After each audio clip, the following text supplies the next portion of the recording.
found yourself a nigga. You looking for nigga?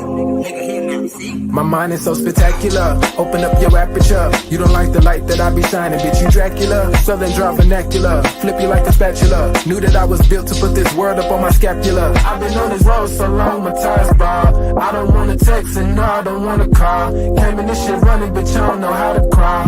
We ain't never folding, I'm holding the highest card. Look, okay, grew up running post routes. Now I'm on the cash route. Better call the plumber, that boy spitting like a bass spout. All these bad women in this club, fuck is you mad about? Word to all my estheticians, boy, I'm about to lash out. Straight from St. John's to the east side. Jigging since the knee high. Watch the way I put on for my state, nigga, yeehaw. Respecting no Aretha. Crazy how I made it to the league from the bleach eyes. Boy, my shit hair wrong. Black, rich, and bare arms. Smoking on that yogi, this shit stronger than some bare arms. Goku, I'm in rare form. You cannot prepare for him. When I swing, it's like a carnivore. This shit ain't fair for him. Brought intellect back to this rap shit. You niggas need chapstick. Shit been dry for way too long, and I'm the matchstick. You niggas Nickelodeon me. I'm more like Cap Nick. Cap a nigga, throw him in front of me.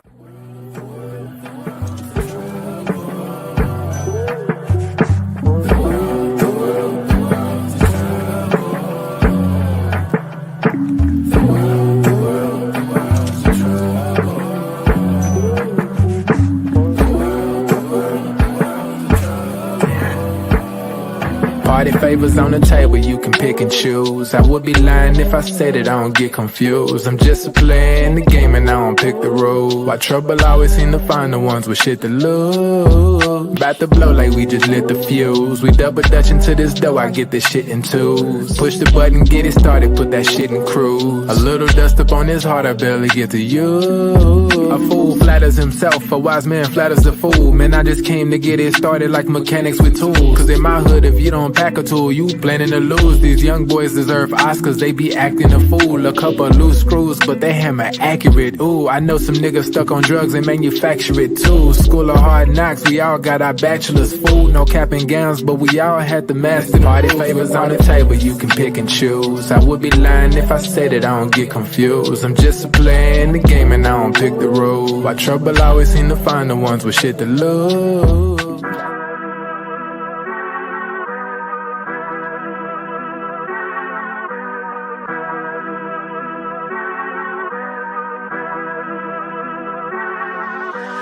I'm dumb lit, it's about to be a late night.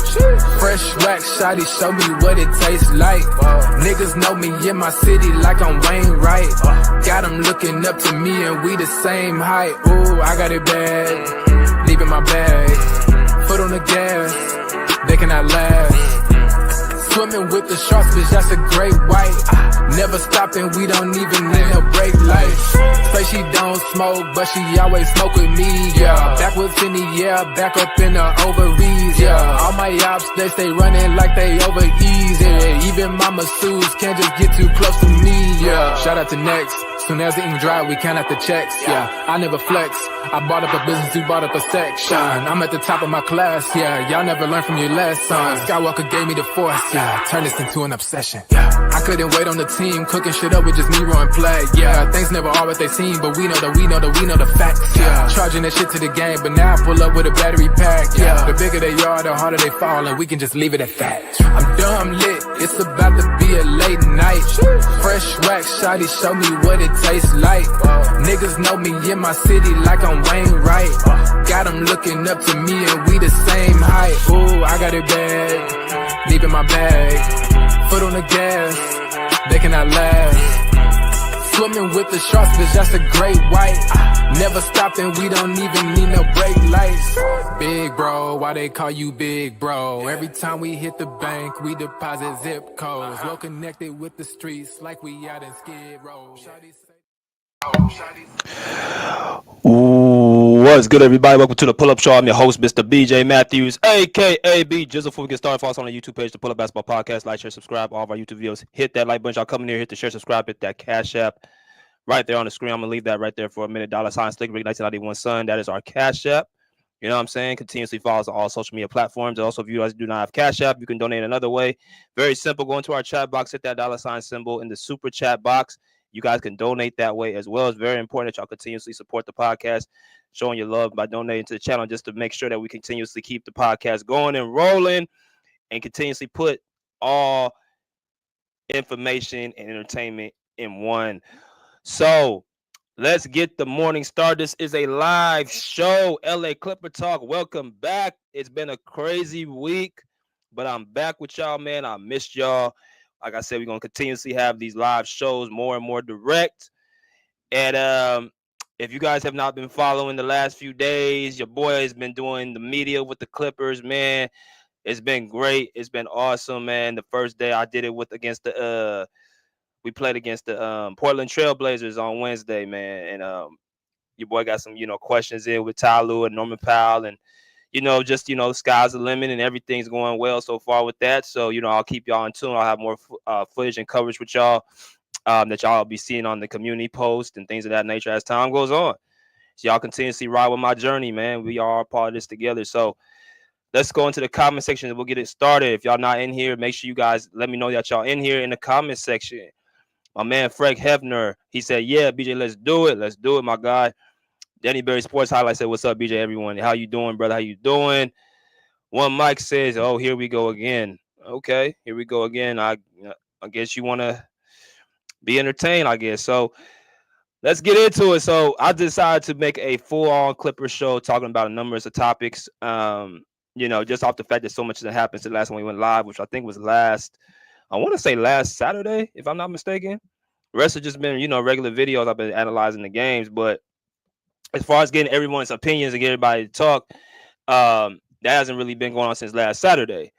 So I want to get, to y'all basically off of, simply the strength of, let's talk about a number of things. So I want to talk about some of the, updates in the games and the injury reports. And, I want to talk about Kawhi Leonard's surface video of him, shooting in the arena, which I'm going to talk to y'all about what I personally heard on Wednesday about that. So, it's a lot of stuff that gets put out there that you got to actually, fact check. So I'm going to talk to y'all about that. And I want to talk to y'all about a special conversation I heard, an interview with team Stephen A. Smith and head coach Ty Lue. Speaking upon, what really done happened about, what's been going on with the Clippers as of late. Because a lot of insight that I thought was, very, very informationable or informable. But let's get into it just off the fact of our last few games that we done played. So we just lost to the Timberwolves and we beat the Portland Trailblazers the other day. Those are the last two games we've been playing since last time we all spoke. So I thought, in a nutshell, against the Blazers, we basically did what we were supposed to do, put them away early. And like I said, we have to be able to win these games, especially without, Kawhi not being on the court. You got to get as many wins as possible. So I thought we did a great job of taking care of business against Portland at home and repaying them back after the last, game we lost to them about 2-3 weeks ago in the Intuit Dome. So, way to come back and win that game. But then we go to Minnesota after losing to them in Minnesota last Friday in a in-season tournament game. We ended up turning around losing to them last night or on Wednesday night, and it was by dramatic fashion. We lost by, I think, almost 30 points. Now, a big reason why we, looked the way we looked on that game, vice versa, what we looked against the Portland Trailblazers, because of the injuries. So I want to kind of go through the list of the different injuries that we're dealing with right now, because we got about, 4 players out, key players out with injuries. So Norman Powell is day-to-day with his hamstring management. Will not play Wednesday versus Minnesota. ESPN.com reports Powell recently missed 6 games due to a left hand hamstring strain. Now, Norm, shout out to Norm, man. That's the person I asked the question to, the other night. And he talks about, I'm going to let y'all hear the interview. If y'all ain't got a chance for me to hear what I had to ask those two guys, I'm going to let y'all hear it. But he was basically, doing damage against Portland on Tuesday night, and then he's on a back-to-back. Wednesday he did not play, he sat out, and they obviously could not generate any offense with not just him out, but also Kevin Porter Jr. has been out with that ankle injury he suffered last Friday against the Minnesota Timberwolves. A lot of different things that's been going on. Kevin Porter Jr. has been out. He's an offensive point guard coming off the bench to help James Harden. You got Kobe Brown, who's been out since December the 4th. He has a herniated disc in his back. Will be reevaluated in 2 weeks. See, that's a guy I didn't really realize was really out until I saw him on the bench. Based off of what I was looking and evaluating, I'm like, damn, Kobe Brown ain't even suited, and he has a herniated disc in his back. So that is something that's very painful. So you got Norm out, you got KPJ out, you got Kobe Brown out, and then you got T-Man that's been out with a finger injury he suffered against the Blazers. He's going to undergo surgery to repair his fractured left middle finger and will be reevaluated in 3 weeks. Joey Lynn, who's another Clipper beat writer, reports. So you got Norm, Terrence Mann, Kevin Porter Jr., and Kobe Brown. Now, those are 4 guys who are all rotational players. And 2 of them are, our main key players. And Norman Powell and Terrence Mann and Kevin Porter Jr. is our backup point guard. So you're talking about a completely different roster within 24 hours. As y'all come to it, make sure y'all smash that like button. We got 20 people. We should have over 20 people in the chat. Salute to my man Andre76. Go follow that guy on his page, DFJ Hoops. You know what I'm saying? Go follow my man Andre76. And, y'all can get a chance to, hear what he has to say about his team, the Sixers, who got a win last night as well. They are 3 out of the last 4 games. So they are definitely clicking how they're supposed to be clicking. Subscribe to him. But back to the Clippers. We're missing 4 guys within the, 24-hour period. And then you turn around, of course, you got these 2 guys, PJ Tucker, who's basically going to probably be waived. They're trying to find a way to get him off the team. The Clippers announced Sunday that Tucker will not be with the team moving forward. This is back in October the 20th. So they're trying to find a trade for PJ Tucker to get him shipped out of LA. And, most likely if he doesn't get a trade, then he's probably just going to get waived off the team. He opted in his contract over the summer for, I want to say 11 or 12 million. Meaning that he basically gonna get the 12 million that he was, promised because he opted into the deal. So that tells me PJ Tucker is pretty much on his last legs. Like he's pretty much about to, be out the NBA here pretty soon. The next team he's probably gonna go to is a contender. Don't be surprised if he ends up on another contender team. But he's pretty much his best days are pretty much behind him. So him opting into that deal basically tells me that that's the most he's gonna get within the NBA. So he's pretty much riding into the sunset. And then we're going to talk about Kawhi Leonard, of course. Right here it says November 18th, Leonard knee has been cleared to resume shooting work. Tamir Al-Zalia, who's another Clipper beat writer, reports on ClutchPoints.com. So I'm going to talk to y'all a little bit about a number of things because, when you actually in the arena get a chance to see these guys really, get a chance to play and be up close to them and, get a chance to, rub shoulders with some of the main guys in the media, the PR, the everyday guys who are around these players. There's certain things that you get a chance to really kind of hear. And then it gives me the opportunity to relate it to y'all and the information. So I think it's just a win-win for everybody. So what I want to do first, though, is I want to play y'all my little clip of me going to Norman Powell and Ty Lue and speaking to them and asking them questions about what happened that's been happening throughout the season. So I think y'all might enjoy this. It's about a 2-minute clip. You know what I'm saying? Me asking these 2 questions. So y'all really going to get a chance to really enjoy what it's like to be in the media room and all that good stuff. So about 2 minutes, we'll be right back. And here we go. So Norm, congrats on the win, bro. So 23 points per game at almost a 50% clip. The work is showing that you've been doing this off season. So can you kind of give a glimpse of what you've really been focusing on, the 2 things this off season of why you are where you are and why you're dominating on the team right now, leading the scoring? The biggest thing is just the mentality and an approach night in, night out. My work hasn't changed since I came into the league and before. Getting my 3-a-day workouts in 5 days a week, sometimes 6. I feel like I'm repeating that. But just really the mentality, the approach, and stepping into this role and being ready for the ups and downs, the ebbs and flows, team leaning on me to go out there and play. I've been a student for the last 10 seasons, watching the guys in front of me, being a sponge, talking to them on what they see, and just having carryover and stepping into the role and being prepared for it. I told Elle, I'm ready. I'm ready for this opportunity, and ride with me. I'm gonna be here from the ups and downs. I lay it all on the line, and I think that's what's helping being in the moment and just playing basketball. Congrats on the wins, Cole. I have a question about James. So he's one of the best offensive players scoring and assisting the ball, but his durability is even more impressive. What do you think the secret is with James Harden, how he's able to play every single game and play at a high level?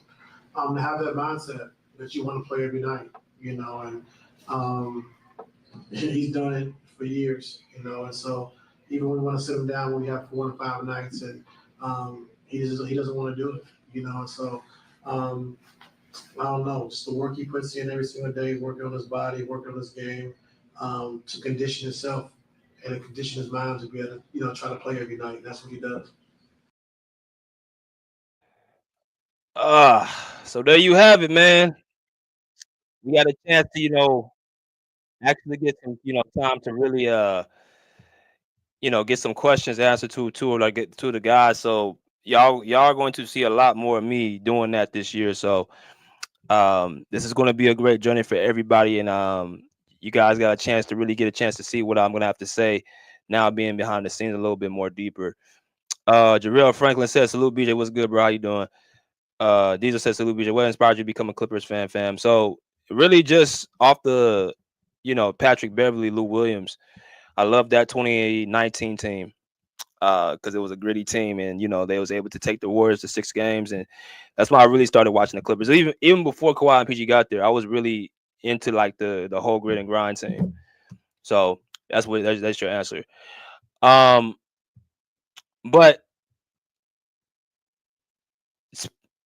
again, with the injuries we dealing with right now, it's kind of intertwining to why things are happening the way it's happening. 4 of your guys are missing. You got Norm, who's dealing with the hamstring, who there's still be a precaution over because they're like there's a guys are just falling off. You got Kobe Brown, who's at Earth with a herniated disc. That's one of our young guys. You got who else? Kevin Porter Jr. is dealing with the ankle injury, which was unexpected. You got to watch out for how long he's going to be out for. Probably not as long as the other injuries because it's just really a ankle injury.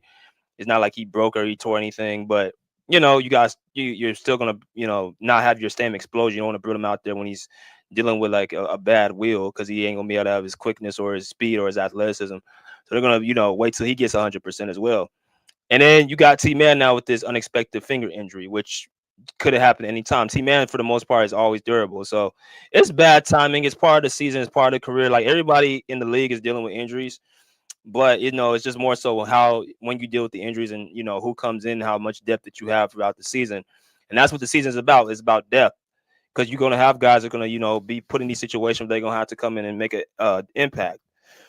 So that was one of the questions I asked about Ty Lue with James Harden because it's like he's the only one that's really played every game. Him and I think Zubac.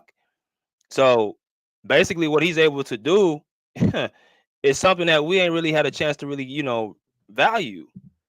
Because, look, as much as I go on James Harden, and I'm gonna do my next narrative media killer video on him. The dude plays ball. Like he is durable. He has a lot of responsibility on the offensive end with scoring and assisting. Defenses, pay attention to him. So you got to give him credit for him to be able to play and be durable, especially when you see all these other guys being hurt one after another. And that's why I had to ask Ty, who's with him every day, like, how is he able to be this durable? Like, how is he not getting hurt when he's 35 years old and he has all the miles on him? He said his mindset, he wants to play every game. And sometimes that's enough to, be on the court because look, if you say it in your mind and condition your mind to, play every game, your body's going to tend to follow. Like, that can be, it's more of a manifestation thing.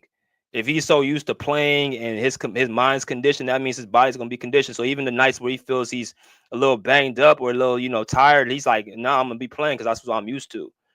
So that was his answer. And I asked Norm, like, him scoring 23 points per game and 50% from the field, 50% from the three. There's no guard that's doing that in the NBA right now. It's quite amazing to even watch up close. Like every time he was touching the ball, it's just like every time he shot the ball, I felt like it was going in. And it ain't no swirling around the back, like it's going straight into the basket when Norm shoots the ball.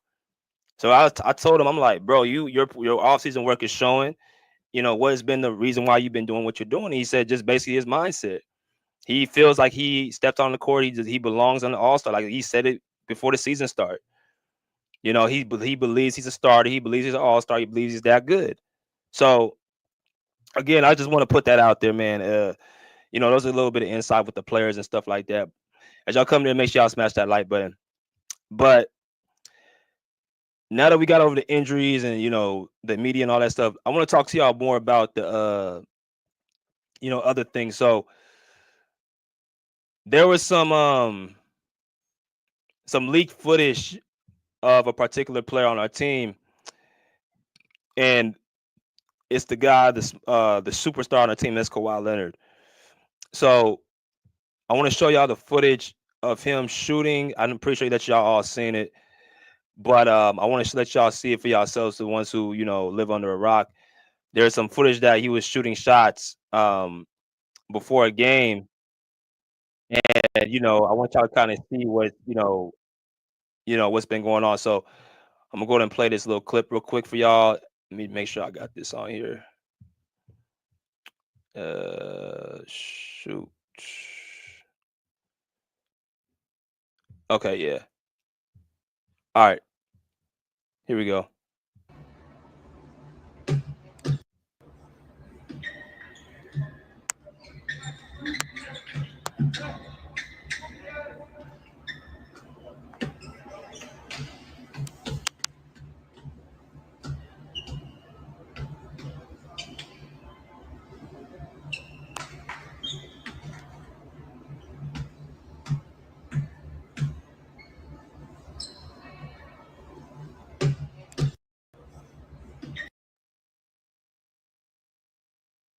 All right, so I'm gonna leave it up here for a little bit, let y'all kind of see as I'm talking. So this dropped a day before the game, or this dropped the day of the game between the Clippers and the Timberwolves, and it was basically shooting workout with Kawhi Leonard, individual work before the Clipper Timberwolves game, and a lot of time this is what happens, with players. They get outside, they before the game, before the guys who are with the team, they get a chance to do their little workouts and stuff, individual work, and you see the cheerleaders right there. He's shooting on the other side of the goal. This was a clip that was taken from somebody. I don't know who it was, but somebody took the clip of him working out. Probably one of the regular reps or whatever for the Clippers. I'm pretty sure I would know him if I saw his face. But this was just leaked footage of him shooting. Now, of course, it went through viral because everybody's looking at it like, oh, Kawhi Leonard's going to be back here soon. Kawhi Leonard's going to do this. And I got a few thoughts about this because, we got to remember, you got to put things in perspective. So we see Kawhi Leonard shooting. It was reported by Tommy Arzali, who's a Clipper beat writer, that Kawhi Leonard is doing shooting workouts. He's cleared to do that. So as y'all can see, that was a true statement. So everybody's question is, when is Kawhi going to be back on the court? As y'all come to smash that like button. Like, the question is when is Kawhi going to be back on the court? And that's a question that, to me, I think a lot of people have grown tired of, asking and, trying to figure out and find out, because you're dealing with somebody who, as great as he is, has been so unavailable that people, I think, forget. And now that we're back in the situation once again, and we're, now we're losing guys one after another, people are becoming even more and more desperate to try to figure out and try to find out and try to, put something out there that he's going to be back here soon. I'm going to tell y'all what I heard personally from a Clipper guy who's been there since 2019, who I was sitting with the other day, who's in media like me. Now, I'm not going to go into deep detail because, that's against the company policy, but I'm going to tell you this. He's not coming back until he's 100%. Okay? If for the people that's asking, him to come back at 80% or 90%, they're not going to do that. They're not going to bring him out there at no 80, 90%. Kawhi Leonard right now is going to take his time. And this is something I was hearing even during media day. Coming into this season, he wasn't going to rush back at all. He wasn't going to put himself or his body in jeopardy. The Clippers are not going to do that. So if you're waiting for him to come back out there, or he can play 70, 80%, it's not going to happen. Which the reason why I say that is because there's a bunch of different steps that you got to clear to even be able to play.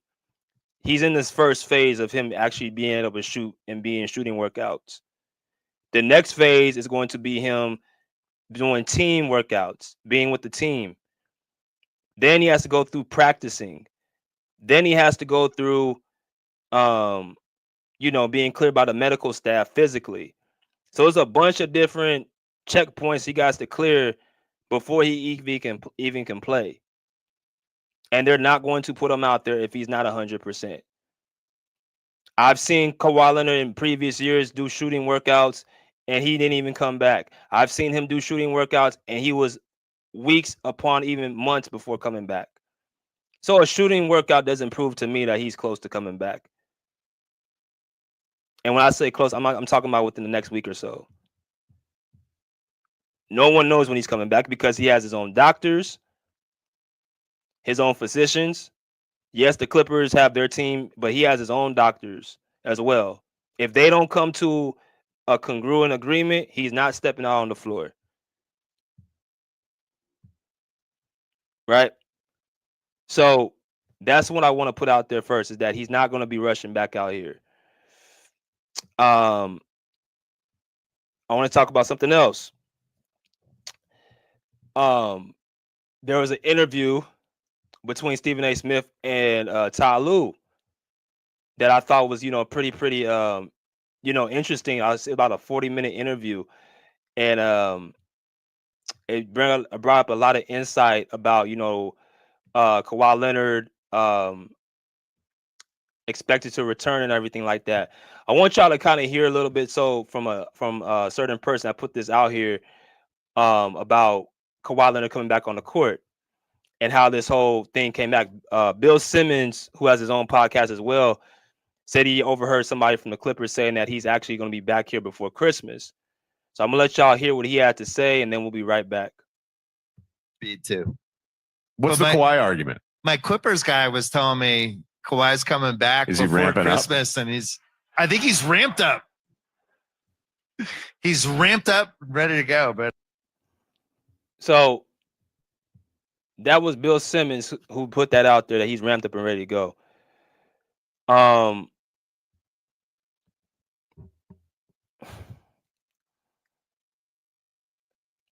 Ramped up and ramping up are two different things. So I don't know who this Clipper guy told him that, but I'm seeing him being cleared for right now shooting workouts. I haven't seen him do 5-on-5. I ain't seen him do 3-on-3. I ain't seen him do 4-on-4 with the team. He has to check those checkpoints before he even steps out on the court. And the Clippers will do those checkpoints. They're not going to skip that. So I don't know what Bill Simmons is saying, like he's already ramped up, he's ready to go. That would be something that we have to kind of wait and see. We'll have to wait and see. But I think if he does come back for Christmas, because I originally said he'd be back for December, but if he does come back for Christmas, it's going to be simply because of the amount of guys that are being out for injuries. That's why he's going to be back for Christmas. If I feel like if he didn't have this amount of injuries were coming after one after another, I don't think that he would be back before Christmas. I don't think that would have been the case. But I want y'all to hear an interview with Ty Lue and Stephen A. Smith. As y'all come here, hit the like button. Ty Lue and Stephen A. Smith had a sit-down interview about a couple of days ago, and one of my boys sent me this the video. Shout out to my man D Rob.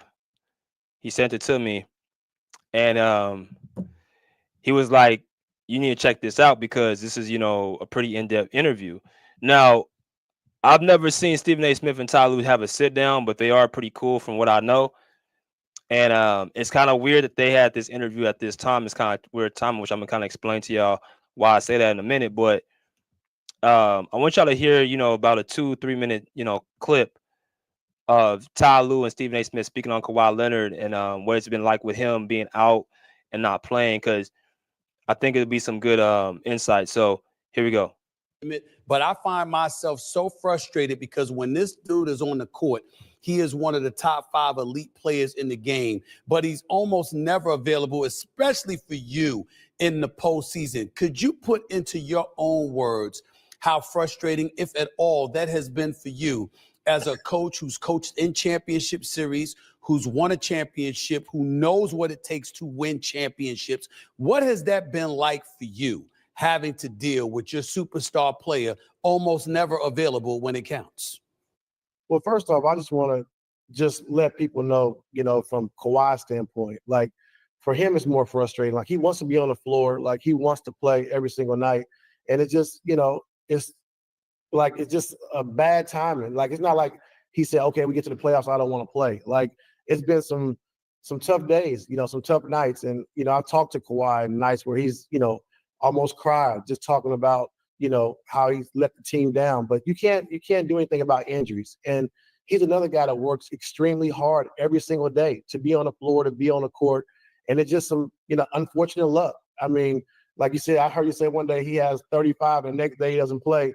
But it's not by design. Like, I mean, this guy works hard every single day, Stephen A., in the weight room, on the court, on his game, everything, every single day. And it's just sad for me because, like, I see the work he puts in, our players see the work he puts in, our organization sees it. And then when it's time to play, he can't go. And a lot of times, like, it's myself or it's our organization, like, hey, listen, Kawhi, you like 40%. Like, you can't go out there on the floor because you're gonna make it even worse. And so that's what I want to say, first of all. Like, Kawhi is a hell of a worker. He's a hard worker. And like you say, the top 5 player when he's healthy. And he's been unfortunate, with the injury bug, but it's not from a lack of work and it's not from a lack of wanting to be on the floor. For me, I just know, like I said, if I had PG, Kawhi, like I said, and James in the playoffs, or even before James got there, I think I could win at a high level. That's the pressure that I put on myself.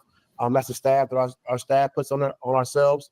That, if we'd have been healthy, I think we could win at a high level. And just, we haven't had that opportunity. So, hopefully this year, like I said, he's been working really hard. He's getting close. He's been doing everything he needs to do. So hopefully this year, like, we can have a strong, deep run when he comes back. But it's been very, very unfortunate, like I said, because I do want to see, like, when we're fully healthy, what we could have done, what we could have been. Well, that's what. All right, stop it right there. As y'all come there, smash that like button. Salute to the people that's in the chat. Make sure y'all let me know that y'all in the chat. We're gonna be dropping the link here pretty soon. Let y'all come in. But I want to stop it right there because that's about a 2.5 talking point with Ty Lue and Stephen A. So a couple things I want to put out there. Like I said, this was just done a couple days ago. And I think the timing of this interview is interesting because, look, y'all know that I said before with Stephen A. Smith and Kawhi, like, he's been very critical of Kawhi Leonard over the last, I won't even say, pretty much the last 2-3 seasons I think ever since the Sun series, he said he should retire. That's when I think everything done kind of started with Kawhi Leonard. Because you remember Stephen A. Smith had an axe to grind with Kyrie Irving.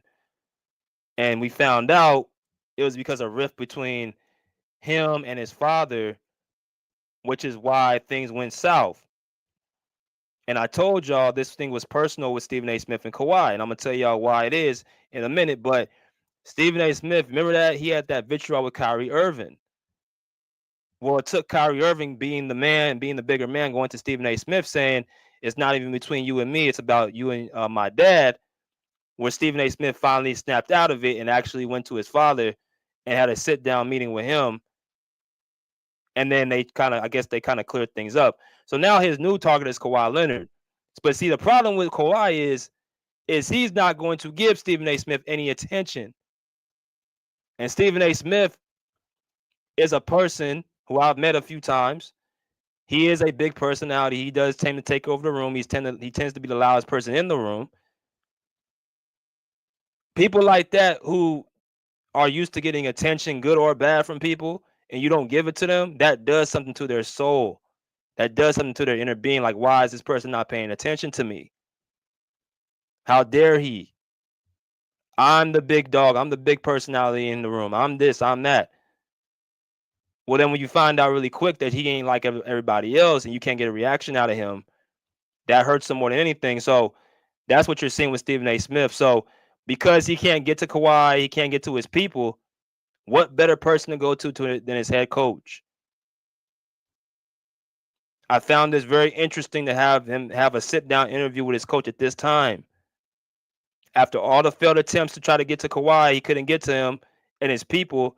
He goes to his coach.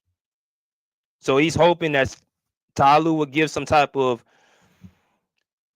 insight about Kawhi in a way that he finally says, okay, him and Ty Lue are cool. Surely he'll at least give me some type of, airtime about, see, Kawhi Leonard is at fault because he's always hurt. But you saw Ty Lue stood on his ground. He said he wants to play. He even went to extreme saying there were nights that Kawhi would almost be crying, which I thought was very interesting because you rarely see him have any emotion. But I've said before, it has to be killing him that he's not out there on the court. And you heard Ty Lue say there's been some tough days. He's almost brought to tears because he feels like he's letting the team down. Something else I've been echoing a long time. It don't matter what trades you make or what moves you make. As long as Kawhi's healthy, we have a championship. Why do I say that? Because all the chatter I've been hearing, we need to move this player, we need to move that player. We didn't need to move a damn thing. It was simply our best player not being there. It's how it's always been. If he's there this year, we have a chance. That's how it's always been. It's just unfortunate it's been 4 years straight. Right? But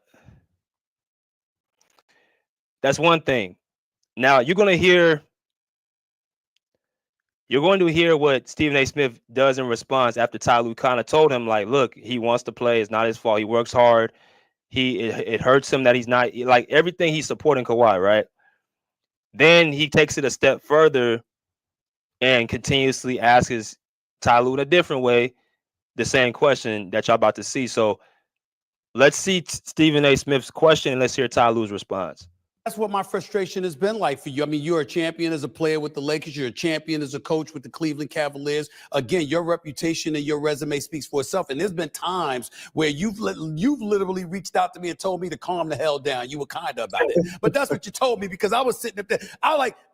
Man, he should leave the Clippers. I mean, why the hell should he stay? Because, damn it, he can't coach the team that he wants to coach because they're never available. What has your level of frustration been like, knowing what you can do, knowing what you have done, but also knowing that you don't have the pieces you're supposed to have to legitimately position yourself for an NBA championship? In other words, what is it like not to have Kawhi Leonard on the court? What is it like for him to be letting you guys down? What is it like for, him not to be available? Why should you are too good for this? You should not be coaching this team because he can't stay on the court. He's too much trouble. You need to be there with LeBron. That's what he really wants to say. But he has to angle the question, of course, like how he just did, to save the vitriol. But his emotions have already been put out there of how he feels about Kawhi Leonard being out.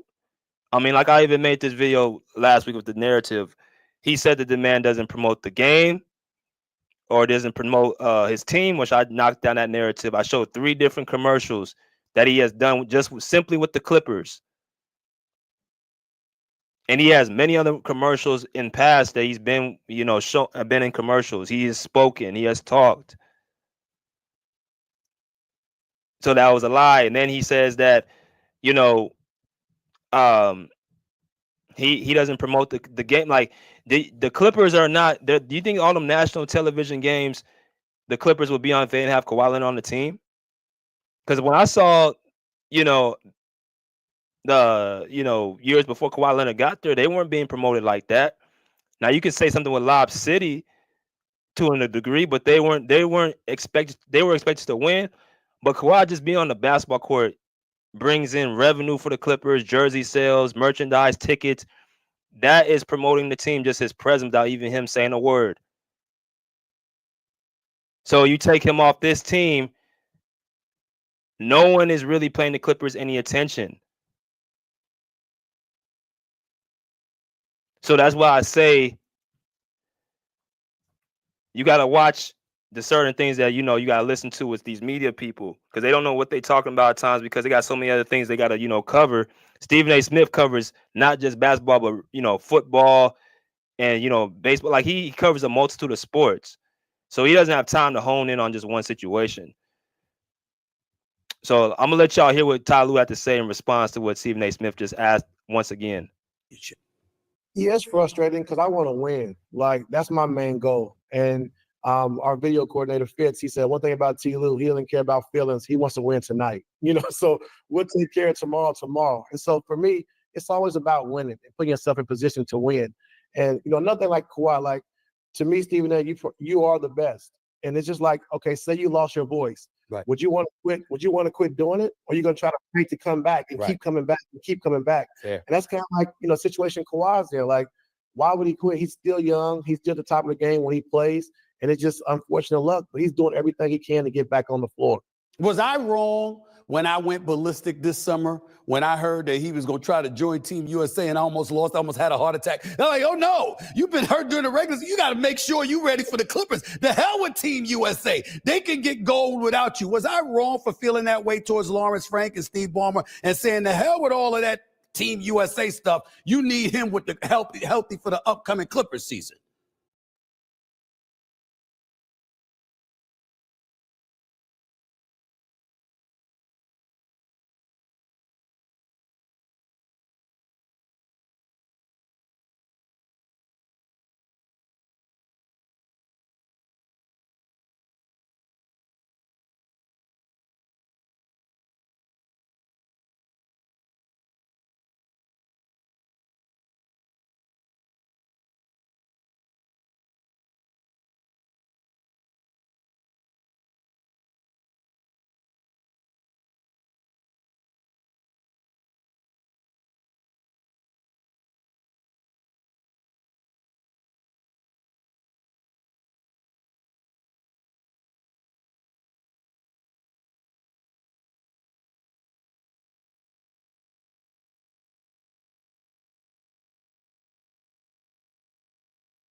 Yeah, I think so. I think because, when players have goals in mind, and like he was feeling good, but also it was a good thing for us because, when he left Team USA and, he started to see that he wasn't where he wanted to be, then we was able to go back and reevaluate because we thought he was further along than he was.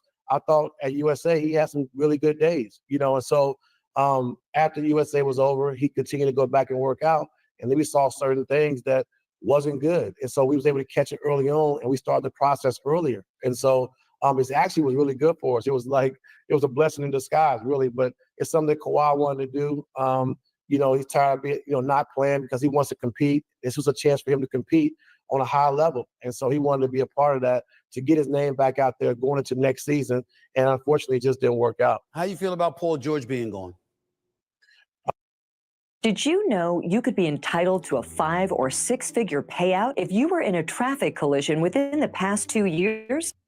We miss PG. Like when you lose a talent like PG that can score the basketball, that can guard, 5 different positions on the floor, that's a tough loss, And so I know he had to do what's best for him and for his family as far as the 4th year and getting the max. And, who could turn down the extra $70 million? Especially, going to the final stages of your career. So I understood that, but it's hard. I wanted to win a championship for Mr. Ballmer and Lawrence Frank and for the Clippers organization. And I wanted PG and Kawhi to be a part of it because they're from LA and to come to the Clippers instead of going to the Lakers.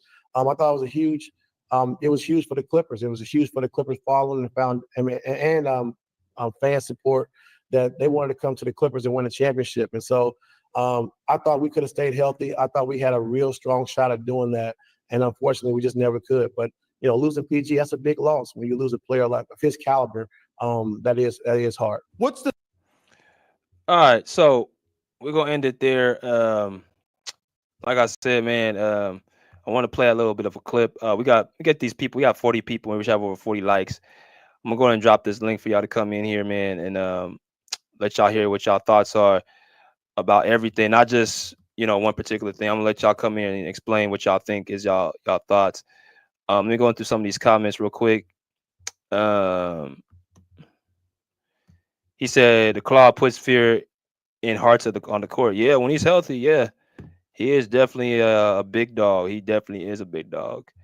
Hanover First One said Kalo commercials from the Spurs days were some of my favorite. Yep, exactly. He's been doing commercials ever since he got into the league, man. Especially after he won that championship, like he started doing commercials with the Spurs. So that's just more talk that Stephen A. Smith doesn't. I mean, he just puts stuff out there and expect people just to cling on to it. Marco Burlo said, "Peace, BJ, peace, chat. What's good, bro? How you doing?" Yeah. All right. What's good, JM? How you doing, bro? Hey, salute everybody. Happy belated Thanksgiving. What up, y'all? I seen your interview with you in that suit. That's pretty good, man. Man, appreciate You you, was big interviewing dog. with Ty. Word, like you was more. You showed everybody that you more on top of it than people think. You sitting there right with your suit on.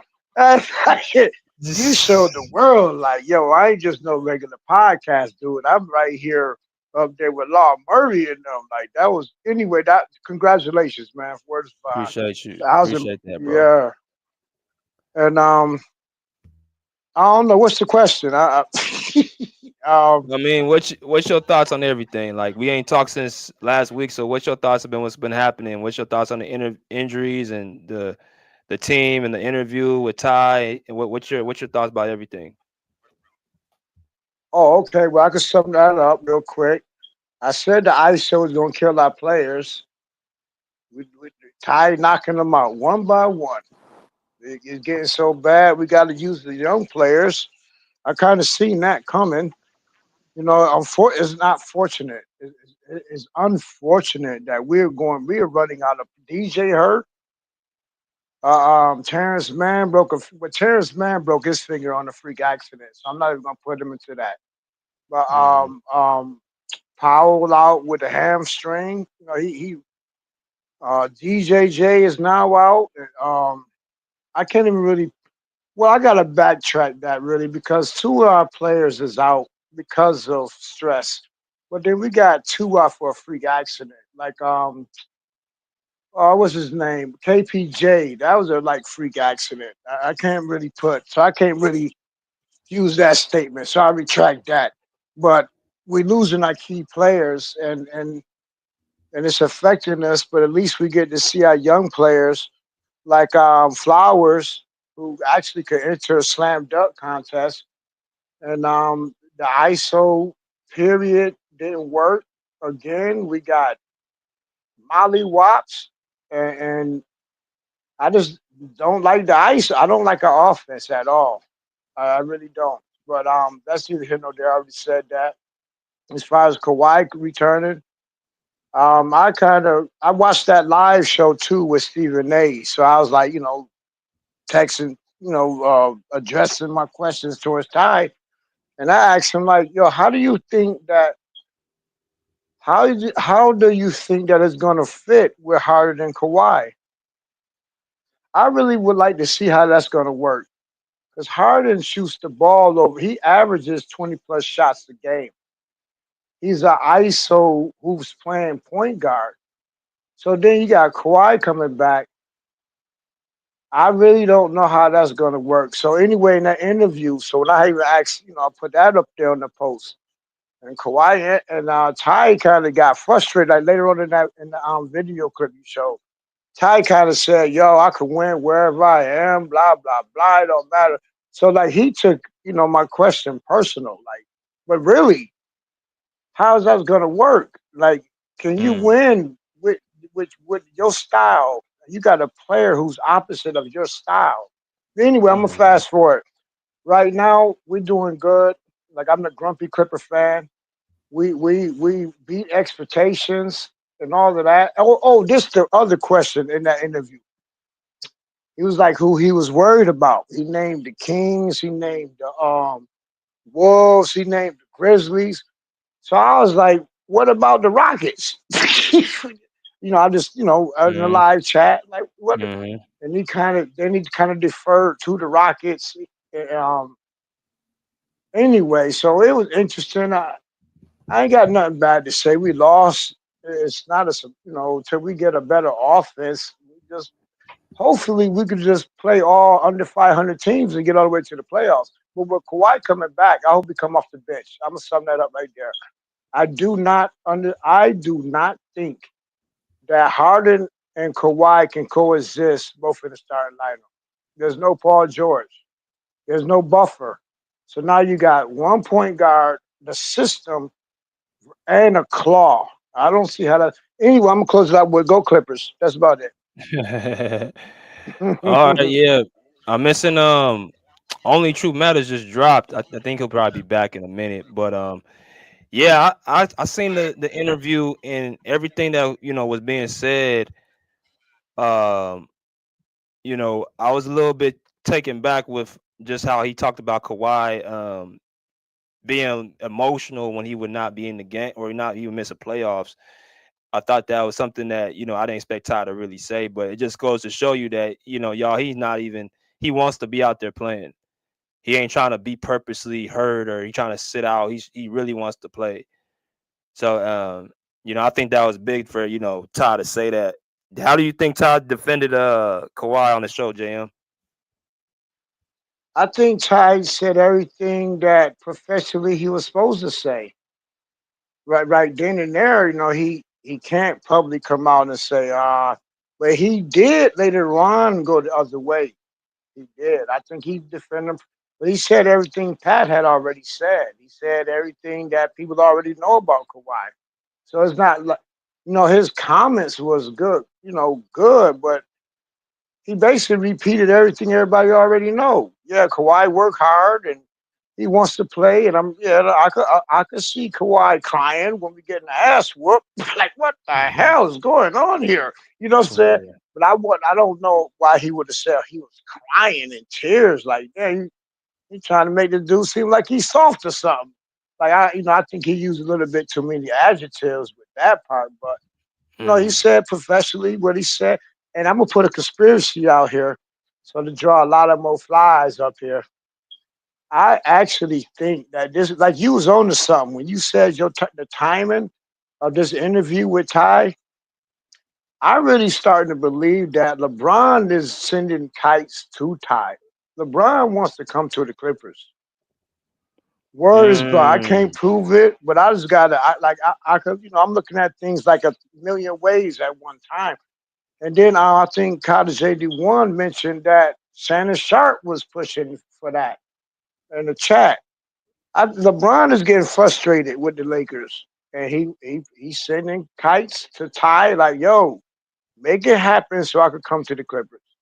Because if you think about it, the dome we got, that is something LeBron would want. He thinks he's the shit. So why wouldn't he want to leave there and go to our shit? That's perfect sense if he is thinking that. Not that, like I said, all of a sudden, now you're seeing Ty Lue. So I don't know, man. But if that, I don't think it's gonna happen because Kawhi there. So with Ty, damn sure getting pressured. Bruh, it's a lot. If y'all want to come in, hit the like button or hit the link. I just dropped it for y'all to come in here. I'm not so sure if you think he would go. I don't think he would come to the Clippers, JM. Why wouldn't he? I know. Go ahead. Give me tell me why you think he wouldn't. I mean, it's like I don't think. Well, if Kawhi is not here, or is he here? Kawhi here, so LeBron not coming. But LeBron, I think he's really pushing. Remember, Ty works for LeBron. Oh, the clutch point, the clutch sports. Clutch Sports. Yeah, Clutch Sports. Mm. The Lakers suck. LeBron wants, you know what I'm saying? We got a new building. We got the wall. We got everything going on, and he got his client as our coach. Like I said, I can't prove it, but anyway, I'm just reading the tea leaves. You know what I'm saying? But it's quite a coincidence that all of a sudden Ty getting interviewed by Clutch Sports clients like Stephen A, who back up LeBron, and then Ty even said himself at the end, Lakers, we worried about the Lakers. So he had to mention his boss. I'm like, wait a minute, something going on. How the heck we worried about the Lakers? And he started talking about LeBron. I'm like, oh, the setup is in. The fix is in. I think I was more into like, why is Stephen A. Smith? Why is Ty Lue on Stephen A. Smith show? I was thinking more like Stephen A. Smith trying to get to Kawhi more than anything. I thought that's what I took from the interview. I thought. Me too. Go ahead. My fault. Because he couldn't get to Kawhi. I think he's trying to use Ty Lue to get to Kawhi. That's what my thought was about that interview. Could be that too. Could be both. There's a message from LeBron. Once again, he took shots at Kawhi. That's all he did. You know, shots at him. Like, why he here? And then he said, yo, you should leave. Like, why are you still on the Clippers? And then, you know what I'm saying? Like, or LeBron could want Ty to come to the Lakers. Either way, you right about that. Get close to Kawhi, go through his coach. His coach said everything what everybody else already know. You know, wouldn't get into no detail. But yeah, you got a point. Find out what Kawhi doing. Or that was a message. Did you see when he said LeBron wanted Ty to come to the Lakers? That's what I ain't gonna lie, I probably missed that 1 second, but did he actually say that? Yeah, he tried when few years ago, before he signed with the Clippers, Ty was offered a job from the Lakers, but they was giving him a bad contract and they was trying to choose his staff. And LeBron tried to do everything in his power, him and Rich Paul, to get him to the Lakers. Oh, you mean a couple of years ago? Yeah, I thought you meant the interview. Yeah, that was a couple of years ago. They've been putting that out there like LeBron won't Ty. There's Clutch Sports clients. Rich won't Ty. Yep, but they wouldn't let Ty come there. So the best thing he could do is LeBron could hop to the Clippers. Yeah. Yeah, man. I've been so. Let me ask this to go to some of the questions in the chat real quick. Let me see. He says, because I got a bunch of people in the chat got some stuff they want to ask. Well, let them hit the link. Like, talk about it, prove it. Anyway, I'm sorry. No, you good. He said Marco Brolo says most players don't promote the NBA like that. So I think he's talking about Kawhi and this whole he's supposed to be on all these commercials. Most of these players, like, they don't promote the NBA like how Stephen A. Smith wants Kawhi to do it. And I think Kawhi has done enough promotion. I mean, he is who he is as a person. I don't want him changing who he is to try to appease Stephen A. He said the NBA and the media people like Steph. I don't know what he's saying. Borey said Kawhi and Harden will fit perfectly together. What you think about that, JM? I don't think so. And on that live with Stephen A. and Ty Lue, I mentioned that to Ty Lue. You know, that he kind of changes. I don't know. I ain't gonna really go into whatever I chatted. Me personally, even before that live with Stephen A. and all, before that, I was like, I don't think they're gonna fit. I don't see them fitting at all. I don't see that working. What's the reason to know? Harden shoots the ball 20 plus times a game. Harden has ego. I think it's good. I truly believe Harden ego, with him being their so-called system, is gonna rub. I don't know. what my reason is Harden ego is too big. He's gonna have to now. Who's a better question is who gonna defer to who? Is Harden gonna take shooting 20 plus shots a game? When you got Kawhi right there on the floor. You don't want to do that because Harden ain't shooting good right now. So you don't want to take the ball out of Kawhi's hands. Right. That's how I can see it's gonna be a problem. Maybe not the whole season, because like everybody hooping, everybody like yo, they putting a parade out. Oh, Kawhi on his way back. I find it quite interesting. You ain't heard Harden comment on nothing about Kawhi coming back. And Harden ain't said nothing. I found that quite interesting. Everybody happy except for Harden. Harden like, wait a minute, this is my team. I did all of this. And he got a right to feel like that. He however he played, but he gonna have to become back number 2. I don't see Harden doing that.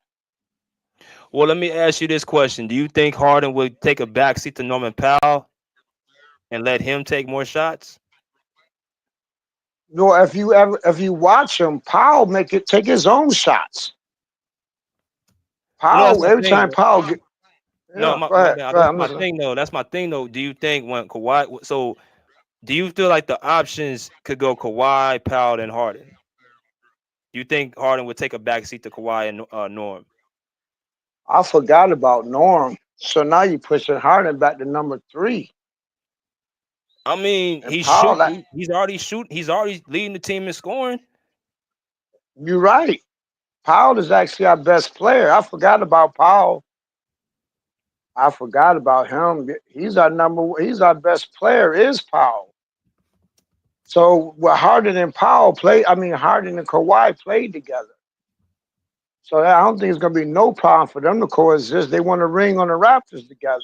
Harden is the oddball out. See, this is where I tell people Powell is leading us in scoring, and he's doing it efficiently. He's not shooting. He's shooting 50%. This is the thing. I'm gonna put this up here so people don't think I'm not telling the truth. So, because people don't be believing when I be saying this. Dog, he's averaging really 24 points per game. 50% from the field. 50% from the 3. That is you an all-star, bro. Norman Powell, if the all-star game would be today, Norman Powell probably will be an all-star. So how could you not make him the second option? He's doing his job of scoring efficiently and scoring the ball better than what James Harden's doing. That's why I was kind of telling people like he is the best player on this team right now because he's been the most consistent and he's been the guy who's been winning games for us. We couldn't get no offense going the other night against Minnesota.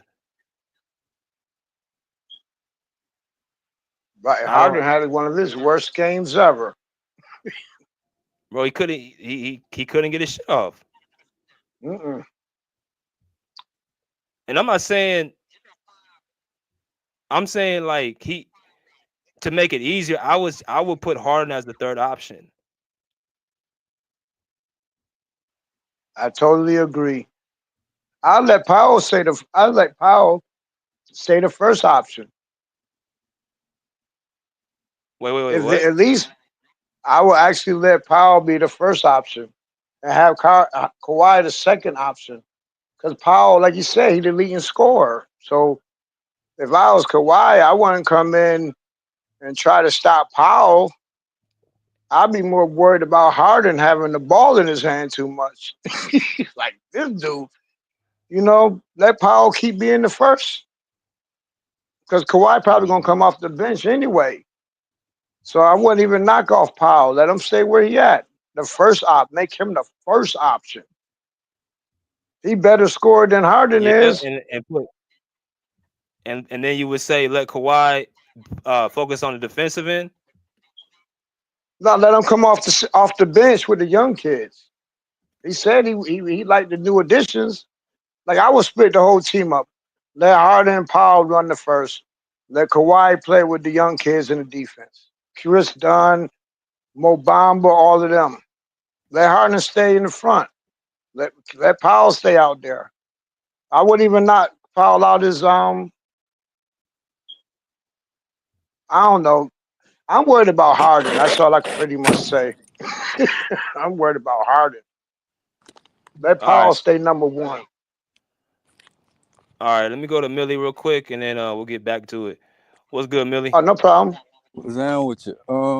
I got a question for dude. Bro, last time I talked to you, you was the main one saying Powell was coming off the bench for Dunn. And you saying no, I didn't. I said Harden. Yes, you. I said Harden. Wait, Harden gonna come off the bench for Dunn? Yeah, I would. I'll let Dunn start. Okay. I said Harden. Okay. Not Powell. Yes, you did. You literally said that because you talking about defense. No, defense, I didn't. Defense. Yes, you no, did. That wasn't me, bro. That Yes, wasn't me. You. I remember. Bro, I remember. Why would I say? He said Harden. He said Harden. He wanted to go all defense and put Harden on the bench. That's what he said. That's what I Powell said. don't play defense. He said Powell don't play defense. I never said. Fam, Powell is already starting. Why would I want Powell to come off the bench when he already starting? That was not me. I said let Dunn start over Harden. So you think Powell better than Harden? That's what you're saying? Yes. So why you think that? Who's our leading scorer? Who's getting doubled every time? And who getting what's your point? He's wide open. Powell is wide open every time.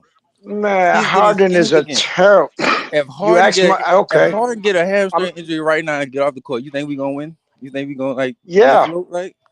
Yep. Oh, okay. We'll be better. Oh yeah. Yeah, I think we'll be better. So no Harden this season. What we is? We still 14-10? No, we better than that. We better than that because Harden blew 4 games by itself. So take Harden out the mix, and we would have won them 4 games. Blew 4? What 4 games? What 4 games he blew? The 4 games he had a complete meltdown in the fourth quarter, like he always does. Which games? Tell me the games. Portland, Houston twice. Twice? Yes. What? Everybody had a bad game in Houston. No, it was mainly if Harden our point guard. So you can't. Bro, they taking the ball. They doubling him. They doubling him, taking the ball out of his hands, and nobody. Well, then he shouldn't call himself. Powell had a horrible game in that game in Houston. The only thing Harden had to do is get the ball to Zoo. Even the game that we lost to Minnesota. They was right. We lost to Minnesota. What are you talking about? We lost to Minnesota by 1 point. It was a 4-minute stretch. What they gotta do? Right. We was winning. Harden had how many bad possessions Harden had? And then when they counted, what did he do? When they counted, what did he do? I mean, we couldn't do nothing. What you mean? Dunn had went out of bounds. There you go. Couldn't do out nothing. Of bounds. What are you talking about? Man, no, that was Chris Dunn. They sending buku bodies at Harden. They taking the ball out of his hands because that's the only offense he can do. No, they're not taking the ball out. They're not taking the ball out of his hands. Harden don't pass the ball. He could have gave it to Zoo. Did you watch the game? Oh my God. Zoo was killing down low the whole game. When we couldn't score in 4 minutes. Bro, he wasn't even boxing out. Rudy was still in that shit, bro. Man, Zoo had a good game. He was 8 for 9. What do you mean?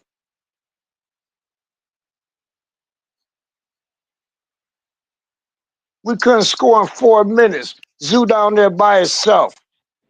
I'm talking about the game. You know what Harden did? What are you talking about? The game we just had, we got himself.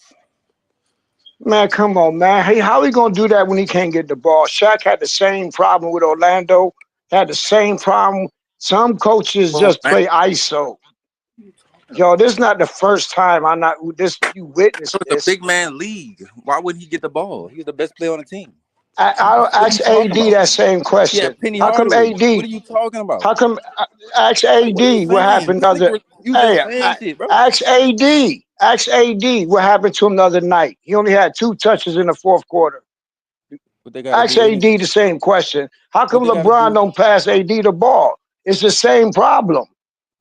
What? You're not using your big men. AD just went through it the other night, right? Oh, so you that like, bro? We in 2025. Bro, AD, this not a big man league this no more. was the last. And it's Then AD just got his ass. They just got beat by who? Molly Watt by Miami. AD was doing good to the fourth quarter. LeBron want to shoot the ball 100 times. You Did you said not Miami. watch He the had game? 7 points versus Miami. What are you talking about? And guess how many AD had shots 7 LeBron points took versus up? Miami. And AD guess how many had shots 7 points LeBron versus took up? Miami. Right, and you know why? Because LeBron did not pass him the ball. Oh, he not I passing don't the ball. understand. LeBron If not you, if passing you, the ball. yes, he not. And they talk about that on ESPN right now. AD need to get the ball more. They've been saying that, Oh man, right? maybe AD need to go get the ball since he's the best player on the team. How? He's a center. How he gonna get the ball? Is he a point guard? Call for it. He can't. He not the best player, so he can't call for the ball. Not when you got a. Not does it matter when you got the king or you got somebody called the system? Do it matter? What you gonna stand there and do? Put a t-shirt on? Pass me the ball. I mean, ain't no guarantee that he was gonna it was gonna win if they gave AD the ball. I don't understand. See that? AD had 7 points, bro. Yeah, because how many touches did he get? Like how many shots he You're got? not factoring. That's the point. How many shots? How many times did he touch the ball? Bro, how many shots? How many times did Zoo touch the ball? I'm gonna go right back to Zoo. Bro, how many times did Zoo touch the who ball you in think the Zoo fourth is? quarter? What's Zoo been of lately? What has Zoo been doing He's lately? our center. What has Zoo been doing lately? Nah, either That's like saying, you actually watch. That's like saying, and give Rudy Gobert the ball. Like what? What are you talking Why about? not? Why not? They're the tallest person on the court.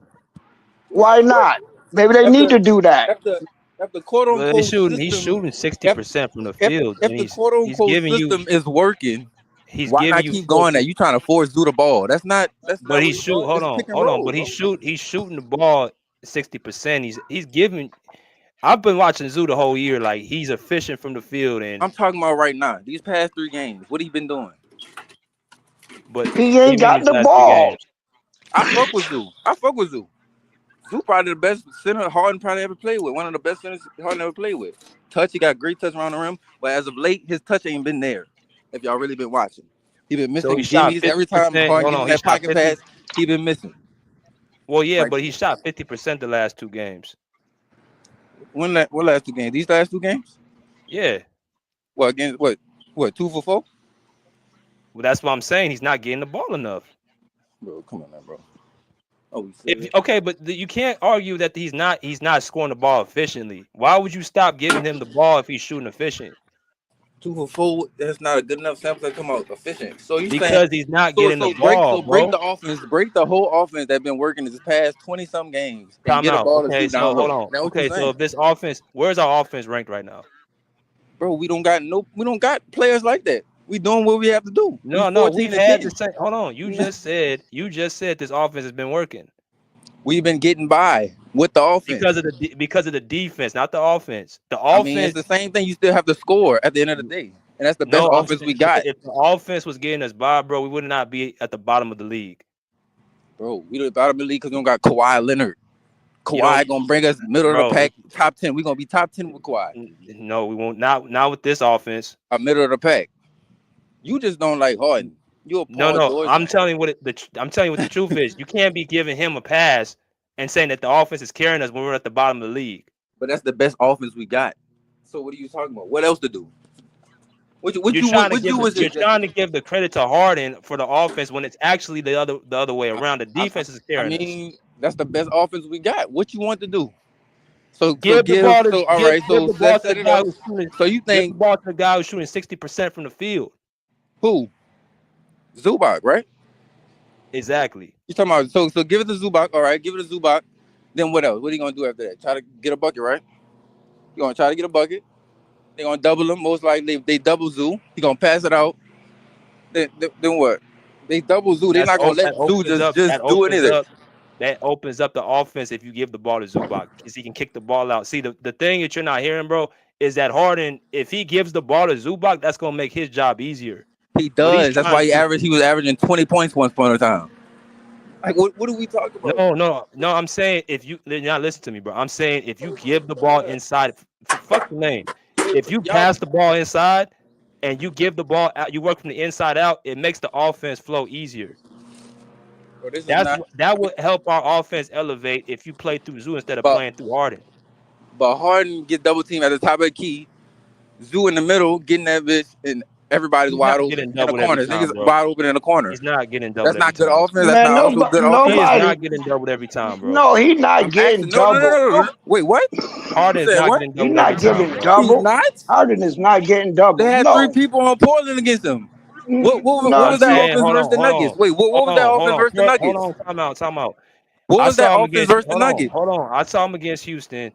It was simply him getting shut down by Amon Thompson. They was doubling. Kalu literally said in the post game interview what they was doing. I saw him against Minnesota against Anthony Edwards. He was getting single coverage. Like, he is not getting doubled every possession. That's a lie. Bro, he don't got nobody else on the team to throw it to. What the fuck? What are he supposed to do? Like, you talking about forces now? They got Rudy Gobert down there, bro. He's not gonna score 50, 30 points. Y'all think Zoo gonna do against Rudy Gobert?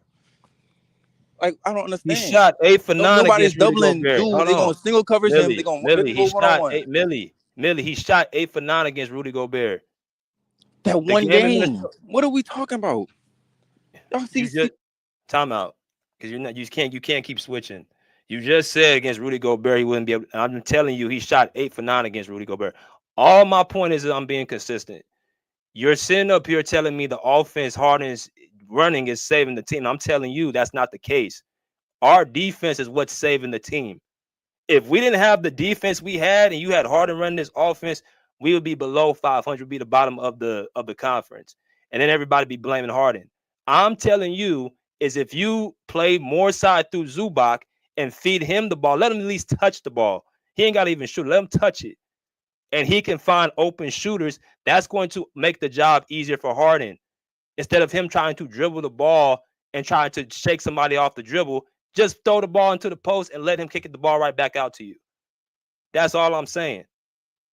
I'm not saying that Harden doesn't have no good things about what he's doing, but I'm saying you play from the inside out, not the outside in. Yo. That don't, bro. You acting like Harden come down every time and try to ISO. It's pick and roll. It's a pick and roll league. He pick and roll every time with Zubac. He get the little bounce pass. He try to do the floater, or he pass it out to open shooters. That's the best offense. That's the same shit you talking about. Oh, just throw it to him. But like, bro, they got a mid range. You got all these other avenues of scoring. We ranked number 23 in the league. Why? We don't have no offensive people like that. We have all defenders. So Norman Powell ain't an offensive player. We have defenders on the team. Hold on. Norman Powell ain't an offensive player. Who else? That's just it. Amir Coffey ain't an offensive player. Amir Coffey, he's creating offense. He's a spot Amir up Coffey, shooter. bro. He's a Amir spot Coffey. up shooter. Hold on. He's a spot up shooter, bro. Amir Coffey puts the ball on the ground, bro, and shoot his little mid range. Exactly. Okay, so he's not a catch and shoot guy, bro. That's the whole point right there. That's the whole point. Kevin Porter Jr. an offensive player. Bro, what we need offensive. Let me keep going. Let me keep going. What are you even trying to say? You just saying dumb. I'm telling you, there's more than just Harden on this team offensively. To take it off Harden. That's all the attention is going to is Harden. Nobody worrying about Powell. He's wide open every time. He's not getting no double teams. Nobody worrying about Zubac. He gonna get a double team when he got a little dude on him. Like, what are we talking about? He ain't do nothing against OKC. What are we talking about? He did. I'm just saying, like, you saying, I don't know what you're trying to put out here. Like, he's carrying the team offensively and all this, bro. He's carrying the team. It's not him. Don't seem like, Harden is just coming down, pounding the ball, talking about, he's messing up the offense. Just pass it to Zoo. Like, what? Yeah, just pass it to Zoo. You think Tyloo would just been said that then? You think Tyloo would just been said, or just give it to Zoo? No, I'm saying pass the ball in. As if he's Joel Embiid or fucking Jokic or somebody. Like, you do that to all-time great centers. I don't know what to tell you when you shoot 60%, bro. I don't know what. Do you know that tells he's a center? He's only shooting dunks, getting drop-offs. What are we talking about? That's a damn lie. He's getting drop-offs. Hold on. I And got I you.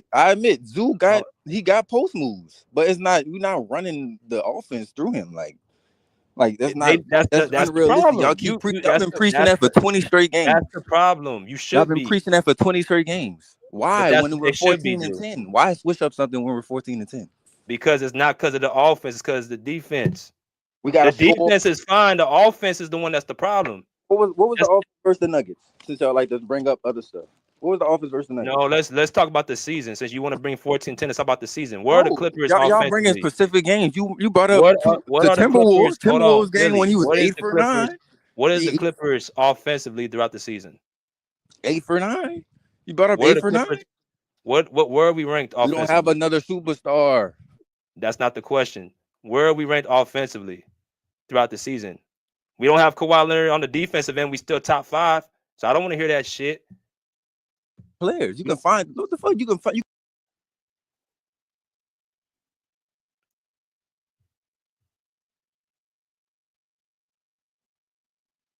Powell would not be doing this efficient if Harden wasn't on the team. You say what? Powell would not be shooting this efficient if Harden was on the team. You think he would be shooting this efficient? I ain't never seen it. I seen Powell shoot 45, 48%. No, you think you no. You like no superstar without Paul George, hold on. without Kawhi out. You think and no Harden.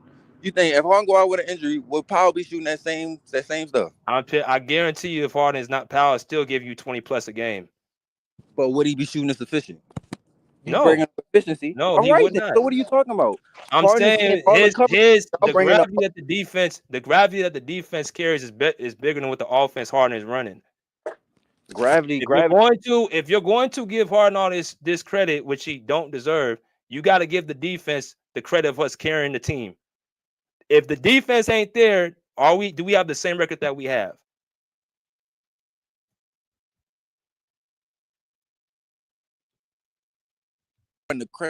What? You serious? Don't give Harden credit? Like, I'm not giving him the credit you're trying to give him.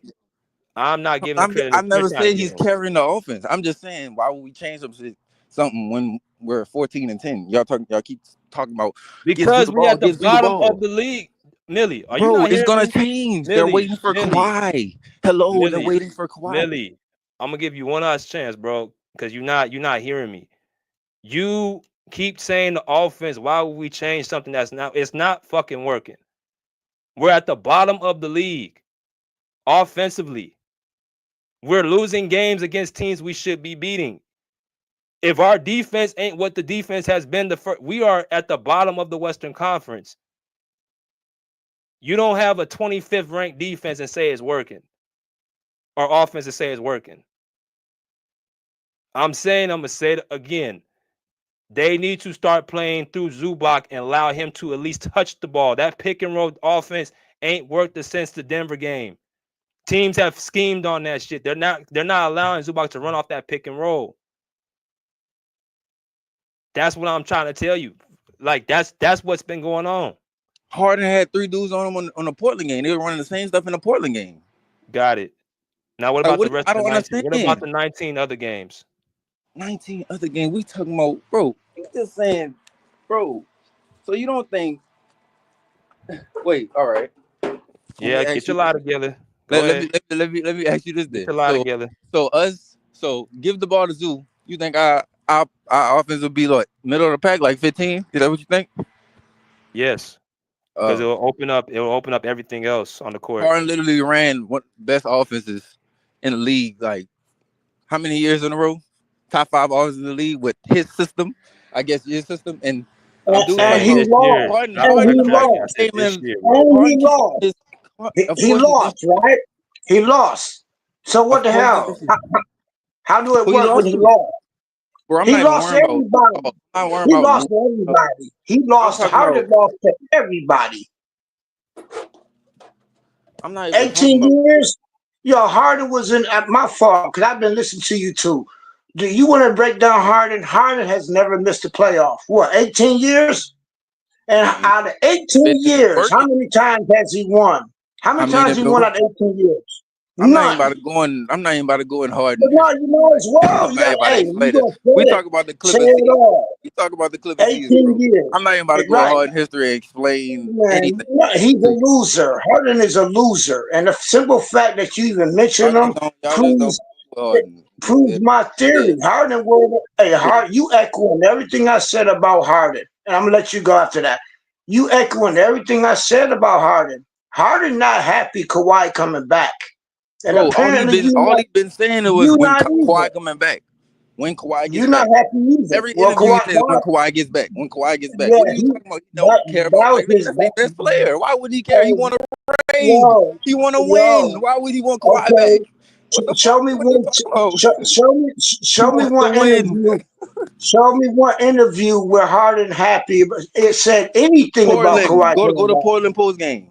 After He Portland said post game. when Go to Kawhi that. There come you go. back. He said when Kawhi come back, he come back. That I got this team. This my team. That's what Harden said. He said he gonna hold the fort down. Him and Norm gonna hold the fort down Well, until Kawhi get back. hey, What are you talking about? What are you talking about? now That's he what about he to be said. number 2. Hey, BJ, So BJ, when you in the you're room or mad. something, did you You're let him mad talk just like like that? Harden I don't mad. So understand. you mad just like Harden mad. Wait, You BJ, mad you was in the room, huh? because you already know the claw coming back. So now you pissed. Why would I be mad? I love Kawhi.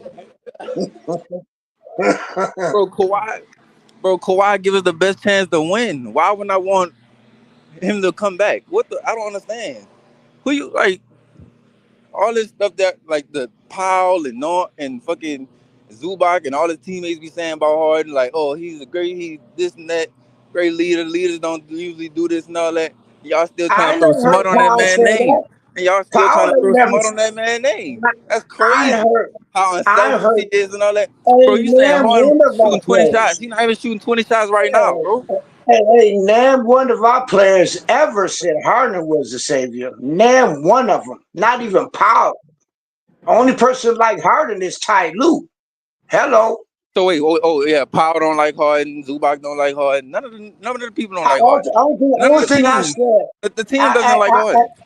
I answered your question. You said Powell said Harden the best. I said no, Powell never did say Harden the best. Never say he They said never he's the asked him best. about What are you Harden. talking about, bro? What are you saying? Man, you met. Hey, I never don't said worry he said about he's it. the best.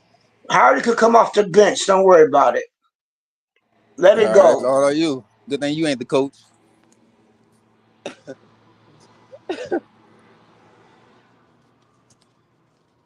Cause a real coach. There you go, sir. Welcome. Like, all Harden been saying is when Kawhi get back, when Kawhi get back, when he do this, when he do that. Kawhi gonna come back when he feels like coming back. Of course, he gonna say him and Powell gonna hold the fort down until he get back, because that's what they're doing. At least tread above water. That's the only like. And when you talking about keep saying system, he not meaning that and that's my team, this, that, and third. He just saying, like he not no role player. All right. Well, he about to be a role That's the player when thing. Kawhi That's the come back. thing. That's the problem. That's That's why I the disagree. thing. No. I'm not even saying like that. I'm saying like, he not like, y'all wasn't even watching Philly. Y'all didn't even know what he's talking about. Like system meaning like, he can run. He runs the point. He can run the point. Y'all talking about him playing up, but he's the point guard. Talking about dribbling. He got to bring the ball up the court. He gonna give the ball. What he was doing last season. Go by what he was doing last season. He was running that pick and roll. Hold on, but there you go. He's run his offense is was geared to Harden and that pick and Kawhi? Wait, roll. was Harden and Kawhi doing No, good together? hold Like, on. was they? Well, it wasn't Was Harden. Kawhi getting his 30 every hold on, night? Millie, stop. Like, It wasn't Harden and Kawhi. Hold on, Millie. It was Harden, PG, and Kawhi. What PG got exactly? That's more people he got to get a ball to. Exactly. No, but more people. This is I think you. This is why I think you confusing. What JM is saying is he's interested to see how Harden and Kawhi. He said they don't mesh. He said they don't mesh with each other. That's what he said. That remains to be seen, because we haven't seen Harden and Kawhi together as a 1-2 punch. Kawhi is a seamless fit. I've been saying this. Ain't no. He's like a KD. It's not no rocket science. Like, bro, Harden knows he knows he's the best player on the team. He knows it's his team. He's the point guard. But he came there to be. Do you think Harden would sacrifice his shot for Norman Powell? Do you think he'll be the third option behind Kawhi and Norman Powell? That's a serious question.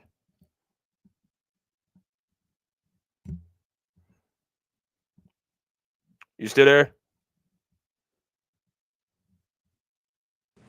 Yo, yeah. No, did you hear me? Yeah, you hear me?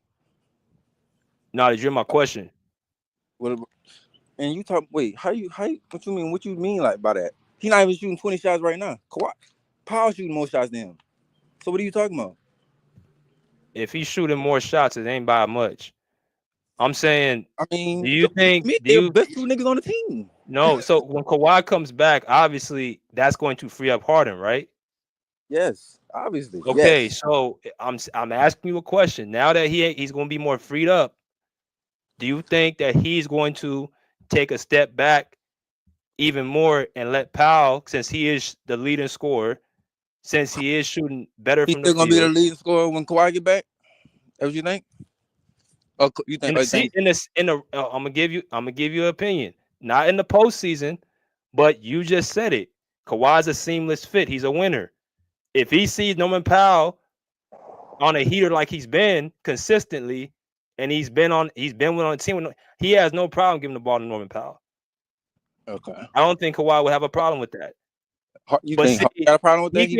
He can do that. Kawhi can do that and give you 10 rebounds and focus on the defensive end. If Harden ain't scoring the ball, what else is he doing? Playmaking, right? Right. So do you think Harden's going to take his game back even more and let Powell and Kawhi be the number 1 and number 2 option? Harden was better than PG last year, and he was letting him be the number 2 option. Harden was not better than PG last year, but I'll let that whatever. I'm saying I'm asking you a serious question though. Do you think he would do that? Put a backseat for Norman Powell if he would, like during a game? Oh my gosh. Millie, will Harden be the third option when Kawhi comes back? Is that no? Better? He's the point guard. He sets the table. Why would he be the point guard? Like no, scoring option, not point guard. Scoring option. Efficiency. When Kawhi get back, Harden gonna be more efficient. So that's a no. I mean, so Harden gonna be second option. He's gonna have the ball. That's all on him. Okay, that's all I want to ask. He's gonna create for him. Obviously, he's gonna keep giving him the ball. He's probably the best shooter he ever played with. That's something we ain't seen yet. We ain't seen Harden and Kawhi as the number 1, number 2 option. That's all I was saying. But y'all saying, oh, Powell better than Harden.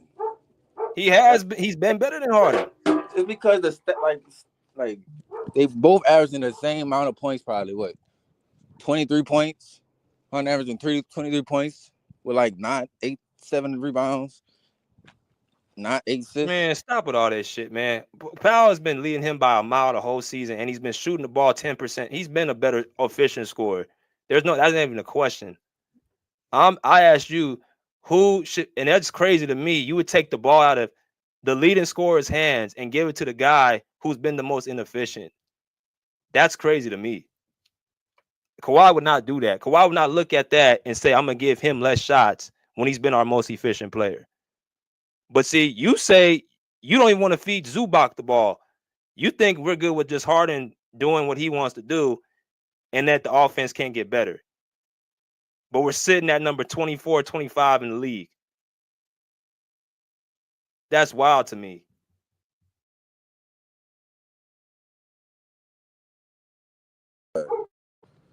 So the offense gonna get better with Zubac having the ball every time down, right? It's gonna be middle of the pack. Huh, BJ? Whoa. I guess we'll never see because we'll never see it. Oh yeah, you can't answer the question, but I gotta answer your questions. Like you think it's gonna be all better? I know is we at the bottom of the league, and you're sitting up here telling me Harden's the reason. That means that he's the reason we're at 24. Wait. All right. Fuck the points. What creators we got? How many creators we got off the dribble? Powell, I wouldn't label Powell as a creator. Don't label Powell as a creator. That's the smartest question you done asked the whole time, bro. See, when you have a defense like we have, defense creates offense. It creates fast break transition points. And when you don't have a guy who's a ball dominant player like Harden, the ball moves. it swings around. Everybody touches the ball. If you ain't been paying attention, a lot of the games we've been playing, we've been getting back into games with Harden on the bench. And I'm not trying to go at Harden, but I'm just putting things in perspective that there's other ways to score the ball other than having a quote-unquote primary ball handler. You can do other things to create baskets and points. And then we got KBJ who get his own dribble. We got Chris Dunn who get his own shot. He's not. Flowers. Stop it. Man, KBJ killing them. Where are you, man? You're not a Clippers fan. KBJ and Harden. KBJ could get his own shot. Chris Dunn just been off a little bit, but he could get his own shot. We got freaking wide open three. We got Power who could get his own shot. We got Terrence Mann who get his own shot. We got freaking Bones who could get his own shot. Terrence Flowers, Jordan Miller. We got Zoo who could get his own shot. Our whole team could get their whole shot. I'm talking about off the dribble. I'm saying off the dribble, brother. Off the dribble. Bones don't play. Why he don't play? Why Bones don't play if he can do that then? Why we want to go get KPJ? Why? Like, because Bones just doesn't know. Bones don't know how to pass. He could get his own shot, but he don't know how to pass. That's why Bones not playing. But he could get his own shot. Bones could get high, score 35 points. He can't pass the ball. That's why he's not playing. Against the Timberwolves, then if we can do that, he was playing against the Timberwolves. Why you gonna do that? He did. We came back against them, didn't we? But our young players better than our old players. I will put Harden on the bench. I let Jordan Miller come in for Harden. We don't need Harden. Harden in the way. He just like having LeBron. That's another player creates his own shot. Jordan Miller. Yeah, I mean, Jordan Miller better than Harden. Okay, I guess. Yeah. I'm trying to change the question. He's not even better than KPJ, bro. Like, what are we Jordan talking about? Jordan Miller just came from the G League. You got 5 creators on the team, man. Harden can pass the ball. He has 5 creators. He ain't got to do it all by himself. Bro, Jordan Miller is not creating no consistent offense. Stop doing that. Don't do that. He scored every time he get the ball. Put the ball on the floor, but he's not creating it every single time. You don't need all these. You need players that can score the ball. That's what you say. Stop stranging the argument, bro. You said Harden ain't got nobody to throw the ball to. Then you say he ain't got no creators. Then you say, like, you keep changing it.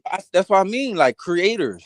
You keep talking about off, like, what? You don't need no more than 2 creators. Being down 5 off is a rate. Bro, look throughout the league. You only got like 2 creators per team. You ain't need all these creators on one team. The Boston Celtics, the best offense in the world. They got all the creators. So what are you talking about? You need creators. Who? What? Boston Celtics. They got creators. Okay, so you got the number 1 offense. What? No, they don't. They middle of the pack. What do you know? They got one. You got 2 creators on Boston. That's Derek White and Drew Holiday. Oh my God. Drew Holiday, Derek White, Jaylen Brown. You got Chris Derek White. Then they got Peyton Pritchard coming out the bench. No damn creator. What?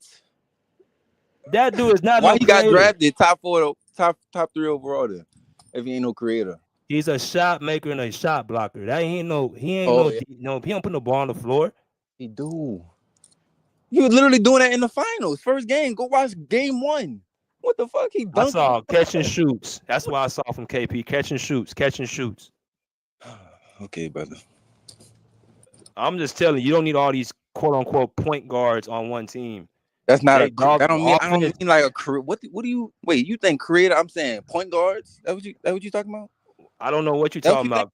I'm saying shot creators. I'm saying the people that can get their own shot consistently. You're right. Amir Coffey, Kevin Porter Jr., James Harden, Jordan Miller. All those guys can create their own shot.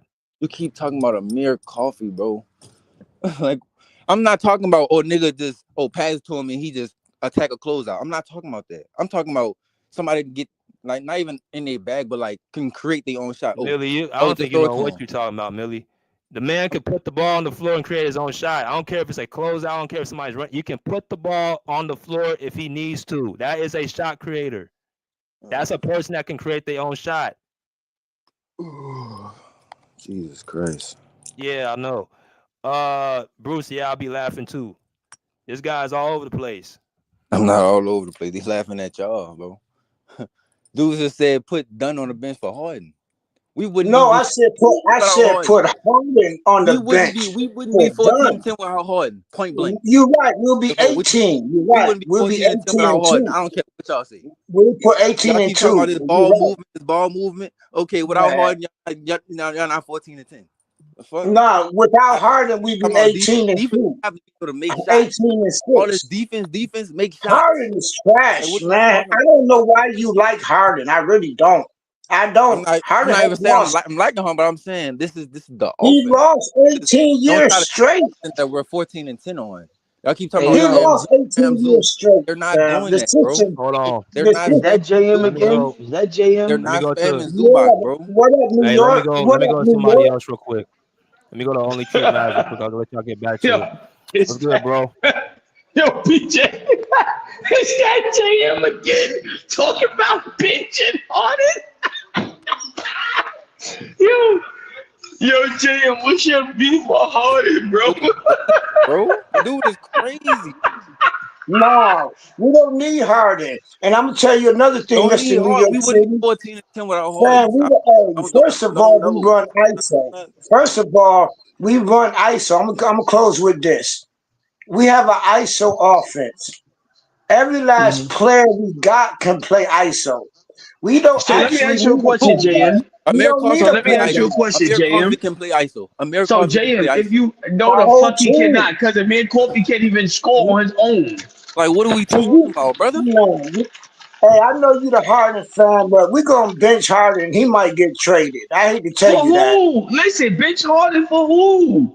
3 more Chris people. Dunn. He said Chris Dunn. I said, or KPJ. Either Oh yeah, one of them. KPJ, Chris Dunn. Right. We They don't look. need a I don't know point about all guard. Dudes that. that look up to Harden. That shit crazy. We don't need a point guard. If we run an ISO, KPJ right? literally We got run his an game from ISO. Harden. We don't And you need talking a about point benching for guard. KPJ? What are we talking about? Yes, I would. Harden run the clock down, take bad shots, and he always And wait, fuck what up in the KPJ fourth. does? KPJ is just like Harden. Take KPJ are bad not. shots. No, Bad shots. KPJ a better That's his point shot. guard. It ain't a bad No, shot if you no, taking it every day. If you no. work on it every day, it's not a bad shot. That's a superstar you Well, talking about. I'm gonna let y'all talk. I'm just hear y'all out. I said what I said. Yo, Let y'all hear listen. y'all Yo, he got beef with. He got some type of beef with Harden, bro. That shit crazy, bro. One of the best dudes on their team that got us to 14-10. Y'all talking about What bench happened? Harden. You good? Amir Coffey can create his own You shot. all right? Apparently, Jeff he can Van ISO. Gundy. Apparently, Amir Coffey can Jeff ISO. Van Gundy. That's what they said. Jeff Van Gundy got Amir us to Coffey can 4. ISO. That was Jeff Van Gundy. That's the MVP. Jeff Van Gundy. That's what MVP is. Not Harden. Duh. My boy saying, trade Harden. That's what niggas laughing at. Like, what? Yo, Serious? Talking about laughing. yo, he I don't always care. got. I don't know. He got beef with Harden. I've been right And the a whole fact, time. I've been right about my team the whole time. Even when I said in the summer, stay pat. You may think I don't know what I'm talking about, but I've been right 99% of the time. Harden like might what? get What you traded. said? We I don't don't need a know, point JM. guard. Listen to me. JM, I We don't don't need know, a point bro. guard. You done made some. Listen to me. You made some bogus takes, bro. I don't know, bro. They was right. They was right. Like, They're what are we right. talking about? I'm not about to sit here and You listen made to some this. bogus I'm ass takes, getting in here man. and telling you about it. What are you crazy? They was right though, Listen, right? Only quote listen. unquote This is an bogus ISO take. I offense. was Y'all right. complaining about one of the best ISO players ISOing. Then he could go Like, what are we someplace talking about? else. One of the best creators, the playmakers ISOing. Like we getting good shots out of this shit. And y'all talking about, oh, get a ball to Zubac. I fuck with Saying he Zubac. got the We running the pick and roll. I fuck with Zubac. But we're not about to what's just come Harden's down every percentage? time and give the ball to Zubac. Y'all What's Harden's delusional with shooting that, bro. percentage? What's Harden's shooting percentage? Can you tell me What his they got to shooting do with percentage? anything, bro? He's seeing more coverage So than that means anybody. he's That's why trash. Norman Powell is going crazy. That's why all these role players is doing good. Man, You keep talking about he man. holding the ball and doing all this. Why all these role players having one of their best? Not with him. Harden be on the bench. Have you been watching our games? Harden be on the bench. Bro, JM, Harden is the reason why we look the way we look now, bro. No, Jeff Van Gundy is the reason why we look the way we look. Jeff Van Gundy. Our defense. We scored 80 points the last two Listen to games. me. What did Harden do? What did Harden do the JM, other game again when he missed what? JM, listen to What me. was his percentage? Where he was like JM, 2 listen to for me. 15 or some shit like that. Nigga can't. JM, Fam, what we listen got to to do is me, lock that bro. nigga down. Go ahead. My JM, fault. I'm Go ahead. Go watching ahead. every My fault. game, My dog. fault. My fault. Go ahead. I'm Go ahead. watching every game, bro. And what Harden did? And to be What Harden honest did with you, again? That hold was a on. scheduled And to error be also honest with back to you, back. He and 36 years listen, old. and listen, and to be So honest back with to you, back. and listen, to be honest with you, we probably can agree. I'm gonna keep it a buck. Yo, BJ, you in here? Yeah. I'm gonna be honest, yo. I love my Clippers, but I just don't get excited watching them like that no more for some reason, bro. I just don't. Like some games I watch now, I don't know if it's because I'll be at work a lot. I don't know, man. But some games I watch, and other games I'll be like, I ain't watching this shit. Don't get me wrong. I just don't like the roster, bro. Like I have a problem with the roster. That's it. Like I just don't care for that roster. Just don't. What's wrong with the roster? In my opinion, Lawrence Frank spent how much did he spend on that roster, BJ? Somewhere between probably 180 and 190 mil. Now here's the thing. Yo, we couldn't do better, bro. Like, But you wanted another star or something? Yeah, what you say? So you wanted another star? Hell yeah, bro. Like, all right, here's the thing. This is when, all right, I play a lot of 2K, bro. This is when I realized the Clippers was gonna have trouble. When I play certain teams, and it's like, yo, I can't score, bro. And it's the same shit in real life. When they play certain teams, they can't fucking score, bro. Like, But the thing is, though, like they said we got a lot of creators on this team. That's what they said. But yo, let me ask you a question. Do you see that? Nah, I was telling them, nah, we don't. That's why they I don't either. That's why they have to have Harden with the ball the whole time, bro. That's why And I KBJ get the agree. ball when he out. Like, it's not rocket science, bro. Y'all keep saying like this. Like, I'm not about to let y'all say this shit, bro. Oh, okay. Well, how do our young kids score when Harden on the bench? If we ain't got no KBJ is offense, But that, here's bro. the thing, though. They don't score. That's the thing. How do our They young don't. kids come in and close the gap? Bro, How's that KBJ possible? been like that. So that means we don't need Harden. Hello. That means we don't need Harden. If our Yeah, young he kids just come talking, bro. He in, not even thinking rationally, bro. I'm done talking to you. I'm done talking to rationally, you. You just saying Listen stuff. to You me. just saying stuff, Listen, bro. JM, listen to What? me. JM, if you get rid of James Harden, bro, this team is going to be horrible, bro. no, it Who wants won't. scoring all It'll the be points? better. Listen It'll to be me. better. All Our right, young listen to kids, me. Who? all five He want of to go them. back to the what that was? Lou Listen Will to and me. them. Yo, JM, listen You to don't have a me. Lou Will Please, on Our this team, brother. young kids. Our JM, young listen to me. kids. Who Please you don't tell think me you closed the want. gap? Who you think started the Listen, fourth against all them games they closed the gap? Them are young kids. That Harden is nowhere out there in the fourth. listen to Nowhere. me. Out of what young kid on that bench you really think is a certified bucket getter like that, bro? Jordan Miller, Terrence Let Flowers. me hold on.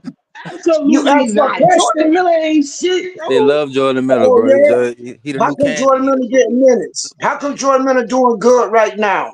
How is that Listen to possible? me. Here's the thing, right?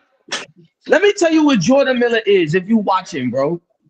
He's a downgraded version of Derrick Jones Jr. That's it, bro. He's scoring though, right? You asked me who could score. Can't Jordan Miller score? Can't KBJ score? Listen to me. Listen to What? me, JM. Listen, I'm gonna be completely No, I don't transparent know if with you. y'all Clippers fan. I don't think y'all Listen, Clippers fan. hold on, hold on. Like you going off the rail. Hold on. Stay on track. This is what I'm gonna tell you. From what I've seen from him, I haven't seen anything from him that impresses me, bro. Now in the summer league, he was cooking, but that's the summer league. We're not talking about the juniors. We're talking about the big leagues here. He's not playing the 4 games in NBA. What do you mean? I really don't think you're a Clipper fan, but go ahead. Keep talking. Oh my God, here you go. How you gonna tell me I'm not a Clipper? All right, go ahead, whatever. Like I said, at the end of the day, BJ, or I mean, not BJ, I mean JM. What I'm saying, JM, I felt like the roster could have been constructed a little better, bro. Like, think about it. We got a bunch of guys on this roster. We haven't even seen these guys play. Yo, when was the last time we seen Kevin Porter Jr. play? Love Kevin Porter. When was the last time we seen this nigga play? This nigga been in the NBA for like 2 years. 3 games ago when he had sprung his ankle. No, that's what I'm talking about. Listen, I'm talking about before he signed with the Clippers. When was the last time you seen him play? A year ago. Before that, he sat out a whole year for domestic. He was out of the league because of outside issues. Domestic. Yeah, he was out of the league because of domestic Now, here's violence. the thing. Now, right? Not because of basketball, because his girlfriend got mad. That's why he was gone. And listen, he didn't get hurt. And listen, I understand that. That's why I was getting to you next. All I'm saying is, I don't think we have the scoring that people believe we have. I don't see it. I'm watching every single game. Yo, JM, if I can show you my DVR on my cable box, I have every game recorded. I'm watching these games while I'm at work. We don't have legit scoring like that outside of James Harden. We don't. No, we actually have the scoring, but you ain't gonna see it. Not when Harden jacking up 20 shots a game and only getting 15 points. You ain't gonna see it. And maybe 20 plus shots a game. And it ain't that many possessions for anybody else. And so you ain't gonna see it. He just talking. You ain't gonna see it till Harden get on the bench. Listen, and maybe Norman Powell, but at the end of the day, I'm gonna keep it real with you. I don't even fuck with Norman Powell like that. Like, he's way above his league. Listen, I like him, but Norman Powell is not that guy, bro. He's not, our best bro. scorer. What do you mean he's our number 1 scorer? What do you mean you don't fuck with him? He's our number 1 scorer. And that's the problem, JM. That's the fucking problem. He's scoring better than Harden. What are you talking about? We'll see when Kawhi get back, brother. Listen, Norman Powell, listen to me, JM. Why the fuck would it, and not cursing at you, but I'm just cursing. Why the fuck would you want Norman? Why the fuck would you want Norman Powell as your best scorer, bro? He is our best scorer. We didn't pick him. That's what it turned out to be. And that's the problem. You do realize he can be stopped, right? He can be stopped in key moments. We would have been losing. If he wasn't our best scorer, we'd be losing. Well, I don't get your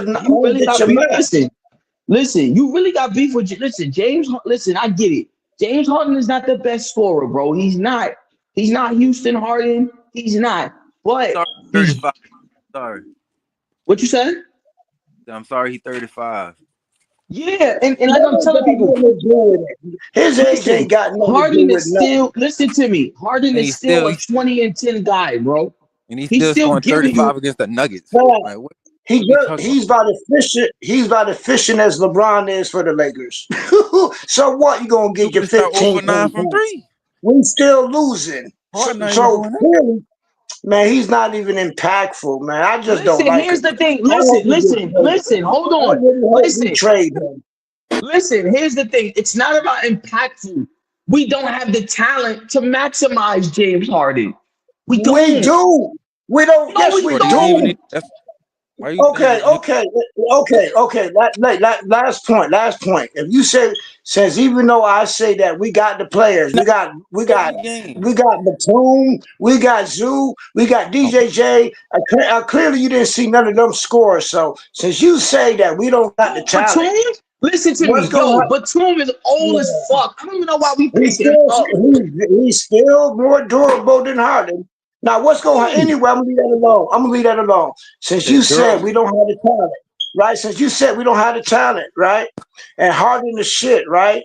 So that go back to my whole thing from the beginning, where me and BJ was saying, I said it. Harden and Kawhi not gonna match. Because everything you just said. How? You said we don't got the talent. We don't got this. Okay, so it's okay for Harden to shoot the ball 20 plus times. So what's going to happen when Kawhi get back? Lue literally told him to start shooting more threes. So what's gonna happen when Kawhi get back? Listen to me. That's he the gonna question. shoot. I That's mean, he the question told of him to the do that day. because Kawhi not out there. The JM, listen to question of me. the day.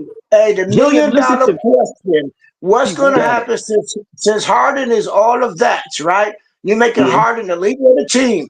Now, what's gonna happen when Kawhi get back? Listen to me. Who gonna be the leader? Who gonna be the Hold leader? on. Listen to me. Listen to me. Right? Listen to me. Hear me out, JM. Lawrence Frank said out his own mouth, this team does not have championship aspiration. Motherfucker, you the one When? who built it. When he said Motherfucker that? built it, dickhead. When he said that? Bro, When? listen to me. JM, go back and watch his media day speech. They was like, what is your expectations for this team? And he goes, being realistic, there really is no expectations. What? You talk about LeBron. Oh You God. ain't talking about that coach. You ain't talking about Lawrence Frank. Why would somebody say something like that? First of all, I know you're lying. Cause why the JM, hell that's would what the fuck, yo, BJ, do me a favor. no, man, y'all keep going back into the past. Oh, come on. That He doesn't make clearly sense. states, bro, he clearly fucking That don't make states, sense. yo, That don't make sense. no. He was like, I'm gonna be realistic. He was like, I don't have a ceiling for us. Some shit like that. Bro, you the one that built this fucking cheap ass roster. No, if he don't have a ceiling for us, that means ain't no telling how high we could go. Do you know what ceiling means? That saying means we ain't no telling how high we could go. There is no ceiling. JM, how high do you really believe we're gonna go, bro? That's fucking To the roster. championship, to the finals, to the finals. Told you not to pick a fan. How we gonna go to the finals? We got Harden on the team. Listen to Harden me. gonna be gone by Got Harden on the team. We January. don't got the finals. Harden Listen gonna to be me. Let gone me by explain something to you. January. By Listen to me. January, we about to get 3 more players for Harden. Watch. If you 35 think million? Harden ass, why would you get 3 more players for him? Just trade him to Minnesota, brother. Nah, we need 3 players for him. With his salary, he make 35 million a season. We get 3 nice, decent players. We don't need no more stars. Let them go. 35 million a season. We go pick from Charlotte, from Wizards. We go pick up. Yep. They got some nice players for cheap. You can Julius Randle, brother. Julius Randle for JH. Nah, Listen to me. Listen to nah, me. not Julius. Julius Nah. Randle for Listen. JH, man. We already got Mo Bamba. Mo New Bamba, era. they the same player. We already got era. Mo. We don't need Julius. Listen to me. Put all the load on the injured Kawhi Leonard.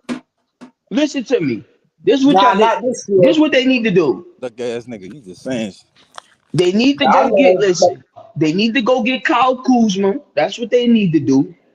Kyle Kuzma. If the Wizards is willing to give him up, he will be you can add a guy like him. He'll be useful in key situations. Here's the thing. First of all, we have too many guards on this roster. You got Amir Coffey, you got fucking Bones Highland. You have too many guards. There's too many players that play the same. That's the problem right there. And we're still small. Because we play ice, because Ty plays ISO. So, of course, we got all guards. We play Listen ISO. to me. Listen to me. What I'm saying is, and we're still too small. Still too little. Yeah, we have a bunch of young guys, but you don't know what none of these guys are worth. And when you watch them play, they're fucking mediocre at best. No, they not. They good. Listen to me. Listen to me. Okay, that's your opinion. Like I said, Jordan Miller is fucking trash, bro. I've watched enough of him. I'm not interested. I'm not. If we can get something good back for him, let's do it. And trust me, I love my team. Like, yo, listen. Huh? Doing all right. BJ. Yo, BJ. All right, he probably paused us. I don't know. He probably walked away. Listen, I don't like the roster. I don't. I think the roster I think we could have did more. I think That's we just need my a better opinion. coach. Well, that's a good Listen, opinion. My opinion is we need another coach. That's been my opinion the whole time. listen to me. We need another We let coach. listen to me. This is the only problem I have with these niggas, right? Fucking Lawrence Frank. I can't stand stupid ass. Listen, he let Paul George walk. Fine. They knew they weren't gonna pay Paul George. They knew all through last season, during contract extension talks, they was not gonna be able to agree at a number. Why would you not just trade him? Why would you just let him walk? That didn't make sense to me. First of all, that's not true. He got Yes, offered it the is same. true. He got offered $151 million. The same contract Kawhi had, actually more than Kawhi got. He wanted to leave anyway for $221 million. Listen, He asked for no. Hold on. And you know Listen. what we got? And you know why we let him go? But I'm explaining to you why we let him go. We let him go, right? Instead of bringing somebody else in, because we didn't want nobody that was going to send. It made more sense to let him go where he wanted to go and keep that $150-something million and go buy Derrick Jones Jr., KPJ, Chris Dunn, bring Batum back, and get Kai Jones for that one contract. The same thing we're going to do with Harden contract. Same thing about to do with Harden contract. Listen to me. We can argue on this page, bro. This is probably, outside of James Harden, this is probably the worst roster Kawhi has played on, bro, since he's been a pro, to be honest with you. Because San Antonio wasn't. Wrong again, because Kawhi already said he excited to come back. They play with the new additions and the defense. So you're wrong again. Excited to come back and do what? Take up, hold down the load? Play with the new additions and the defense.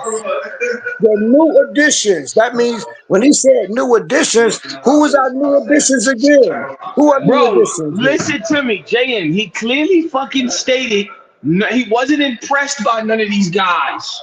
That was in preseason. I'm talking about 3 days ago. He already said he ready to come back, excited about the new additions and the defense. Man, listen to me, JM. You're not a Clipper fan, fam.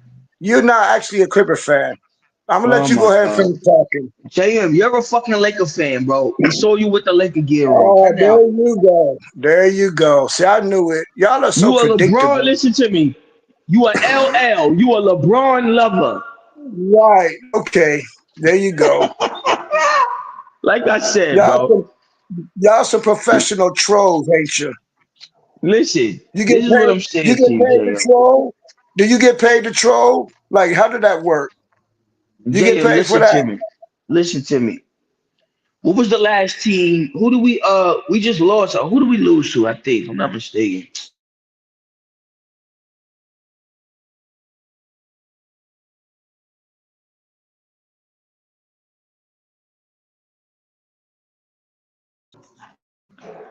All right, so look.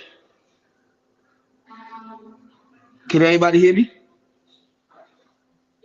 I can hear you.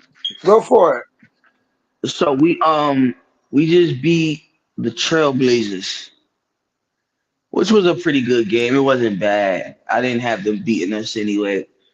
I think who's out? Terrence Mann is out for what? Another 3 to 6 weeks. We just got blew out by the Wolves, fam. Here's the thing, and mind you, and listen, and check it out though. One player beat us, Anthony Edwards. One player whooped our ass. Nobody else. One player. Come on, man. Cut it out, JM. Listen, a lot of shit needs to be done with this roster, bro. Yeah, get a new coach and get Harden out the game. Listen, as far as I'm concerned, Lawrence Frank should have fucking been fired 4 seasons ago, bro. And I keep telling people that. Nobody wants to listen to me. Listen to me. Go look at every roster we had that was competitive, and he got rid of all these niggas, and look what he gave us to work with after that. I'm telling you, we got a good squad. Well, you wrong about that. Even if our roster so bad, we still 14-10, even with a trash ass Harden. So we still doing okay. So our roster can't be that bad. Listen, if that's How how we you bad? feel, listen, Yeah, you're how we 14-10, bad? right? People thought we was gonna be bottom of the league. Yeah, Listen, 14-10, not that bad. It ain't really listen, that. No PG, no Kawhi. Powell missing a couple of games. KBG still out. We still 14. We actually 3 games back from number 1 seed. Didn't know that, did you? We 3.5 games listen, back from number 1. From number listen, 1, we 3.5 games back. Not too shabby for a terrible roster, as you say. listen. You're JM. We're 4 games away from tying our winning record, bro. Whatever you We say. 3.5 games from number 1. 3.5 games behind OKC. Number 2 is Houston. We 2 games behind them. Let me ask So you a not too question, bad JM.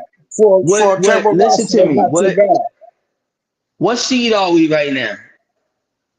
We 3.5 games from number 1. We 2 games from number 2. So you do that math yourself. You a Clipper fan. You should know that. JM, like I said, bro. All I'm saying is if you're gonna let an all-star walk, you have to replace them with something not the same caliber, but something feasible, bro. Yeah, None of Kawhi. these none of these guys we replaced Paul George with have ever been all-stars, bro. Fam, we went to a team mode and not having a bunch of stars. Actually, What'd you say?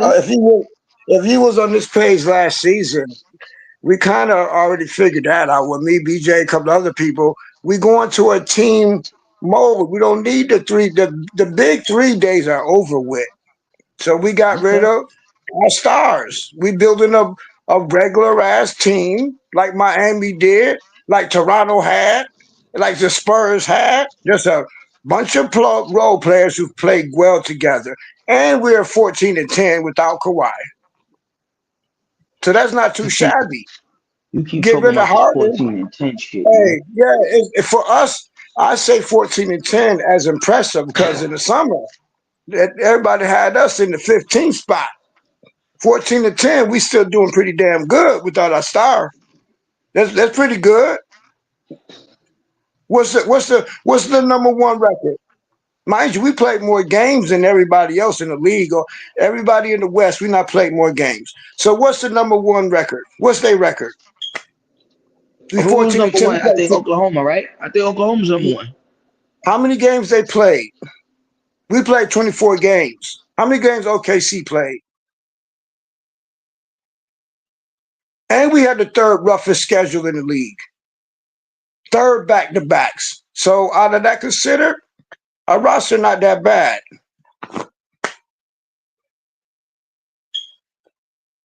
But again, you would know that if you was a real Clipper fan. It's okay. I hope they paying you well to troll.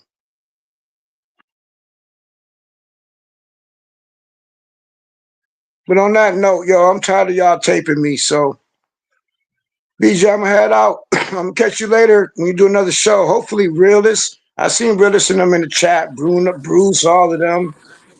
Y'all don't want to face the truth. That's why y'all stay there typing. I know I see it in the chat. Stay there typing. I'm gonna give you 5 more minutes, but I'm sure, like, it's late. And I know BJ, like, we ain't pulling up the JM, yo people. ass get up here. What I said wrong? What I said wrong? What? I see some people in the chat right now. I see old man. You the main troll. Oh, I see Andre. I see a bunch of people in the chat. Y'all can come up here. I'm just ripping and running around, but y'all can come up here. BJ, I dare them to You the come main up here. troll. Oh, come on. Come on, man. You BJ, getting let me ask pettier you a and question, pettier. bro. What's that?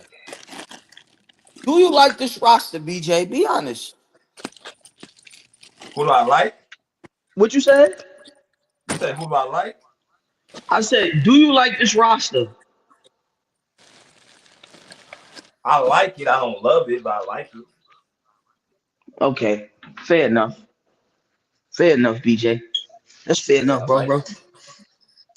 Yeah, I I like don't love it either. I ain't gonna lie to you, man. Yes. It's a lot of uncertainties. Let me ask you something. All right, so do you think Terrence Mann gets traded at some point, or you think no?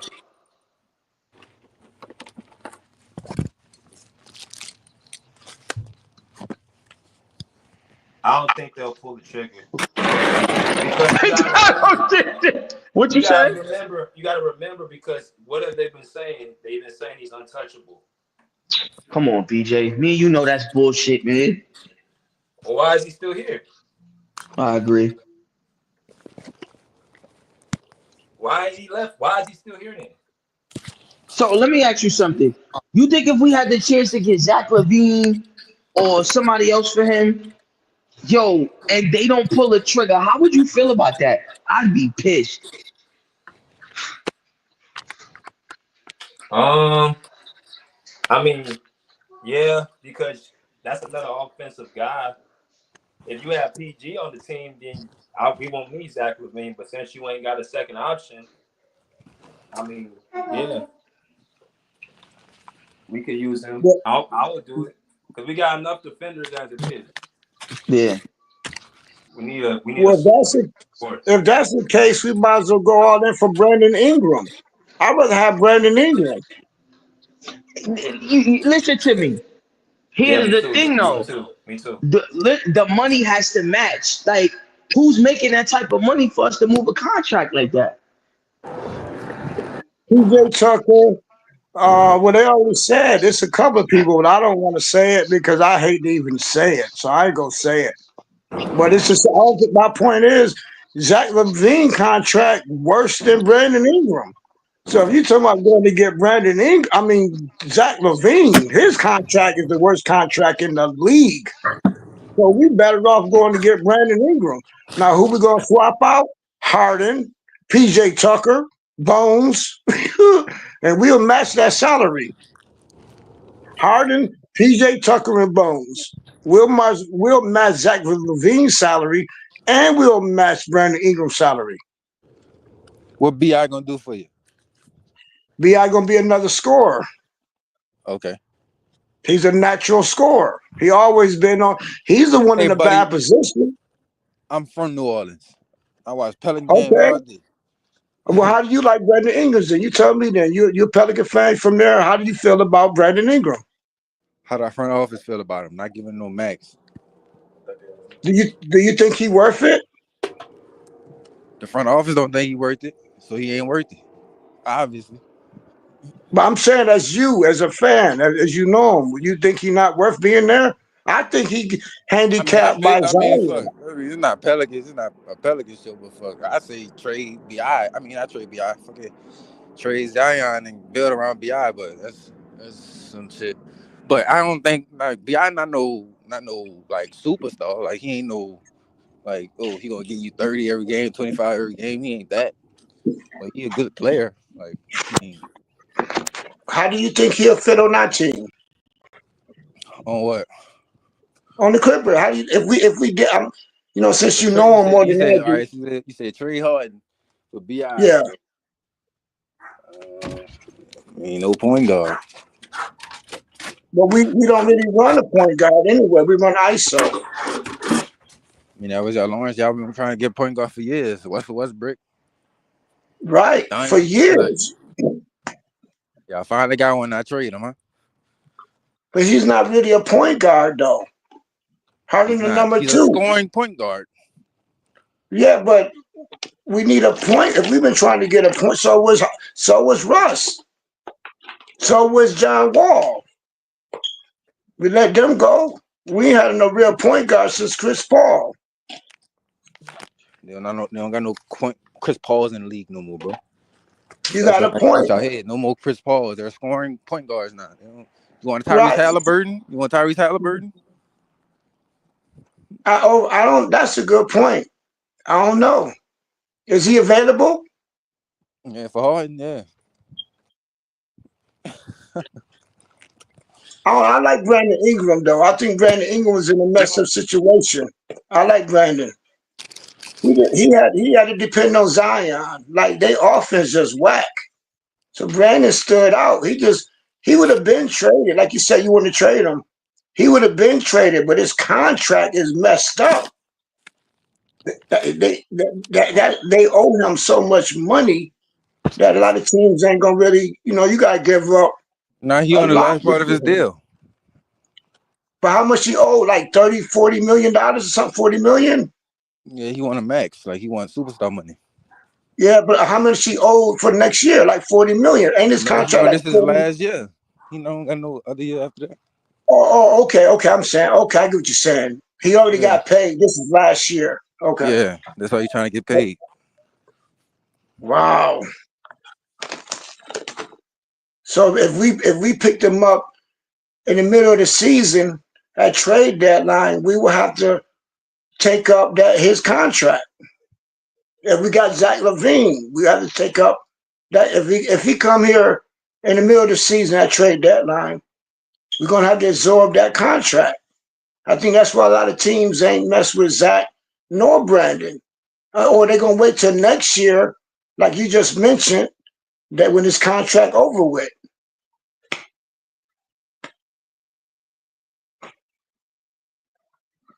Which is a good idea mathematically, unless we trade Harden and Tucker and Bones, we get them for Christmas.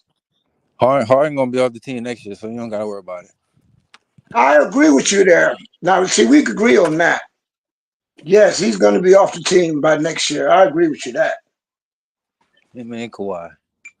Nah, Kawhi got 2 more years. Harden only got 1 more year.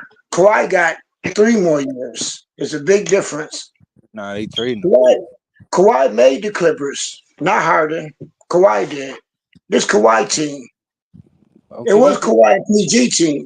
Since PG gone, it's Kawhi team. How you doing? Okay. PG team. With PG team? I said when Kawhi and PG was here, it was they team. JM, you keep talking about trading James Harden. It was never. Yes. What is your beef with James Harden? I don't like him. I don't know him personally not to like him. Yeah, I don't like his style. He don't even like him. I don't like his style. I don't like the way he plays. Listen, I said I don't like his play, just like Kobe Bryant. Kobe Bryant said it best, okay? Kobe Bryant said it best. Kobe Bryant said, yeah, he a good player, but his style does not win rings. That's why I don't like his play. So what he gonna do? Bro, you not even he didn't say it like that. He said it's taxing on the body and him just doing everything by himself. And then he ended it said, and then he said his style does not win. Has his style won a ring? He never missed playoffs. 18 years. Has his style won a ring yet? 18 years. He never missed a playoff in 18 years. Yeah, Luka went to the playoffs with the same style. Luka and Kyrie went to the playoffs the same shit. They ice on. Not for no 18 years. And yeah, Luka and them lost too, didn't they? But they went to the finals. I mean, they went to the Boston Celtics. What the fuck? Yeah, they got blown out. Right? To the Boston Celtics. So, they lost. It's still a loss, ain't it? A loss is a loss. Okay, but Boston Celtics, if they was playing, you think they was just passing it to Derrick Jones Jr. every day? And how mad? Gonna win? You win with your best players at the end of the day. It's the playoffs, not your role players. ISO don't work. ISO has never worked in the history of NBA. Never. You go back to Derrick Rose. You can go back to Iverson. Whenever you got a point guard who's your leading scorer, has never won a ring in NBA history. So what makes you think Harden going to win? Like I said, 18 years, never won nothing. So why can't Luke do ISO ball then? Why Kawhi ISO player? Why PG ISO player? Why they got ISO players in the league? Kawhi not an ISO player, came from the Spurs. Last time I checked, Spurs didn't play for the ISO. That don't mean he came. What they got to do with him coming to the Spurs? He's an that ISO mean he player. had a coach. He's not running off of screens or like getting picks. What? He's He a did that for the low Spurs. post player. He What are you can talking do about? low post, mid range. He can do That's the ISO. He's a ISO. team. That's ISO. No, that's That's somebody who can play ISO. their position. They can play their position. If your position is power shooting forward, he gets in the middle, right? If he got to post up, he could post up. Bro, that's I can ISO. play. You give the ball to Kawhi in a low No. post and you get out the way. That's ISO. An What are you ISO talking about, player bro? is somebody like Harden who run down the court That's and not jack up what a are you three. talking about, bro? Anyway, it's ISO hard is to low explain. post. Zubac getting the ball Hey, I think the Rudy question. I think Gobert. the That's better ISO. question is the better question is Harden? Is he an efficient ISO player? Yes. What the fuck? Last season, Kawhi and Paul were the top two in ISO points. What are we talking about? No, what's his field goal percentage throughout his career playing the way he's playing? You can look that up. Huh? You got the computer? Well, I'm asking you since you got all the answers about Harden. I mean, I don't know the numbers off the top of my head. So how right? you know he's efficient then? Efficient? What you mean? Points per play? 1.2 points per play?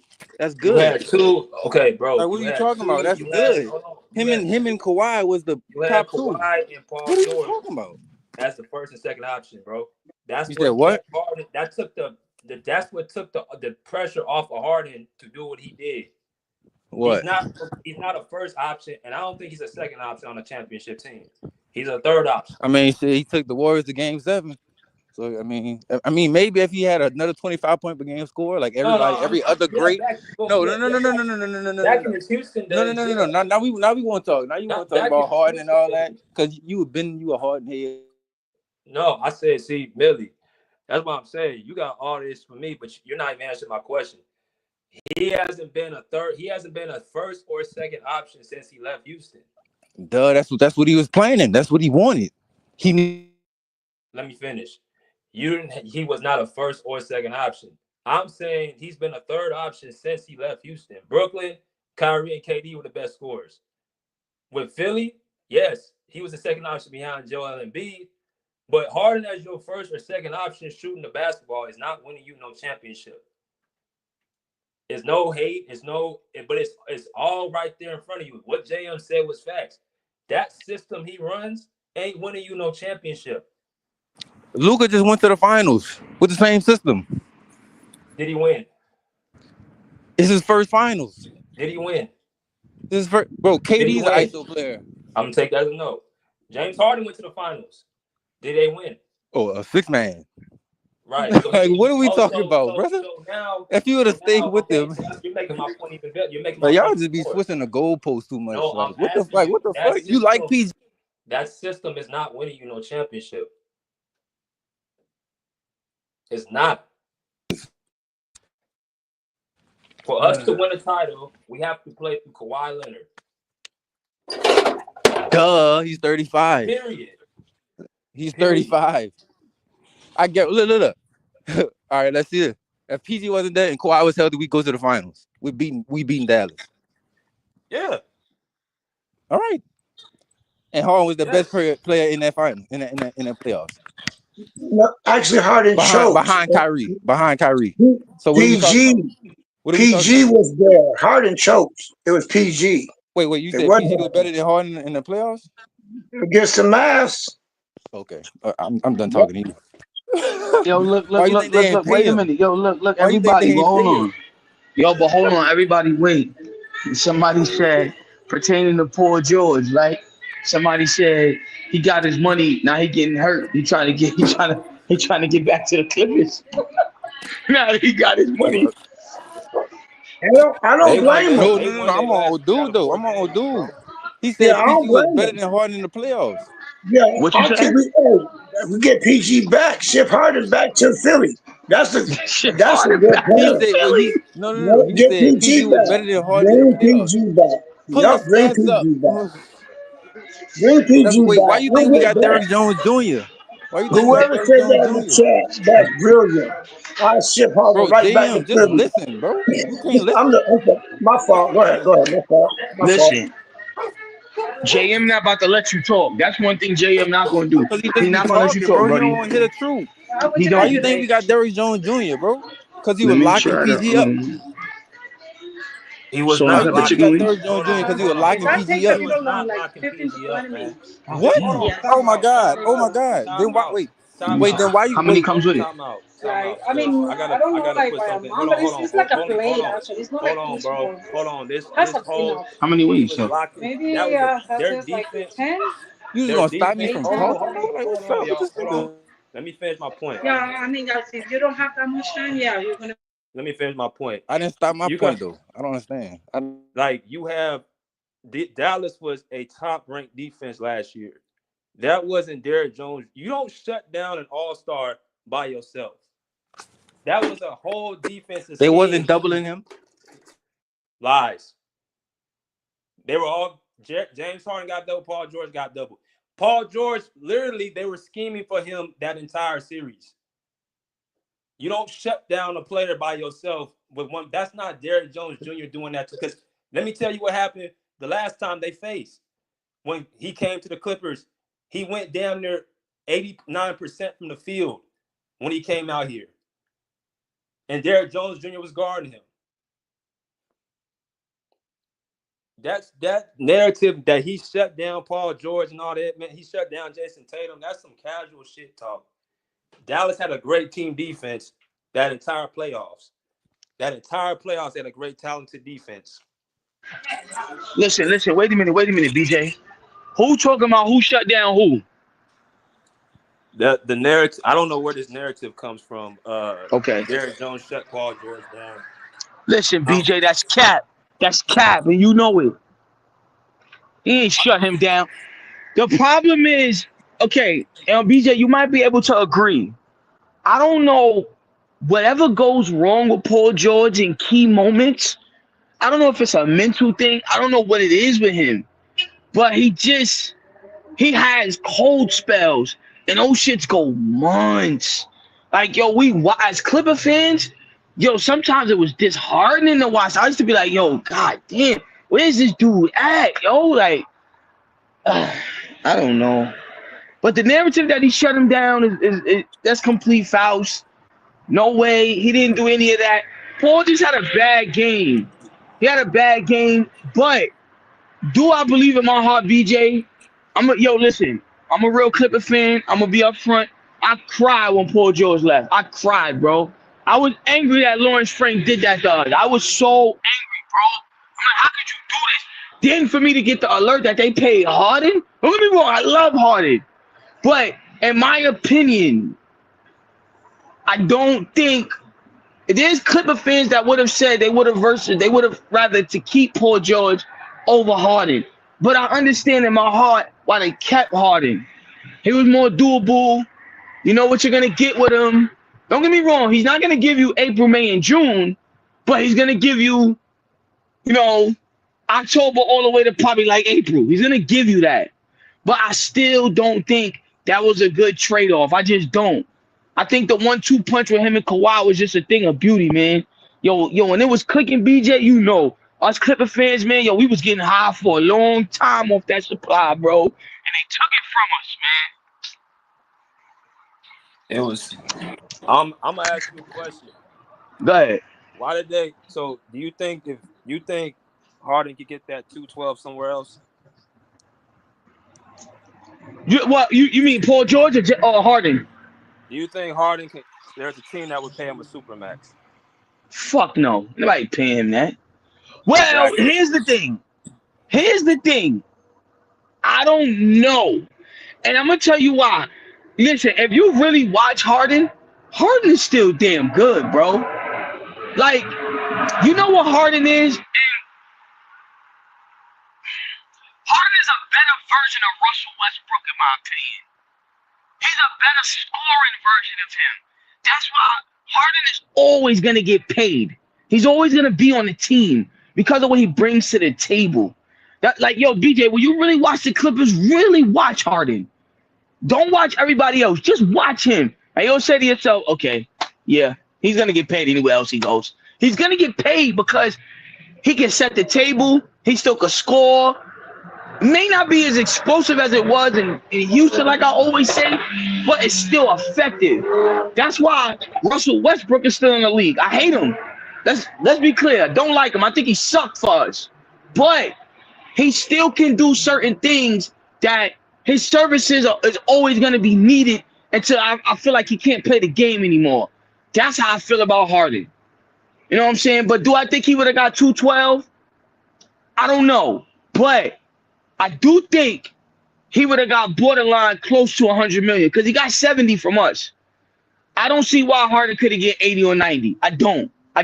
Maybe not 100, but I don't see why he couldn't get 80 or 90 because he already got 70 from us. Probably for the same reason that Houston didn't want him. Harden actually tried to go back to Houston when he left the Sixers. No, he did not. No, he did not. Google it. He wanted to go back. Yes, he did.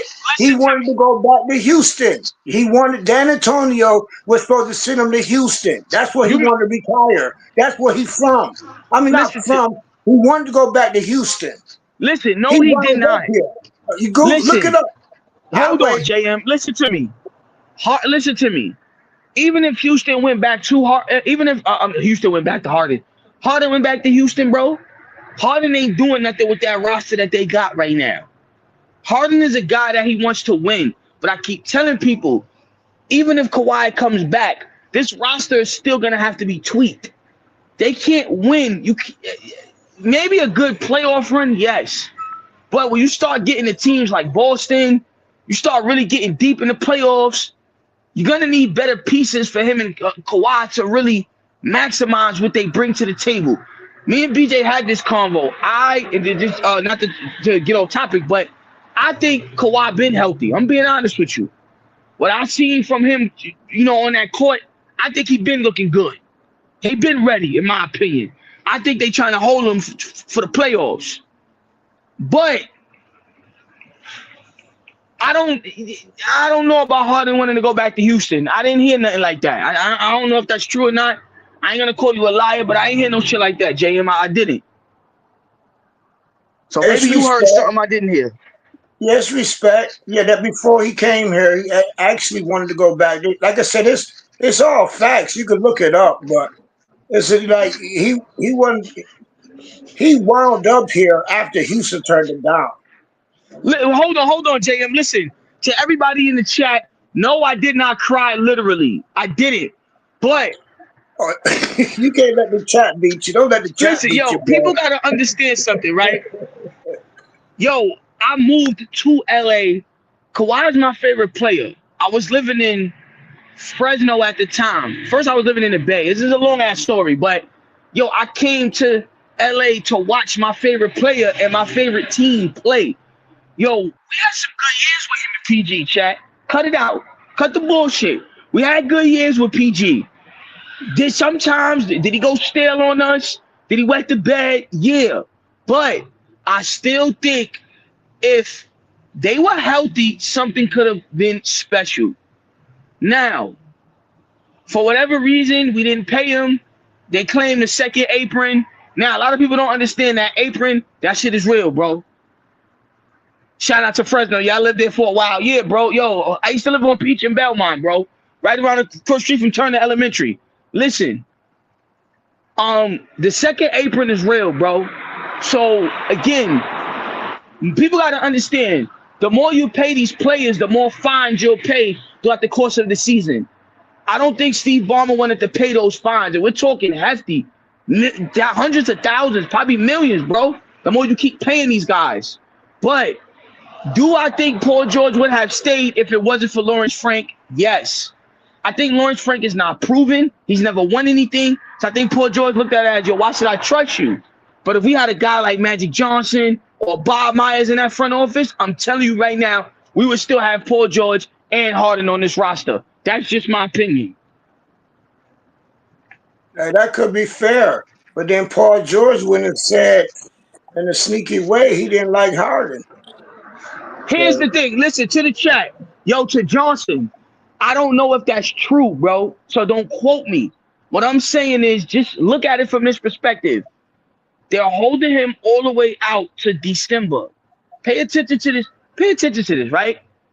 Remember, December, January, February, March, April. April is in 5 months, bro. So that means we're only getting 5 months worth of Kawhi Leonard. Ask yourself that question. Why? They're trying to hold him to closer to the playoffs, bro. That's what they're doing. They're trying to figure out. I think I saw something where Lawrence Frank was like, we figured it out. So they figured out how to low manage him effectively for the playoffs. No. Hold on. First of all, see, now you mentioned in the 3-1 lead. See, you all over the place, John. Your name is Johnson. You all over the place. That was Doc Rivers' fault. Every fucking where he been, he blew 3-1 leads. So don't blame my boy. That had nothing to do with him. And another reason why we blew that 3-1 lead, I kept telling people the Clippers were too small. They were too small to beat Denver. They had no answer for Joker. I love Zubac, but Zubac is soft in the paint, bro. Zubac is soft. And another thing, he doesn't work on his game. He still hasn't developed a mid-range game. I agree with BJ. It's not the sexiest. It's effective, but it's only effective when he's playing certain centers. When he's playing below average or low-level centers or small teams, Zubac is going to gobble. He's going to eat. He's going to eat regardless. But when he's playing against a center that could really work him and give him the business, the homo pause, he doesn't show up. I've seen that a lot with him. Yo, Corey, I agree with you. That was the Doc Rivers shit. Because Doc Rivers turned around. I think he blew that shit. He blew it in, what else did he blow it? He blew it in Philly. Orlando. He blew it in Philly. He blew it with the Orlando. Clippers. He blew it with the Clippers Orlando. with Lob City. And Orlando. Remember? And the Yeah. He blew it with Lob City too. Yeah. Listen, yo, Johnson, his knees are not gone, bro. We had this conversation. You just have to manage him. Like, you're going to have to manage him. But I keep telling people, to maximize Kawhi, you have to build a better roster because you can't run him like that. You want to preserve him for key moments. Like I said, he can get you a chip. We all know that. He can get you a championship. Like, we've seen what he can do. But if the roster isn't put around him a certain way, you're going to make him work more and more and more. So it's what like kind of roster does he need? What type of players do we need then? In my opinion, you need, for Kawhi to succeed, bro, you need a good center. You need a good 4, like a Pascal Siakam type of 4 that can stretch the floor, beat his man off the dribble and shoot, that's gonna be hard to find. Your 2 doesn't have to be that good, in my opinion. It can be just good enough. And your point guard has to be, I don't want to say a floor general, but he has to be able to hold his own in key moments. Like, if you go back and look at that Toronto run, Kyle Lowry was certain moments he went flat. He did, but he came back better in bigger moments. So I think for Kawhi to succeed, that Toronto roster was just what he needs, bro. That was the perfect roster for him. The perfect one for him, in my opinion. Outside of what he did when he won with when he was with the Spurs with San Antonio. And that Raptors team had how many stars on it again? Here's the thing, but wait a minute, hold on. Here's the thing, though. Can we consider them stars? Kyle Lowry was an all-star. Remember, think about it, BJ and JM. Yo, Kawhi got them niggas paid, bro. A lot of them niggas got paid because of Kawhi. Pascal Siakam was pretty much played great after that.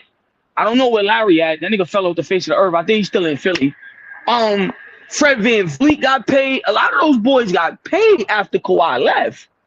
So, can we consider them stars before that championship run? I don't know. I wouldn't just jump to say that, but I say this right here, bro. And this is just me being legit. Like, this is me, you know what I'm saying, knowing basketball.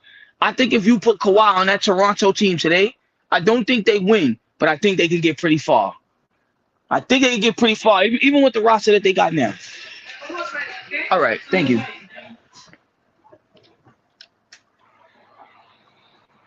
Hey, so that means if we build this team, if that's the team we need, that's the team the Clippers turning out to be. We let Russ and them go. Johnson, here's the thing. Listen to me. We let Harden go too. Let Harden go too. He don't need no Listen, he didn't blow. Listen, Johnson, he didn't blow a 3-1 lead, bro. You got to understand something. He did his job. His running mate, which was Paul George, didn't show up. That's who you should be blaming. Kawhi did his job, bro. He did his job. Hey, my bro from San Fran, actually don't even listen to them. What they already said what actually happened. What actually happened in the bubble is they wanted to go home. But Yeah, PG said and that's the they thing. said Everybody they wanted to wanted go to go home. home. Yeah, they forgot about that's actually what they even Thanks for said that locking they out, brother. were I home. appreciate you, gang. Yeah, they said they Thanks a lot, wanted to brother. go. They wanted to go home. Yeah, like, yo, bro, they wanted to go. See, people gotta understand something. Yo, COVID was something different, bro. The world never seen nothing like that, man. People's families were dying. Like, bro, my grandma's died of COVID, bro. People's families was passing away. Nobody give a fuck about no basketball at the time.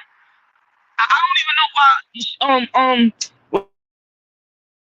did that dumb shit. Nobody cared about that. Exactly. Like, people died. Lou Williams, people died in their family. Did nobody give a damn about if we won a champion? Because think about it, right? Even though the Lakers won, nobody don't talk about that whack ass bubble championship. No one talks about that. You never hear nobody talk about that bubble championship. At all. No more. That shit was forgotten. It was forgotten the minute they held up that trophy. And they only did that because of Kobe. They did that shit because of Kobe. Hey, that's a good point you brought up. Because if we would have won that game, they'd be disrespecting us just like they're disrespecting the Lakers right now. Jaden, yo, listen. They would listen. Listen. I kill a team that shit. Oh, that's not a real championship. Oh, y'all won that little Disney ring. Come on, man. Come on now. That shit was nothing but pickup game basketball. All that was, listen, that was nothing more than a Rico Hines run during the summer. That's all that was. And a lot of teams didn't even have their best players. Kyrie was boycotting because that's the same time when Black Lives Matter happened. Same time Floyd got killed. You know what I'm saying? So, and then Paul George said to say they was leaving anyway because of COVID. You right. But after that Black Lives Matter stuff, they was like, man, I want to go home. If we was beating Denver 3-1 easily, we could have easily won that game. But they said they wanted to go home. They didn't want to win. They wanted to leave. And that was a smart move because nobody respect the Lakers right now. So what would be the point of us winning? The Lakers ain't gonna be shit till they get rid of LeBron James. It's that simple. They should have got rid of him after they won that bullshit ass bubble. They kept him. They drafted his garbage ass son. That didn't tell you something. And here's the crazy thing, right? This is what I try to tell Laker fans. This is what don't make sense to me. The Lakers got all this loyalty to LeBron, right?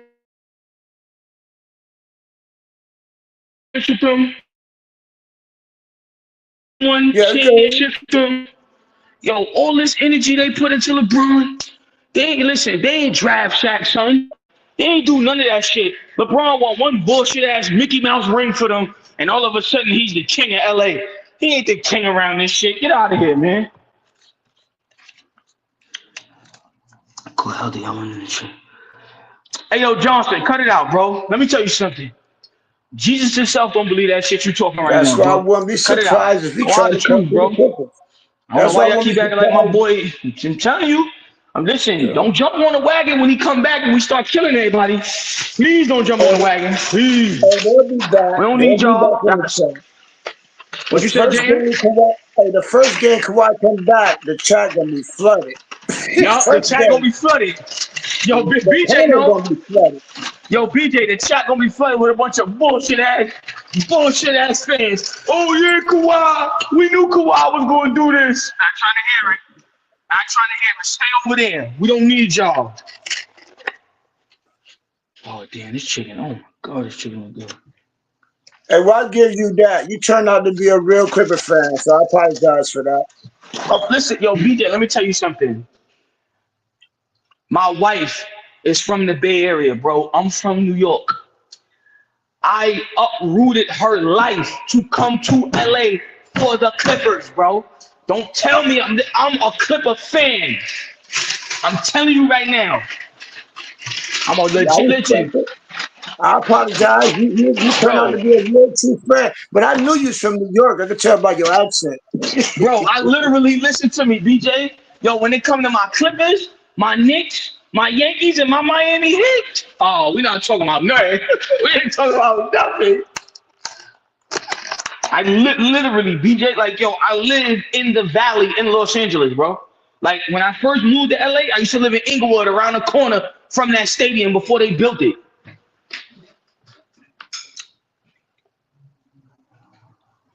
Exactly. Like, yo, I don't know why people keep saying his knees. Listen, my boy ain't crippled, bro. He's not crippled. Listen, yo, listen.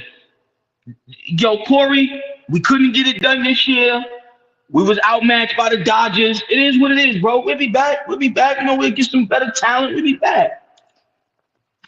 Yeah, I don't know why people say he crippled when it's just one knee.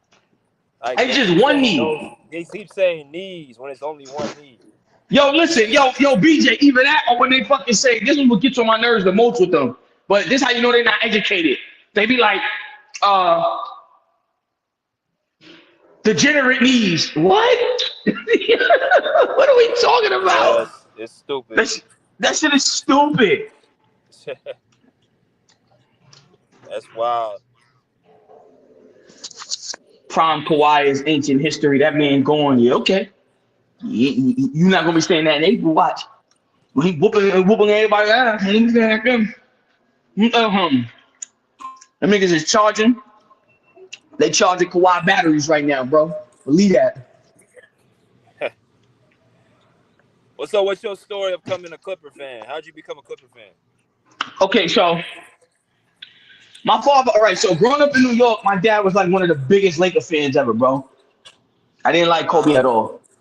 So for me, I always rooted against. So I used to just watch Clipper games, bro. Like, you know, like when Chris Paul was playing, you know, when Baron Davis and them boys was playing. I always, you know, I always rooted for the underdogs. I was always like that all my life. I spoke for the dogs in the back. Everybody root for the dogs in the front, BJ. Nobody roots for the ones in the back. You know what I'm saying? So, you know, just rooting for, you know, the Blake Griffin, the Lob City days, you know, watching Baron Davis and, you know, Corey McGetty and them boys, you know, just playing NBA Live and 2K growing up, just, you know, just for the love of the game, you know. So that's mainly how I became a Clipper fan, bro. Then when my favorite player, Kawhi, went, it was like, yo, it just made it even better. Okay. Yeah, that's a lot of people's stories too. They weren't Laker fans and then they cheered the other team. So yeah, I know I've seen that story many times. The only thing I could tell you, BJ, I never thought I was gonna move to California. I always said I wouldn't come here, bro. Always said that. I'm like, I'm not coming here, bro.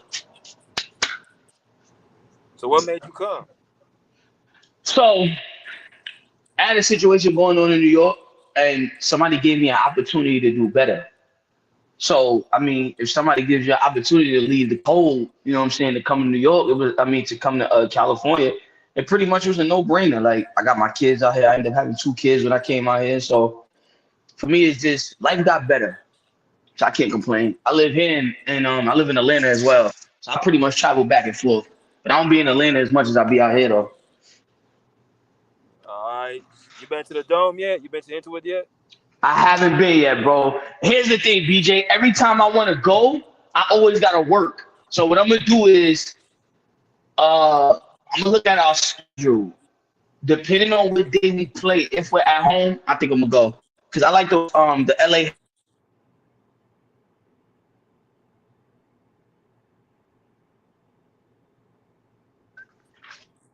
Okay. Let me holler at me if you at the game.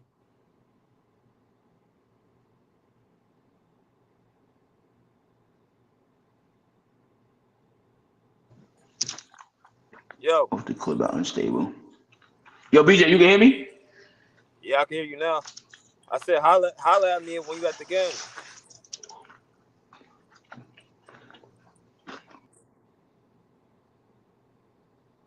Oh, my man dropped. JM, you there? Yeah, I'm here, my bro. I just listened. First time I'm trying to just listen to, Yeah, I'm here. I think my man dropped. Oh yeah, yeah. So, there you go. There you Yo, go. BJ, I was asking you, how you like it? The dome. It's cool, man. Like everything state of the art. It's just the games ain't packed out. Yeah. It's empty. Like it's not empty, but it's like they not packed out. But everything in the arena is dope. The And locker here's room the is thing. dope. Media's dope. Everything's dope. The arena's dope. The floor is dope. Mm-hmm. Everything's dope. And that's another thing. Like when you mention Paul George, that's another reason why I respect him, but I don't. He made a comment of, the Clippers were a B team. Nobody was really packing out the arenas, and it's like, why do you care about things like that, bro? Like it shouldn't matter.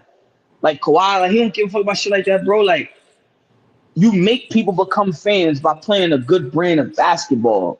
We get it. Like, this is LA, bro. This is always gonna be a Laker town. We get it. But that doesn't mean we can't make people like, you know what I'm saying, and enjoy the Clippers if they're giving a good product to the people. So like I said, I did hear that fans is not packing out the stadium. For me, I don't care, bro. I'ma still go. That's my team. I'ma still support. And it is what it is. Like, I ain't going to no Laker game.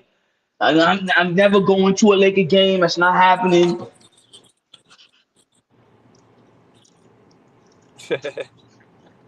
I ain't doing it, Well, BJ. I think that go back to when Kawhi was saying that the NBA sucks. They need him. I think we'll do fine. What BJ made a point on, like a couple of shows back, it was like the fans want to see Kawhi, so they know he ain't. I think when he come back, I think that's going to build up the whole attendance. If that's the factor, they want to see the star. So the star ain't been playing yet. So they probably gonna sell out when he come back, or get maybe not sell out, but probably more people. When he get back, because everybody anyway, they want to see the claw. And he actually said that shit himself. Like they want the claw back. Yeah, Yeah, I'm saying he actually said. I'm not hyping it up. He actually when he texted Pat Bev shared that with us. I think BJ put that on the screenshot. So they want the club back. NBA suck right now. So he must be ramped up. But that's the first time I ever heard him talk shit.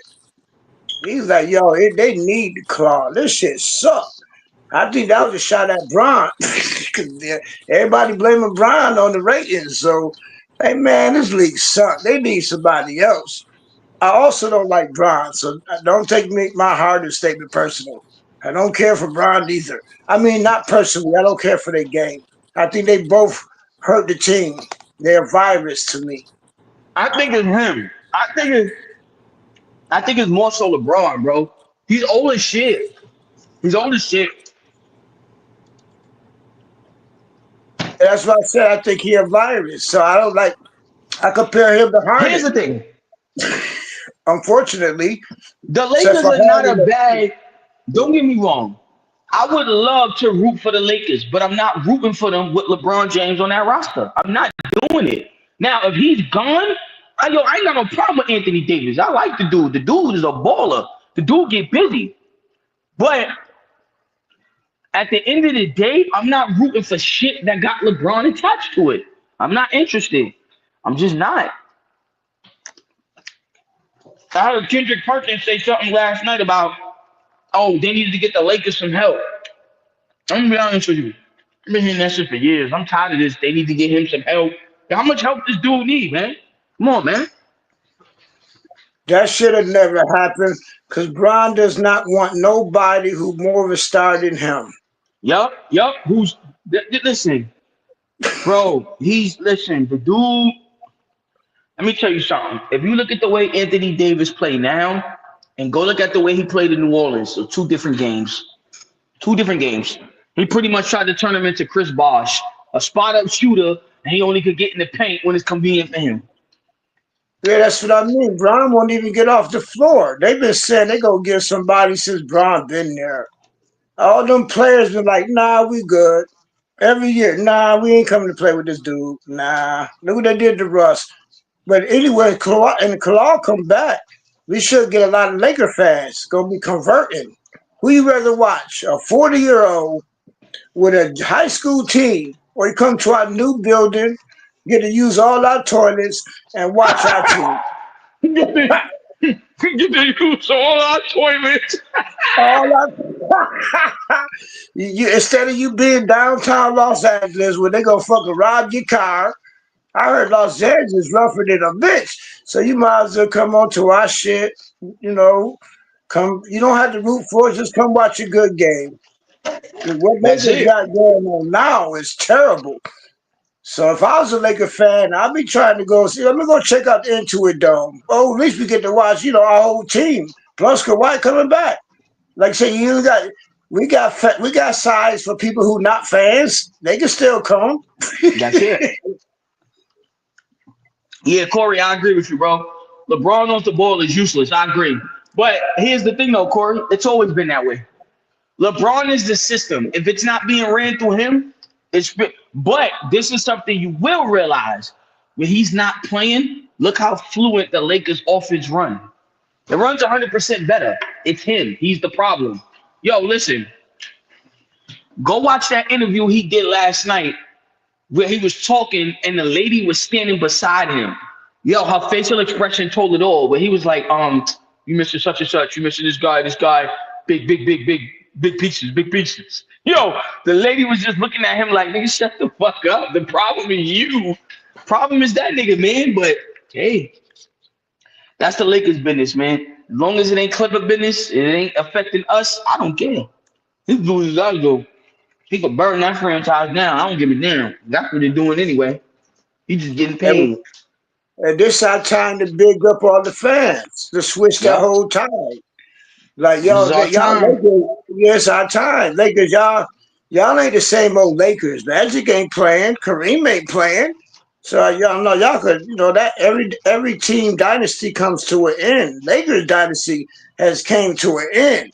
So you want to watch a good game? Come on to the Intuit Dome. Come to see some high tech shit. Why you gonna go there? Oh, that's it, right? And our tickets cheap. So I think when we go, this is our time to shine. If we win this ring, they ain't gonna be talking about Lakers no more. Not for a while. They're gonna be talking about us. Nah, they're gonna be talking. They're gonna have to. Next time they talk about the Lakers when Magic and Kareem come back. Magic and Kareem. Yeah, that'd be or God forbid they make an AI of Kobe or something. Other than that, this God forbid, I like the Kobe. That was one of my favorite players. I like the Kobe style. But you're right, it's our time to shine. We gotta win. We win this ring, man. Clippers gonna be the new shit in town. And then Kawhi, everybody's laughing at Kawhi commercial about this my city. Now they gonna play that New Balance commercial all over again. This is my city. Hey, damn sure. I'm the king. Yeah.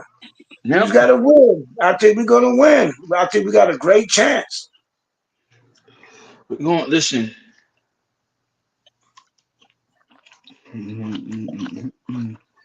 Well, you go here we go, eat Johnson. You sound like you eat lunch. You go ahead and eat lunch. Here we go with Johnson. He finessed Steve Ballmer. He didn't finesse nobody, bro. You gotta understand something. Your time to shine. You sound like, listen to me. At the end of the day, here we go with Johnson again. Yo, Johnson, cut it out, man. Don't come on the page hating, bro. Don't hate. Appreciate it. He's a Mavs fan. Oh, that's why you mad. Yo, we been sending y'all niggas home since the pandemic. That's why you mad. And we gonna send y'all niggas home again this year. Yeah, everybody hip to the Bass style. They got the same style we got. Don't work. Except we got some better players. they style they surprised everybody last year with that ISO crap. They basically took our style and ran with it. And as soon as they got to a real team, got they ass whooped. Just like unfortunately happened with us. ISO does not work. It will be. Hopefully, we could beat. We almost beat them without our best player on the court. Yeah, almost beat them. Like I said, well, without our best player, but they got it tweaked. You know, they coach, but we still almost beat them. But yeah, they got Kyrie and Jason Kidd, the coach. So, but everybody hip to them. Everybody hip to the Mavs. That there was a one pony show. Ain't nobody worried But about them. no, I'm not worried about them. I'm more worried about the Rockets. That's the only team I'm worried about is the Rockets. That's it. Not really worried about them, but we're gonna need our young players to play the Rockets. And we're gonna see. We play them what tomorrow? We play them tomorrow, right? Or tonight? Tomorrow. Tomorrow. So if we get run out the gym again, hopefully we don't. But if we do, that should tell our coaching staff that we need to be watching these right there. Them and OKC, they both young teams. Both of them young. I think that's the only problem we're gonna have. We ain't finna get ran out the gym by them. I don't know. Like I said, maybe. I hope not. But they ran us out of the gym 2 times in a row. Here's the thing. Yeah. I don't expect the Rockets to keep this up for the foreseeable future. Like for the rest of the season, I don't. Who gonna stop? Who you think gonna stop them? They young. They could run all 82 games. Ain't nobody on their team over what 24. They could run literally the 82 games straight. We sent you bums home in 6. Yeah. Like I said, I don't think they could beat OKC. I don't see them beating Minnesota. Like I said, I like Golden State, but I'm not sold on them. I agree with Shaq. I think it was Charles Barkley who said it. Somebody said it.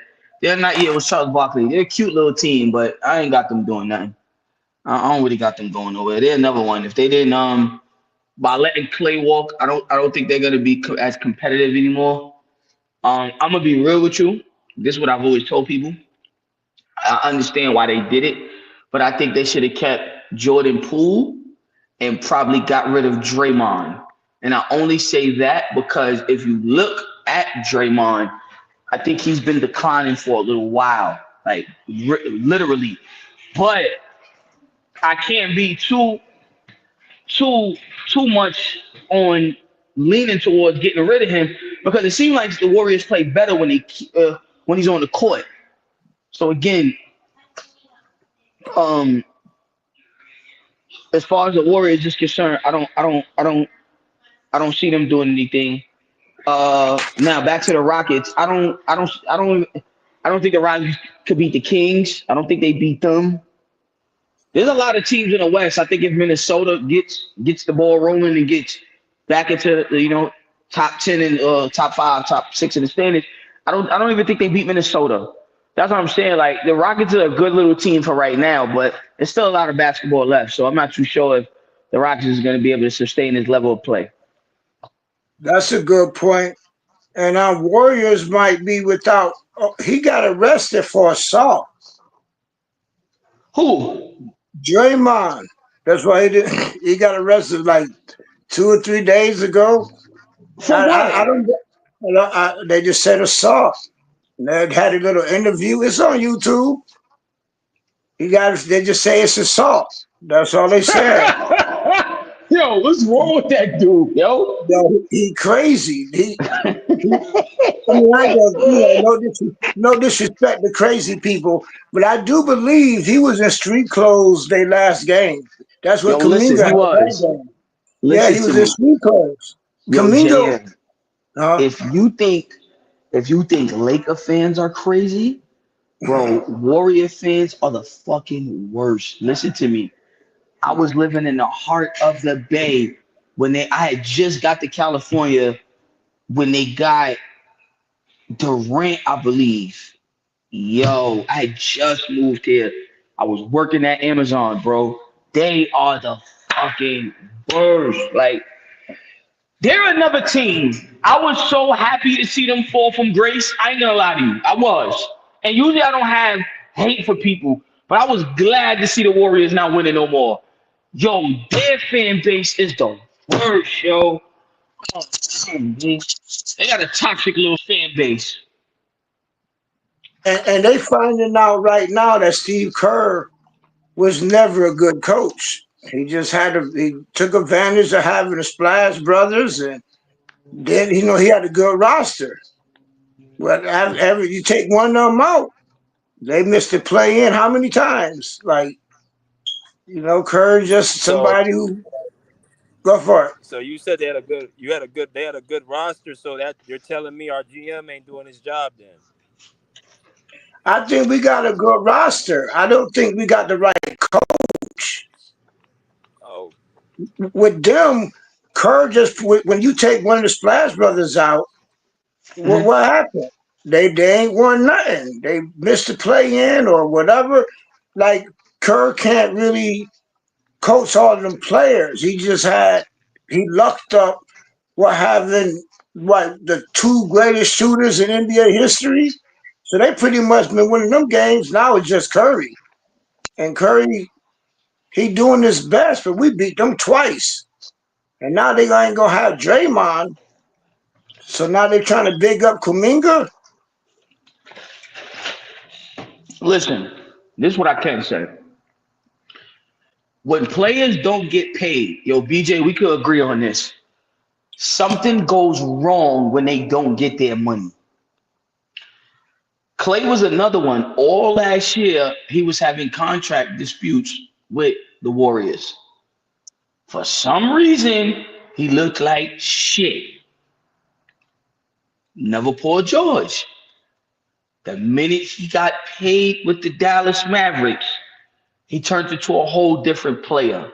So he looks like his old self again. This is what I'm thinking.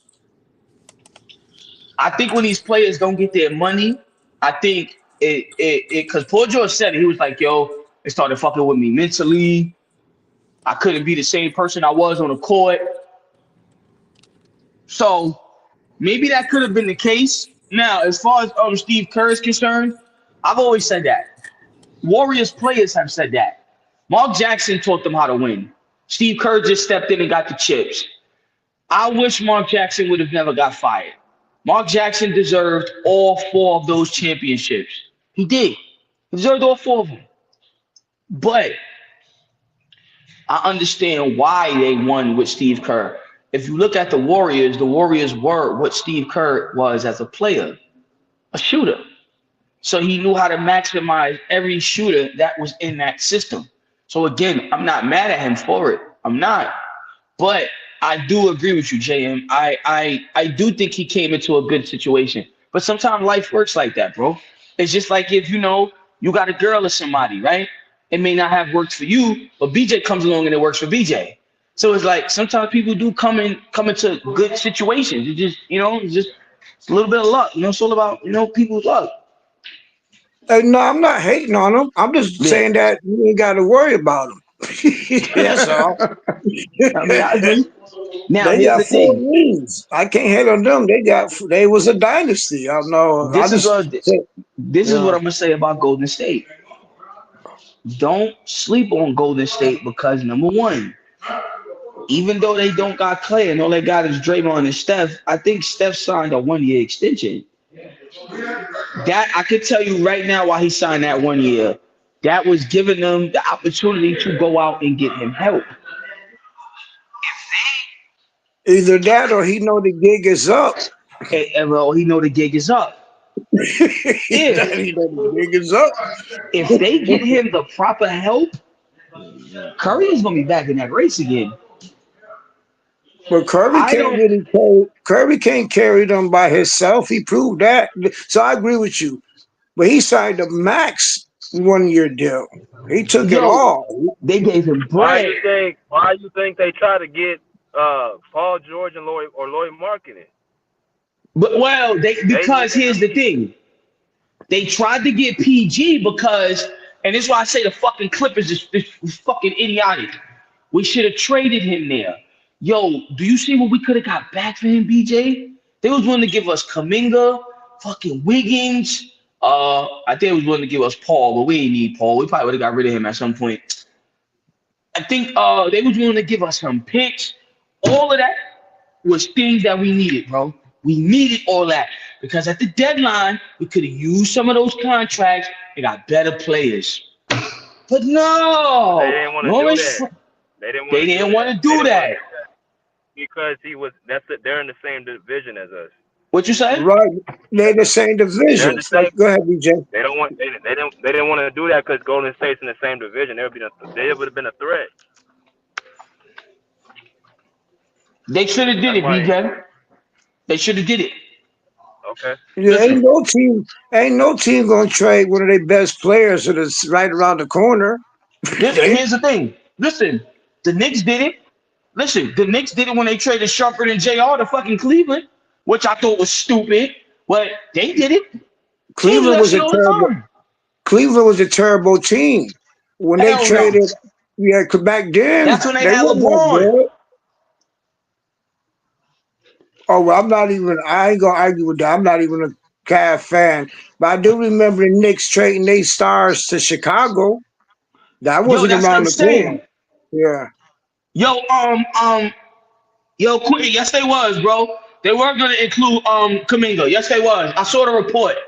Listen, the report is out there on what the Warriors offered. They didn't offer a lot, but I think they offered some. Kuminga's a beast, bro. The dude is nice. Like everybody rave over Terrence Mann. The dude is nice, son. The dude Kuminga, he's a baller, bro. He could ball. That's why I don't understand why Lawrence Frank. I get it because it's the same conference, but if I'm Frank, I'd pull the trigger on that. Because you got to think about it. Paul George wasn't going to do shit with the Golden State Warriors. The same thing he going to do with the Sixers. Nothing. All Paul George was going to do was get paid. That's it. He just was going to get paid. That's all. But you got to remember, real quick, jump in. Ty picks the players. Lawrence Frank just go get them. We got an ISO team. Lawrence Frank only just go finds the player, just like Jerry West. The coach picks the players he wants. We run ISO. Kuminga not an ISO player. What would he would have did? We don't post up nobody. If that's the case, we'd have had Kobe Brown in the game. So it was used. They didn't have no. If we would have got Steph, then I could see him letting Paul George go for Steph. But nobody else in their team matched the way we played. Everybody we got is actually an ISO or they're a defensive player. Either they defense or they ISO. That's our whole team. We're not getting. Let me tell you something. I'll be shocked if we get Steph this summer. No, I'm just saying. No. I mean, when we made that trade for Paul George, I was saying the Warriors wasn't giving us nobody back that would fit into Ty's style of play. And plus they around the corner, but every player we brung in outside of Kawhi, who came here by himself, and before him were and Chris Paul were ISO players. Yeah. Doc, ISO coach. Ty worked for Doc, ISO coach. Harden, ISO player. Rushbreaker, ISO player. Our whole team is nothing but ISO. Even Jordan, they're all, even Bones, ISO players. So Golden State didn't have the players that Ty wanted. Yo, Quentin asks, y'all think Zubac is overrated? Yes, I've always said that. Here's the thing. That's why Magic Johnson got rid of him. See, I love Jerry West, but Jerry West really thought Zubac was just this big upgrade. And it's like, no. Zubac is if you watch him play, he's a hustle big. He's nothing but a hustle big. And he pretty much is another Clint Capella. if you look at after James Harden left, where did Clint Capella go? He ended up in Atlanta. What did he do after that? He did nothing. The thing with Zubac is I don't know what he works on during the summer. He still hasn't developed a mid-range game. Most of his shots come from within the key. Again, like I said, when he goes up against legitimate centers, such as, guys like Embiid, guys like Joker, don't get me wrong, he has had his games where he can hold his own. I will say that, bro. He has his games where he can hold his own. But I think Zubac, to a certain degree, is limited. So he's easily figured out in key stretches throughout the game. Like I said, all you got to do is pretty much keep him out the paint. He really can't distribute a ball like that. He's really not a good assist guy. I don't know what he works on during the summer. I would love to see. Again, I think he's very overrated. I think he's very much overrated. I think you can put any other center on the Clippers and they'll probably do the same thing. If they're put in the same position he's put in. My fault for the background noise, y'all. Somebody coming out with their door. I'm not worried.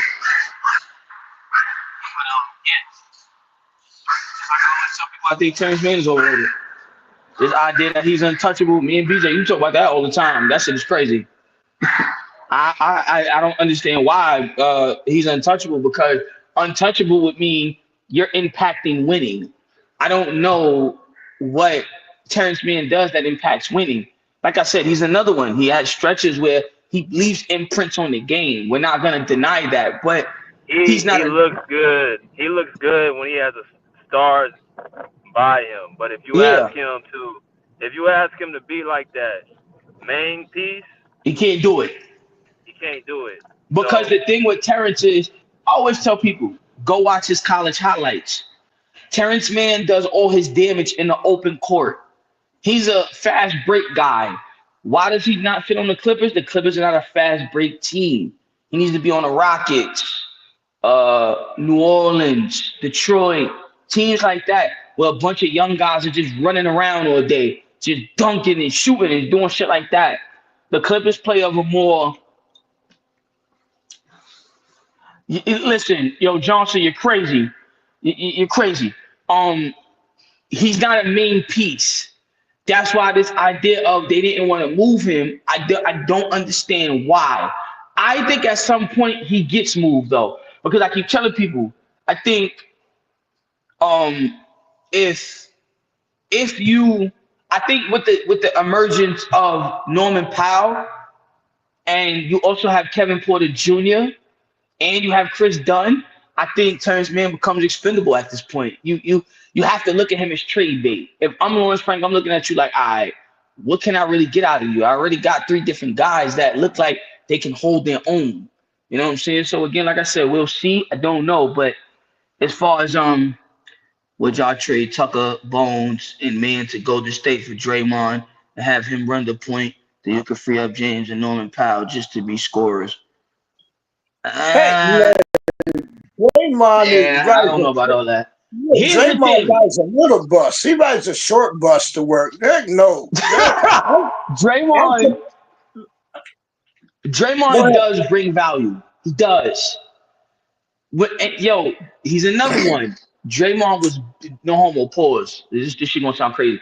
He was banging bodies with centers in his heydays. He was defending centers. And he's the same, he's like 6'7", 6'8". So Draymond does bring some type of tenacity to the game. Like, I'm not gonna say he's not valuable. Now, would I trade for him? Yes, Johnson. Think about, listen, if you go watch Terrence Mann highlights, you'll see why I say he needs to be on teams like that. Like I said, it's not taking away nothing from Terrence Mann, but we're just not a fast break team. We're not a team we're not a run and gun type of team. He needs to be on the team that's an open fast break. That's why Russell didn't look good playing with us. That's why John Wall didn't look good, because those guys, they're meant to run the break. They're fast break type of players. So they'll beat the defense, run down the court, get the ball, and boom, dunk it. That's the type of players. That's the type of player Terrence Mann is, bro. Like, if you go look at his college highlights, he's a dirty guy, bro. He does the dirty work. I watched his highlights and I figured out what he was. But we just can't utilize him on the Clippers because we have other players that can play just like him, probably a bit better. Well, actually, that's why he's doing better coming off the bench without Harden because he likes to run. He should be with the young kids. He come off the bench having way better games coming off he playing with the young kids. I agree with you that we don't need to But trade see, him. Man. but here's the thing though, JM. Look how long we've had Terrence Mann for. Yeah, Terrence he's a Mann is diehard. He's the oldest Clipper. Him and Zoo been here the longest. Terrence Mann is almost 30 years old. So this is when I asked BJ, yo, BJ, where's his prime? We don't even know if the dude had a prime. We haven't seen anything. You're right about that. Not under this system. Not with Doc. He was here when Doc was here. So yeah, And I here's agree the with you. and here's the thing. Did Doc Rivers take him off that bench? No. No, no, he didn't. But I So will agree with. I'm gonna jump in and disagree with you on this part. go I ahead. like Terrence Mann. If he get traded, I will actually be happy just because he could go to a team. I agree with you that he deserves a chance to play, and maybe it's going to take him leaving like Boston Jr. had to leave to get a chance Listen, to play. I that one don't like hurt me seeing him too. sit on the bench. Yeah, I don't like seeing him sitting on because he deserves to play. He earned it. That Brandon Boston Jr. Yeah. walking, that one hurt me too. That kid was legit, bro. I remember when I watched him torch Boston. I was like, yo, Ty, take him off the bench. I said, Ty, let him run, bro. Let him play. Let him play. Wouldn't do it. I'm like, damn. Again, I say the same thing about Kobe Brown. I like what I saw from Kobe Brown. I yell like, yo, Ty, let him play, bro. Like, let him play. Like, let's see what he could do. Doesn't do it. The Trent Flowers kid, I want to see what he could do. I haven't seen anything from him, so again, I don't know. I don't know. Like I said, when it comes to Jordan Miller, again, I haven't seen anything from him. I haven't. I haven't really seen, what he could do as far as impacting the game. See, when I look at players, I look at you from both ends of the court, defense and offense. But I'm paying more attention to your offense because everybody else on the court can make up for defense if it's necessary. So I'm looking at what you do as far as scoring wise. Can you score consistently? Can you, what I'm saying, when you get into a flow, good. When you get into a flow, can you keep it up? I haven't seen that from Jordan Miller. Also, I think Jordan's a 2 or a 3. I like guys that can shoot the ball. You know what I'm saying? I haven't seen much of him shooting the ball. I think he has a 3-point shot, but I haven't seen it much on display. So again, I'm gonna keep continuing to monitor him. I don't want to just throw dirt on his name right away. Like I said, I like to have my facts straight before I throw dirt on anybody's name. But I haven't really seen much from him that that has me at least skeptical about him. Not skeptical, but wrong word. That has me raving about him. Well, when he played, the reporters start asking Ty about him, like, how you feel about Jordan Miller? Like, Jordan Miller, the fan favorite. And Ty said, he good, but it's just the way he coaches. He relies on veterans because he doesn't know how to coach. So if he play the young kids, he's gonna actually have to coach them. He don't want to do it. But it gave us the oldest roster in the league. Like I said, this whole point about you thinking Kawhi about to come, like just be the savior out of the sky. That is nonsense. First of all, the offense we run, like we still had the players even without Kawhi to win when we played the Suns. Right? We had the players. I'm not giving Kawhi a pass. I'm just saying as far as our personnel that we got. We could have beat the Mavs without Kawhi. We should have beaten them. So I still, Kawhi gonna help out a whole lot. But I don't like putting all my eggs in a basket on one dude because if we run the same ISO, that means Kawhi gonna have to hit 40 points a night. If he gonna run ISO, Kawhi gonna have to, and then we go against better coached teams. They gonna double him, and then you got to worry about if Harden gonna even pass on the ball. He barely passes through the ball, so I don't see Kawhi being the end all be all when he come back. It's gonna take more than him to change to get us to the playoffs. Unless we play a bunch of under 500 teams to get there, slip into the 6th seed like the Mavs did last year. Mavs went on a run, playing all below 500 teams, and they made it to the 5th seed. So maybe we could get lucky like that. And then once we get there, then it's gonna be the same problem. But at least Kawhi be fully charged, and he'll go hit 40 points if he got to. This is So, what I'm gonna say. let me ask Go ahead. JM a question. My bad, bro. What's the formula for us to get a championship? So we go into the season, we're going to the playoffs. What's the formula for us to get to the chip? Because that's all what we on the same page with. So you said Kawhi ain't the end all be all. So what do we need to do? I mean, not the end all be all to really like float us. I don't think he's going to be enough to keep us contenders right now. Not to get us number one and sustain it. Because one, he's not going to be able to play every last game, and then two, he coming back from an injury, so he probably was going to have minutes restrictions and might come off the bench. So we still going to rely on the rest of our players mainly to get us into the playoffs. And then I would just like him to be 100% in the playoffs. But we still got 50-something games, and we can't beat a team over 500 to save our life. So for Kawhi to come back and we all of a sudden we start beating over 500 teams, now you putting the same pressure on them that broke them down in the first place. Mm-hmm. Go ahead, bro. What's your real name? I gotta call you by your real name. Your screen name is too long.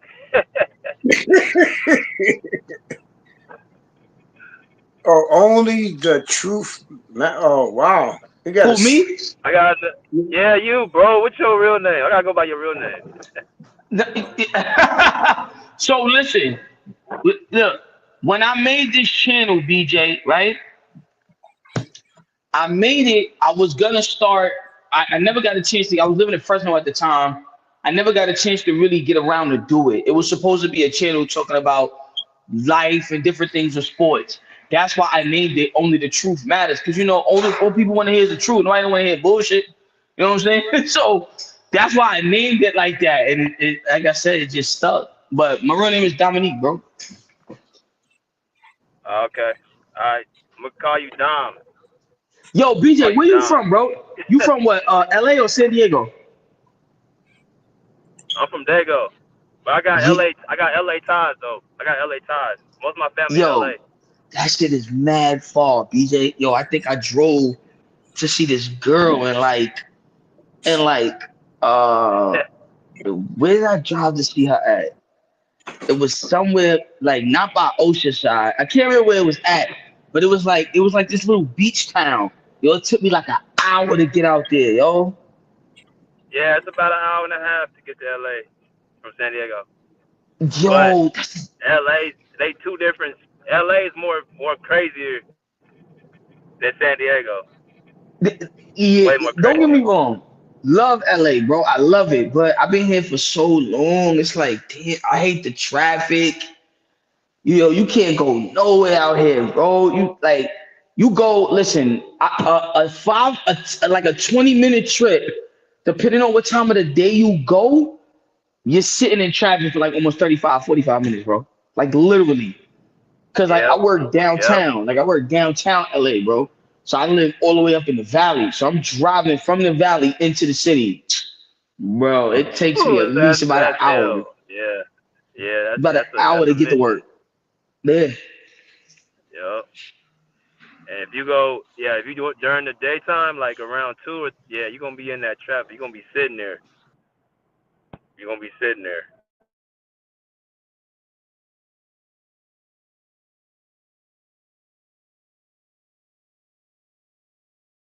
Hey, well, what do y'all think we need to win?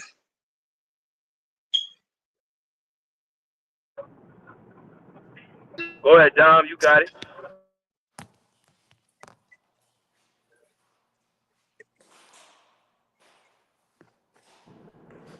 Can you hear me, JM? Yeah, I can hear you.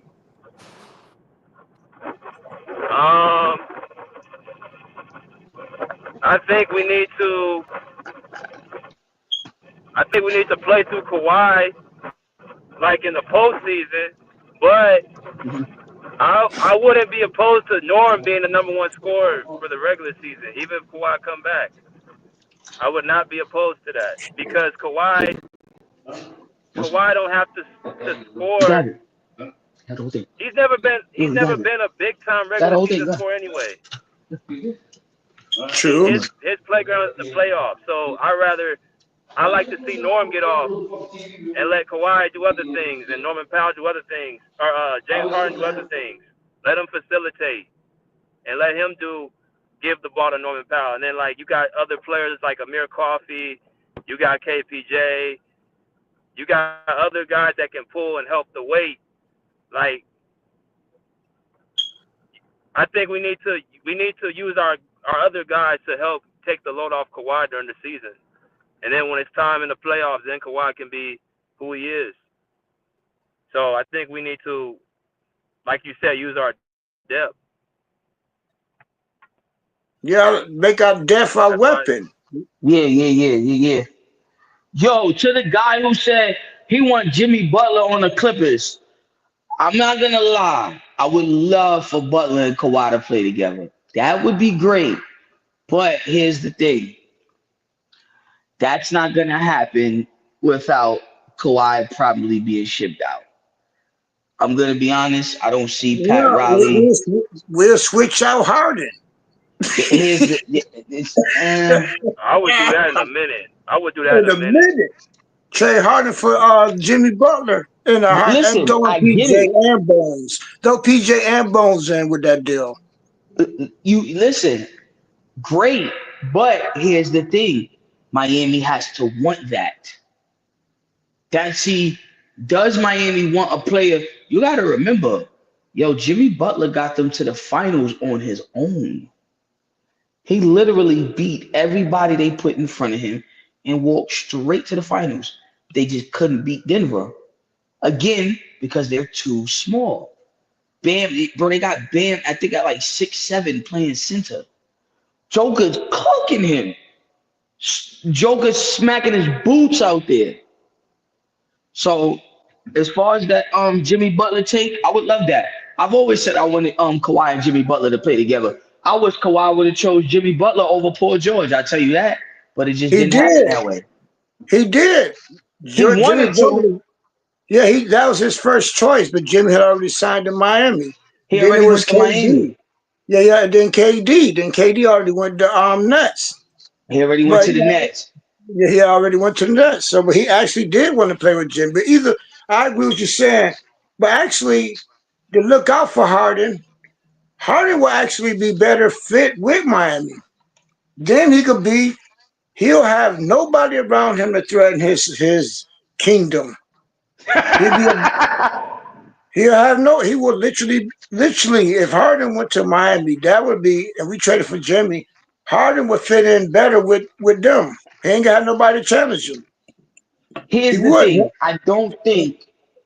I personally don't think JM. I don't think they're gonna move Harden. I don't. And here's the thing. I'm telling you, JM, if they move him, we are going to be some miserable fucking Clipper fans, bro. Because real quick, just to answer on that real quick. I will be happy if he gone, and then actually, you're right. There's a possibility that he don't go nowhere. I'm just hoping he goes, but I'm thinking when Kawhi comes back, that's gonna be what 2 months until trade deadline, right? About 2 months. So I want to see how we do for the 2 months when they both playing together. If it turn out that it don't work, then pull the trigger on him. I'll give him 2 months sample size, like Tyus says. But here's the thing, and that's why they let Paul George walk. You got to remember, low key, Harden played better with Kawhi than Paul George did, and that sounds crazy, but he did. Like, here's the thing, yo, I literally got every game recorded from last year on my DVR. right? And not really every game, but I have League Pass, so I can go back and watch these games. Here's the thing. Harden was a better fit because, like I said, he could set the table and he also could hold his own. I don't think you can't trade James Harden, JM. You just can't, bro. If you trade Harden right now, the Clippers are a bottom tier team, bro. Like, it is what it is. They're probably lottery bound. Norman Powell is not. If we let PG go, Harden is expendable.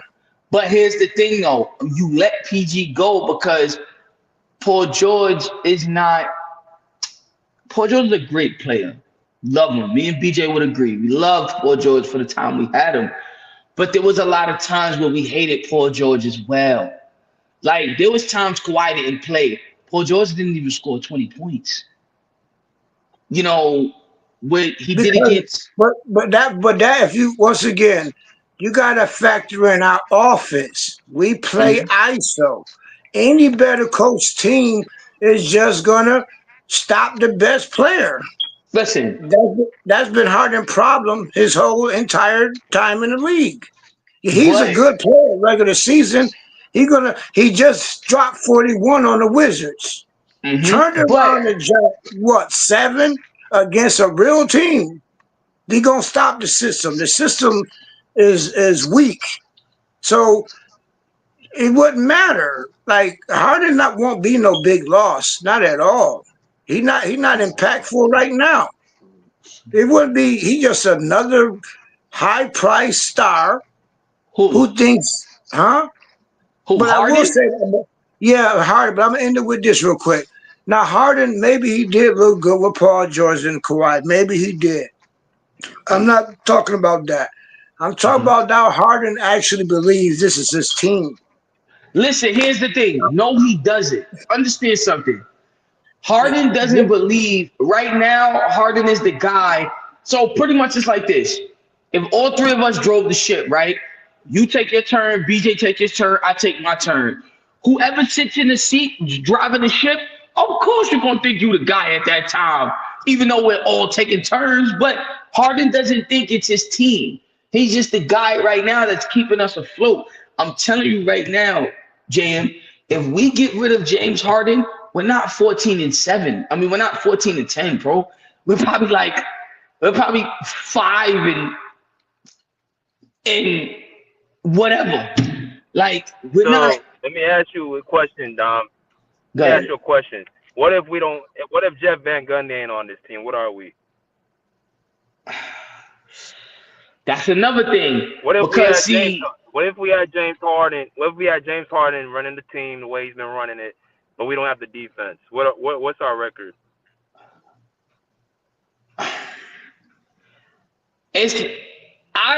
Okay, I'm gonna go on a limb, right? It'll probably be the same, and I'm gonna tell you why. Did we have Jeff Van Gundy when we had Patrick Beverley on the roster? No.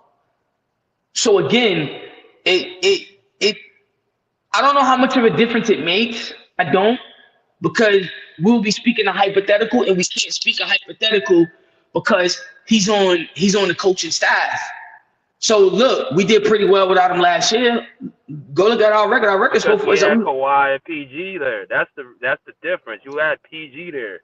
That's why I said you don't have him no more.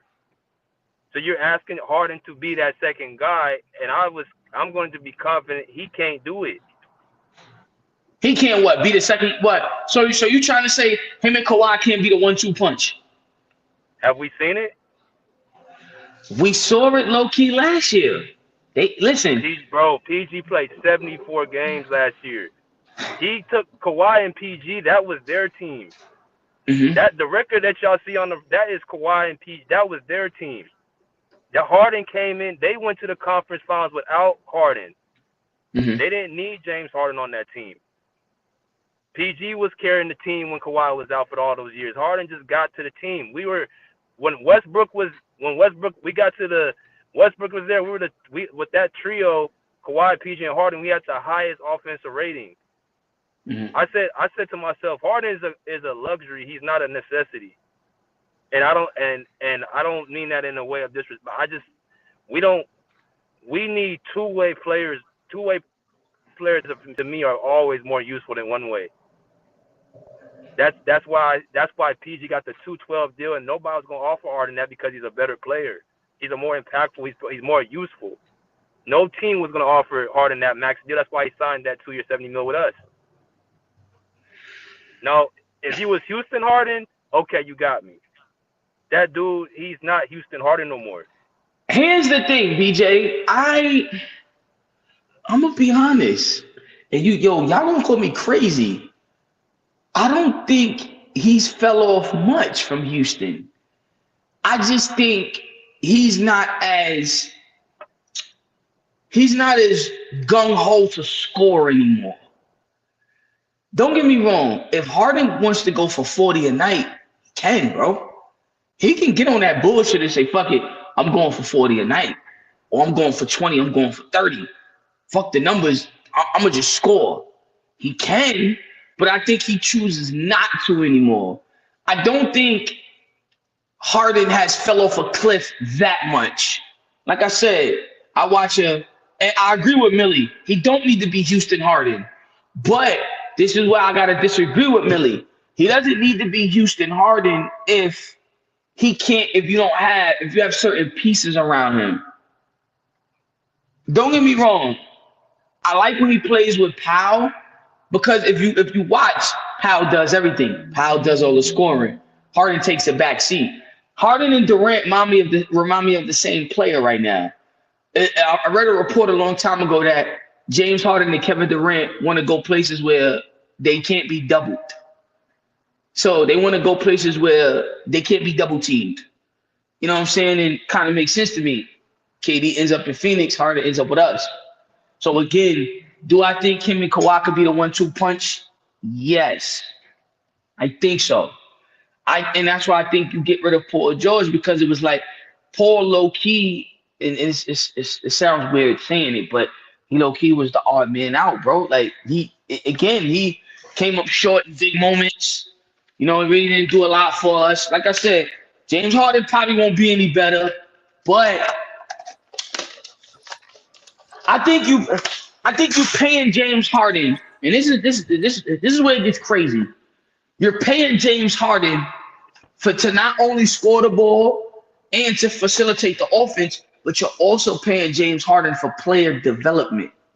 So again, you put him on the floor with guys like Terrence Mann. You put him on the floor with guys like Jordan Miller. You put him on the floor with guys like Kobe Brown to make them better players, to see what you have in these guys. So again, like I said, I understand why James Harden is very important, bro. I get it. Like I said, I wasn't a big fan of it either in the beginning, but as time went on and I started watching Harden is the piece that we were missing. We just never had a legit point guard.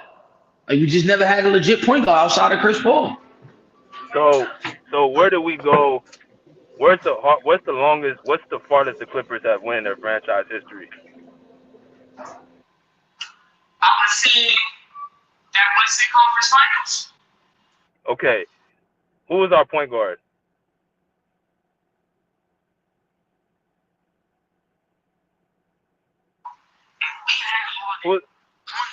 I can't hear you, bro. I can't hear you.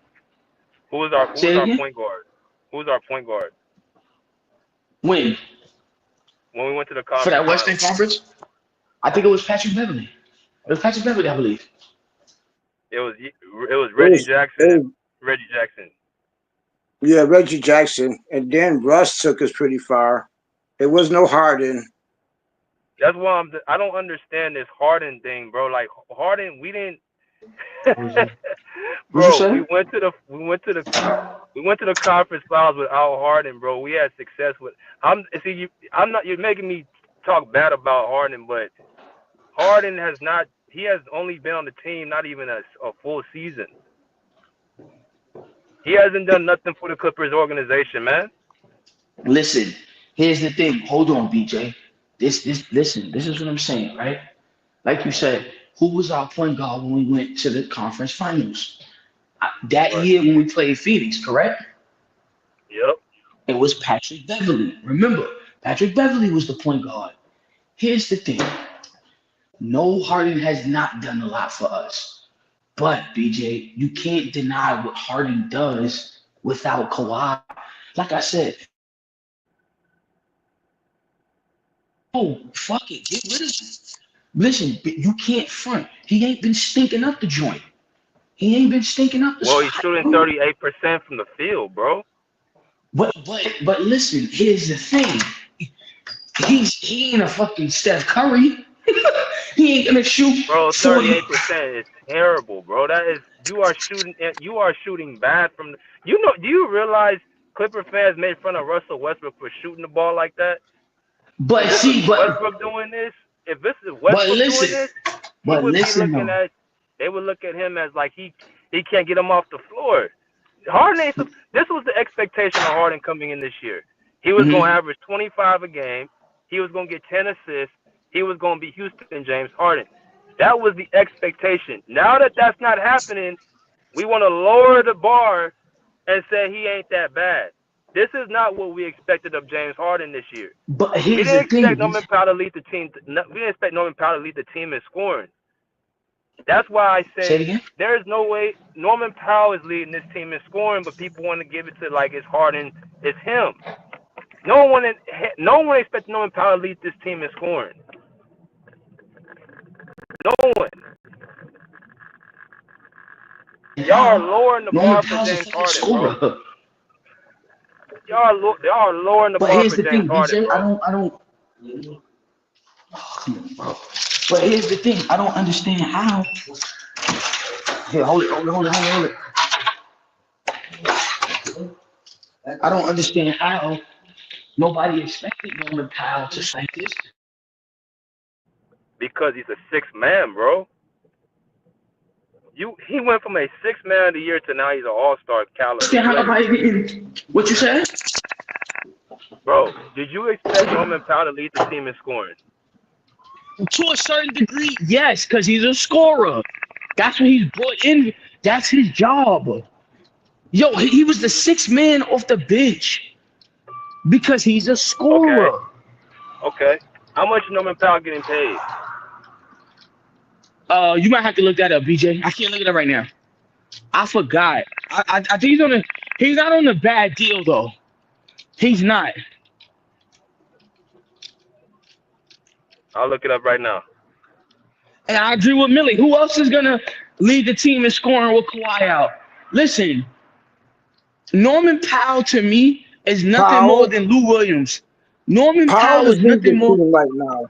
And listen, Norman Powell is nothing more than Lou Williams in a bigger body and much taller. That's it. He's a bigger version of Lou Williams. And that's all we need. But that's all we need. Just to jump in real quick, we run ISO. Yeah. Just look, we run ISO. It's our offense. We don't technically need a point guard. That's why we never really had a point guard. Because he's getting 19 million. So how much is Harden? He's getting what, 35 million? James Harden got 70 for 2 years. So he's getting 35 million. So the guy that's getting pretty much half of what you getting is doing better at what you're supposed to be doing, which is scoring the ball. And he's shooting 50% from the field. See, that's the thing. He's not just outscoring you. He is shooting the ball better from the field 10 times better than you. And you got a defense bailing you out. We have the top 5 rated defense. This team was literally built around James Harden. That's all I kept hearing. This team, But listen, but here's the thing, though. It's having a hard time, bro. Okay, but listen, but BJ, here's the thing, though. You gotta remember, James Harden technically is doing the best with what he's giving to work with. Let me tell you something, yo. It could be a lot worse for Harden, BJ. I keep telling you, dude could really stink up the joint out there in Inglewood, bro. He could really be laying eggs all in the locker room. But he's actually Harden is playing better than what I thought he would play. And everybody I know, we're all agreeing on that. Harden is actually playing pretty decent this season. Yeah, he's shooting 38%, but look at the other shit Harden is doing as well. Everyone's getting involved in the offense. Don't get me wrong. I've said it on this channel 100 times. I don't like when he does that dribble, run out the clock bullshit. I don't like that. But let me tell you something. When you need Harden to get a bucket, BJ, he's getting that bucket. He's a bucket getter. Bro, he's not getting the bucket, bro. You shooting 37%, bro. He's not getting the bro. I'm literally at the cage watching this shit. Powell is the guy giving you 50% from the field. He's the one getting the timely buckets. But you got to remember though, BJ, his job is to score. That's all you're paying Norman Powell to do. Here's the thing. Harden's out to score. Listen, it is, but look at the other responsibilities Harden is dealing with as well, bro. Playmaking. What? That's it. That's it. Yes, He's not asked to play defense. He's not asked to rebound the ball. He's not asked to do none of that shit. He's asked to do listen, here's the thing. jobs. Harden is low key. $70 million. But you get paid $70 million, bro. Like your job, I don't want to hear that. You're getting paid $70 million to score and assist the ball, which you've been doing your whole career. But apparently that seems to be too much for him. He's not asked to play no defense. So listen, right? So look, I agree with Boyd. Yo, bro, Harden is a 6'5" LeBron right now, bro. Like, listen to me. Who would you rather have got that $70 million, BJ? You really want Norman Powell on a $70 million contract, bro? No. I'm saying y'all are Harden. Y'all are lowering the bar for Harden because this is not what I was hearing in the beginning. Yeah, no, this is not what I was hearing in the beginning of the season. I was hearing 25 points per game. I was hearing 10 assists. I was saying Houston, James Harden. When that shit wasn't working within the first couple games, and he was turning the ball over, averaging like 5 turnovers a game, which nobody wants to bring up either. Oh, we got to change it up. Now, he's been better with the turnovers. He has. But he's not going to be an all-star this year. Norman Powell has a chance to really be an all-star. Did you expect that to happen? Yes and no. Norman Powell is going to be an all-star right now. Norman Powell can be an all-star this year right now. James Harden is not going to be an all-star. So listen, so you know what? Let me ask you a better question, BJ. Who would you rather build your team around, James Harden or Norman Powell? If you got the defense with this team, if you have James Harden, you have the team built around right now. We're 14-10. But I'm telling you, we are 25th in offense this year, bro. That's not good. Listen, I never said it was. It's defensively strong. It's the defense. It's the defense that's carrying us. It's not the offense, bro. But nobody wants to give the defense any credit. Here's the thing. How I never disrespected James the Harden's defense. doing all this. James Harden, I'm gonna say this last, but nobody wants to talk about it. We talking about James Harden doing, dude. He is doing what he always has done on a lower level. If this Houston Harden would be a top 5, top 10 offense in the league. That is what we looked for this year. We looked for a top tier offense.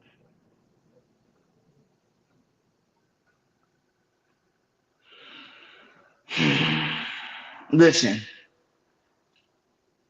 this is all I can say. I didn't have expectations for Harden this season. Remember, we all thought Kawhi was playing this season. That was the narrative. We were all taken by a storm. Like, well, wait a minute. What the fuck you mean not going to be ready for the start of the season? We all thought the main guy was going to be here. So, again, we didn't prepare, as Clipper fans, we all can agree, we didn't prepare for Harden to be taking on the low. Remember, Harden is supposed to be Robin.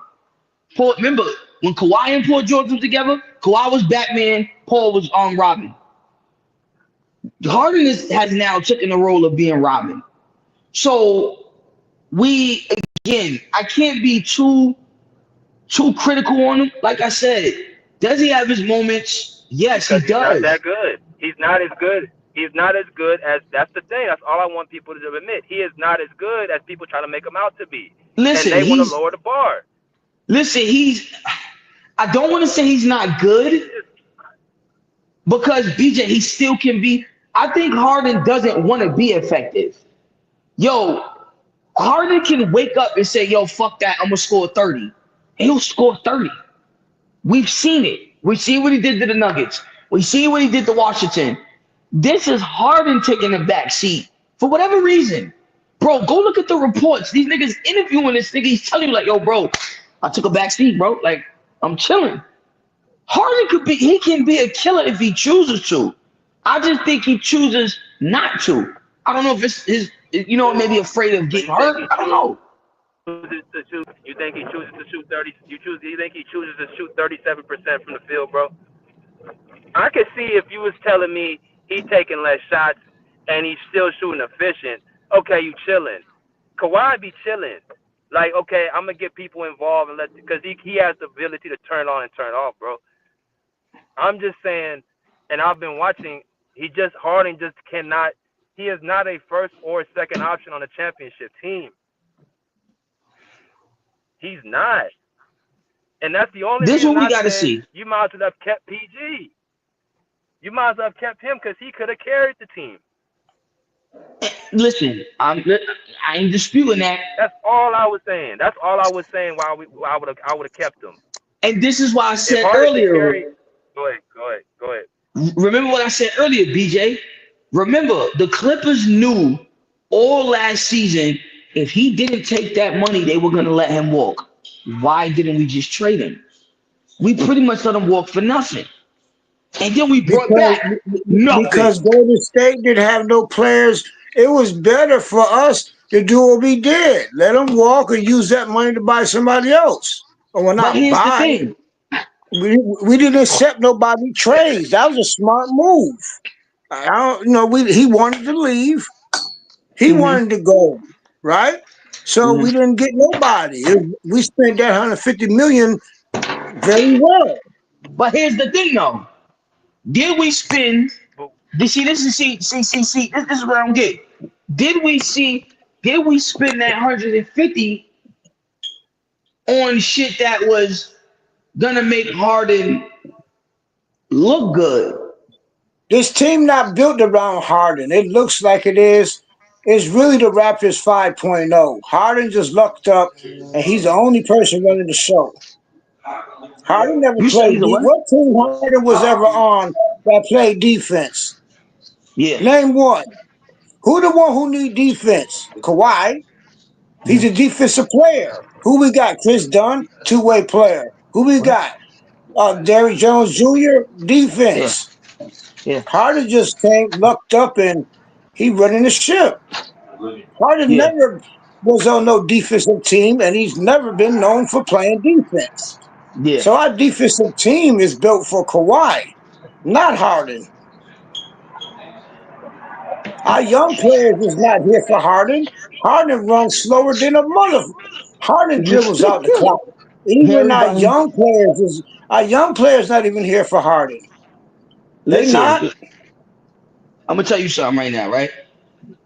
Was anybody watching Harden when he was in Philly? And he did absolutely nothing. As soon as they figured out that he was the system. Yeah, he had 2 good games. Was you watching him when he was in Philly? You mean the time he disappeared? That time? Now look, JM. Look. My fault, BJ. You speaking. My fault, BJ. Go ahead. BJ, my fault. Go ahead. Yeah. Was anybody watching James Harden when he was in Philly? What's the question? I can't hear you. Was anybody watching James Harden when he was in Philly? I was. Now, let me tell you something, BJ. You know why Tyrese Maxey got paid that money? James Harden, bro. James Harden made Philly pay him that money. Mind you, if you really look at, if you watch Tyrese, that's why I keep telling people, James Harden is more useful than people really truly believe. James Harden is that guy, bro. Don't get me wrong. Has he took a step downward? Has he declined? Yes. But James is still James, bro. We're not gonna deny Harden. Harden is still Harden, bro. Listen. Can I just jump in real quick about what you said about the Sixers? First Go of all, I ahead. do believe Doc or somebody was there when Harden was there, right?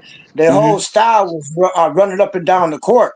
Harden had a problem with passing the ball, if I do recall, and they signed Maxey because Maxey was more of a point guard, and they let Harden go and gave us Batum. Who did we give Sixers for Paul George? So we got Batum back. Harden came along with the deal only because the Sixers Yeah. didn't even want him. That's Yeah. why Maxey got that deal and Harden didn't. Remember, Harden was trying to get off that team ever since he found out that Maxey was coming. No, listen, So that's listen. about that. Harden wanted to get paid. He wanted his And they money, didn't pay and him, did they? Daryl Morey They wouldn't wasn't pay going to him. pay him. They Mind weren't you, going to pay him. listen, hey yo, and Millie, and first of all, no, I don't think Harden is 28. I do not. Listen, we know James Harden is 35, but this is what I try to tell people, and me and BJ have had this conversation. What other point guard do you want on this Clippers roster? And I get it. Like, who else do you want? Who else do you want on this Clippers roster running the point? Who do you want? KPJ, Chris Dunn. Let me see. I'll give So Terrence do Mann you another want? chance. So I'll let give me ask Terrence Dom Mann. a question. Wait. Let me Let me ask just Dom a sum it up real question. quick. Let me sum it up with one answer. Yeah, my fault. Let me sum before I forget. Actually, the way we play with our ISO system, anybody on our team could give anybody assists. Zoo had 4 or 5. Powell could give assists. KBJ could give assists. What Harden does is not special. Anybody on that team, the way we play, you could just Kai Jones could give you a couple of assists. Mo Whoa, Bamba whoa, could whoa, give whoa, you whoa. assists. Listen. But listen, though, it's a difference That's what I between had to giving say. My you. fault. That's it. That was Go it. My ahead, fault. Go ahead. No, go ahead. BJ. I'm Go done. ahead. My fault.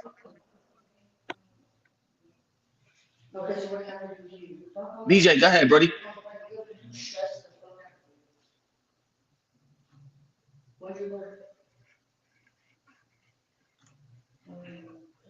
Here's the thing, right?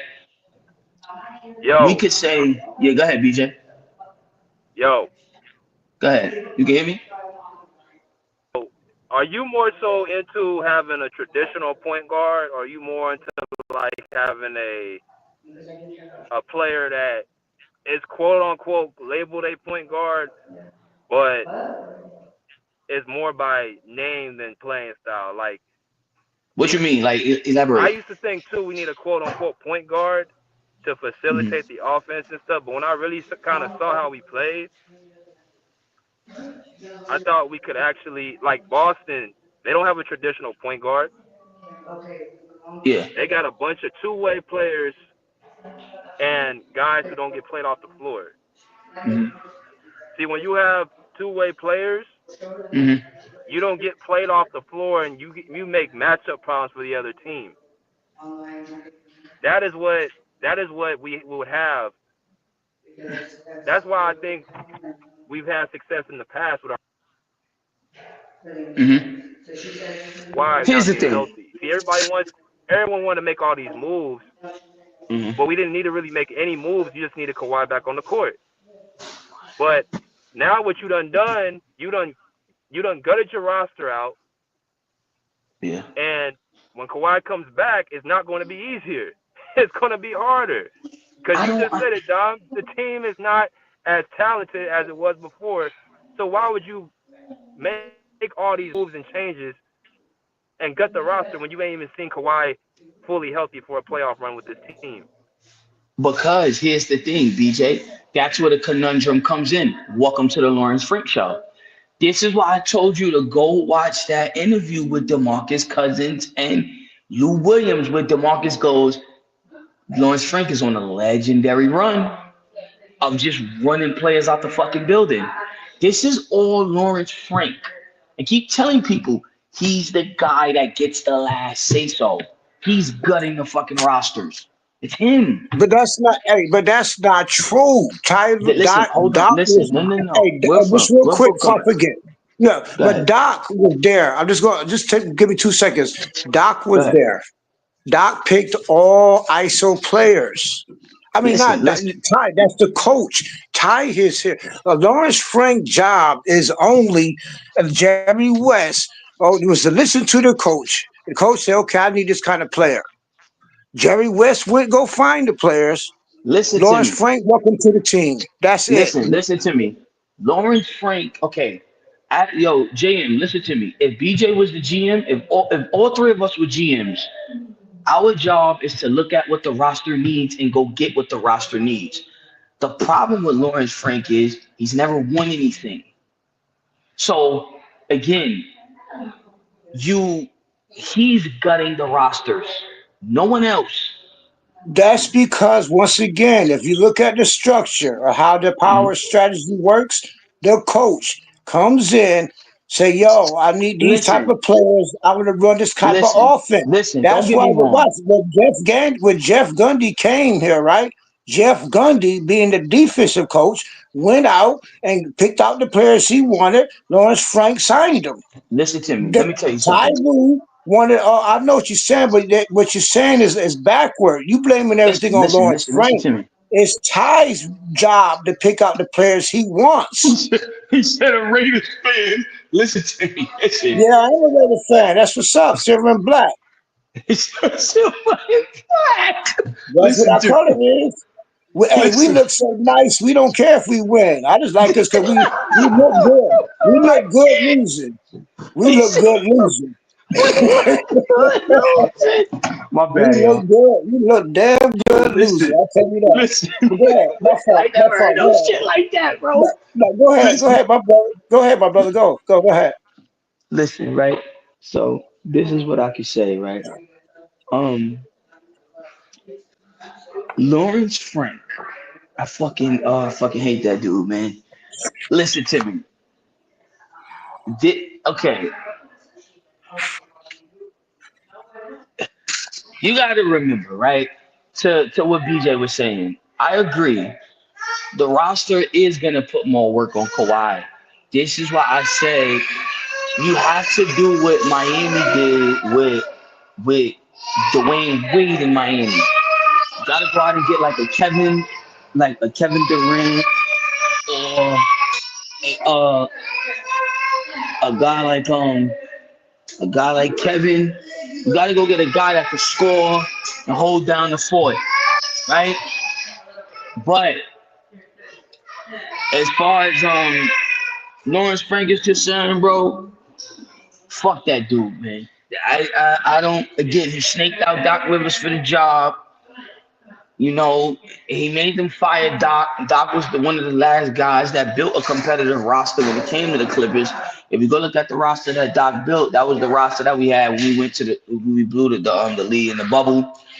Again, that was the roster that was the scrappy roster that played against Golden State in that playoff year. That year when they had Shea. Again, I'm not a fan of anything Lawrence has done. I'm not.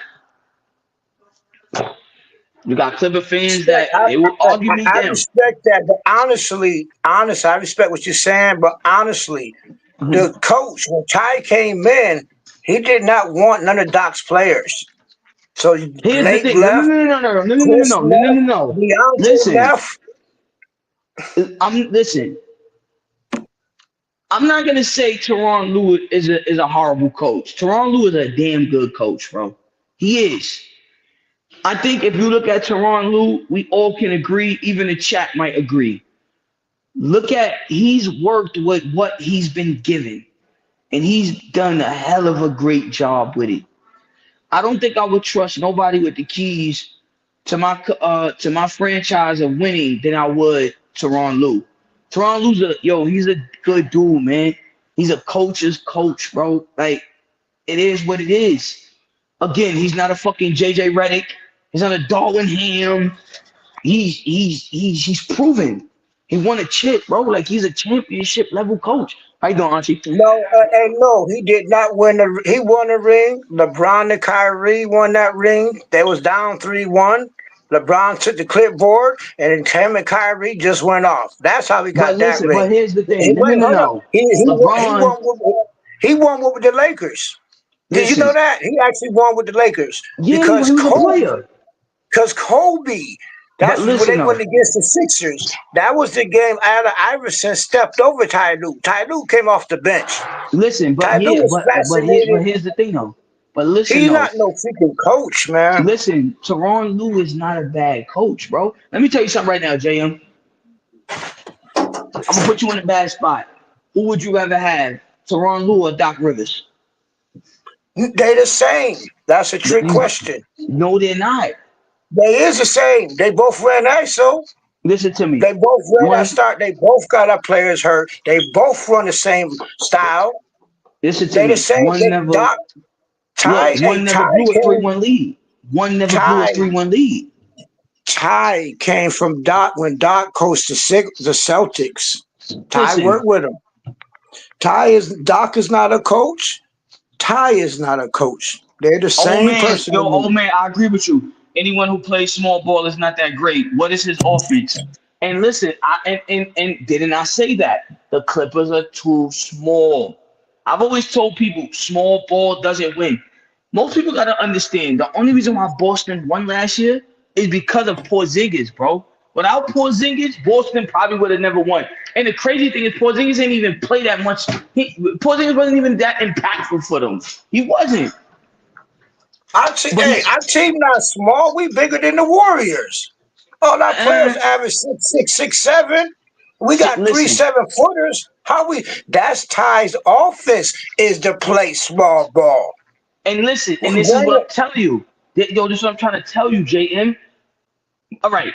Ever since the Warriors was whooping everybody's ass, bro, BJ was most likely probably going to agree. Everybody thinks small ball wins. That shit don't work. The only reason why the Warriors was whooping niggas' ass, their backcourt was blowing niggas out with shooting alone. That's why it worked for the Warriors for so many years. And do we got stuff caught up to them? Right. And do we got the Splash Brothers? No. So why Ty think that shit gonna work with us? Listen, here's the thing. It's not him. It's the fucking GM. It ain't him. Listen to me. The GM does not pick the players, fam. The coach does. Listen to me. No, listen. The coach don't do shit but coach the players. He's not responsible for going and get nobody. Hey, the coach comes in. You're going to have to play PlayStation or something to figure that part out.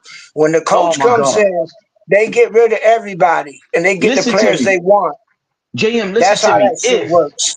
Hear me out. The only way you could hold Tyronn Lue accountable is if he was in charge of the coaching and being in charge of the front office like Doc Rivers was. Tyronn Lue is only in charge of the coaching and he's in front of getting the players. Why can't I blame him? If I was a Laker fan, I'd be blaming Vogel. I'd be blaming because you can. So how come? So if just say Lakers for example, how come they could fire 3 coaches in 4 years, right? They fire the coaches, but we stuck with somebody who can't coach. How does that work? So we as a Clipper fan, if we say, okay, our coach sucks, we can't do that. But here's the thing, though. You don't listen. You can't. Here's the thing, though, JM. You can't listen. We all know why Laker coaches are being fired, right? We know what the problem is with the Lakers, bro. We already know that. They work together for the most part, but I think Frank doesn't know how to build a championship team. Thank you, Corey. Tyronn Lue is a damn good coach. The problem is Lawrence Frank. How? What we won? We didn't win. He's been here for damn near 12 years. How is he a good coach? Okay, but listen, hold on. Listen, hold on. He worked with Doc for 6 seasons, and now listen, we're here for another 5 years. What did we win? Hold on. Listen to me. Listen, how can he win? His best player's been hurt. His best player's been hurt. That's an excuse. That right there is what a non-coach would say. So we do you know how many players we actually had? But I'm answering your rebuttal. I don't understand how you could say we got one player going to save the whole team. That's not a coach. Listen, you know how many players we got. You know how many players we got. Listen, I get it, but you got to understand something though. Well, I mean, how you don't get it? Listen, he's had unfortunate luck. Listen to me. When Kawhi was healthy, what happened? The nigga went to the fucking Western Conference Finals. And for the record, we would have beat Milwaukee that year. Kawhi would be a champion right now if it fucking wasn't for Joe Ingles. BJ know that, and we all know it. Did we need Kawhi So why to do beat the we why do Suns? we move on? So why do we make moves then? What you mean? What you mean? Wayne? What you mean? What you mean, BJ? That's the reason. That's the reason why you shouldn't ever let Paul George go. But see, but wait a minute though. But here's the thing though. But BJ, that's Lawrence Frank doing. If you're going to go to that, Kawhi, I love Kawhi, but that was Paul George's playoff run. He led the whole playoffs in scoring, rebounds, and assists. He led them to the conference finals when Kawhi got hurt. That is what I'm talking about. Who can carry a team when they need to be carried? Let's go to the next season. The next season, Kawhi misses the whole year. They still get into the play-in. And that's on the back when Paul George was healthy. Even though he played, I think, 35 games, he got us to the play-in. Do you think James Harden can do that? Go ahead. So if you're telling me, which I agree, we have Kawhi, we win it all, that backs my point. You didn't need to move off of anybody. You didn't need to get rid of Paul George. James Harden ain't done shit for the team for somebody to say, let Paul George walk and keep James Harden. He ain't done anything. But here's the thing though, BJ. Now listen, BJ. This is when I come back at you and we could meet in the middle. Blame fucking Lawrence Frank. He's the guy that's in charge of everything. He let Paul walk, not Tyloo. Tyloo would have kept Paul. He didn't keep him. He said he wanted to keep him. Ballmer said he wanted to keep him. Lawrence Frank is the guy fucking us year after year. And this is what I don't understand. He has an extended leash. He has yet to get let go, bro. Why is that? He should have been fucking fired after the bubble, bro. He should have been fired when he fucking signed Eric Bledsoe and fucking Justice Winslow. Two of the same players. He should have got clipped then, but they kept him. Let me just interject this proof what I'm saying. That the coach pissed the players, right? Now, when we got Westbrook, I do recall Lawrence Frank saying when Westbrook was coming, I do remember Lawrence Frank saying that we need a point guard, and I don't think that Russ was the right fit. JM. No, JM. Don't do that. Don't do that, JM. He didn't fucking want no point guard. He didn't want no guard. Hey, he said, once again, Lawrence Frank said real simply, you could look at the interview when Russ came, he said, we was looking for a point guard. I don't think Russ is the actual point guard, but he here. You know why he here? Because Ty wanted him here. And then what did Ty do? Listen, Paul George wanted him there. That was the coach. Listen, Paul George wanted him there. Paul wanted Russell there. Let me tell you something. Yo, BJ, we remember that season. Lawrence Frank is the same fucking guy. We didn't even have a backup center, bro. He fucking ran Zubac into the fucking dirt, bro. We was like, yo, where's the backup center? Was Clyde. That wasn't Lawrence Frank don't run plays. The only thing he do is him and Jerry West, once again, they listen to the coach, listen what kind of player they want, and Jerry West went out and built the team. Listen, Jerry West, listen to me. Listen, Jerry West, listen to me. Jerry West was a player consultant, bro. He didn't have shit to do with the roster. So what does that mean? So what does player consultant mean? That means he go out there and find the players. He's been doing this since he was a Laker. No, listen to me. No. Listen to me. Lawrence Frank gets the say-so, bro. And listen to me.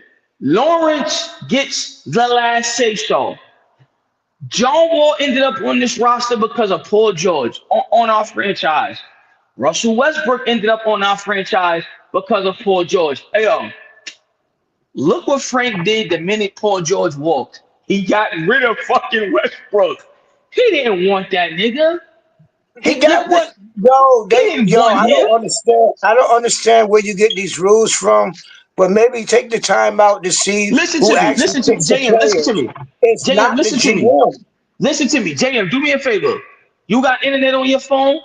Go look at who's in charge of making trades on the NBA franchise. Watch is gonna say the GM. I've been watching basketball a long time, bro. Yo, guess who picks the players that they want? The coach. No, he don't. I'm not gonna argue with you that on that because, like I said, Lawrence Frank didn't want Russ, right? But Ty Lue wanted Russ. Lawrence Frank, they tried to pay PG their money. Ty Lue just didn't want him. We didn't never have no center because we run ISO, so we never got another center because the style that Ty Lue played. No, we didn't get a center because whack ass fucking Lawrence Frank wanted no fucking backup. Lawrence Frank is the same motherfucker that got Kawhi playing the 4. We still don't even got a legit 4. No. That's not true, fam. Yes, it is. Listen to me. Hey, that's it. We didn't get no center because Ty plays small ball. Thank you, Corey. Listen, hold on, JM. JM, do me a favor. JM, do me a favor. Go look at the chat. Listen, JM, do me a favor. Hold on. Listen, hold on, JM. Hold on. Corey just said maybe Frank and Tyronn Lue got conflicted philosophies. Didn't I fucking say that? I've been saying that since the beginning. No, I'm the one who said that. Different styles. Said that. You didn't run. But the coach is the one picked the player. I'm the one said what Corey said. Listen, yes, he does. The coach picks his player. On some real stuff. How a coach Yo, BJ, do me a favor. Yo, BJ, please explain to JM. Tyronn Lue has nothing to do with player signing or players being traded. No, it's the front office that has more say so. Lawrence Frank is the head of the front office, bro. Let me tell you something.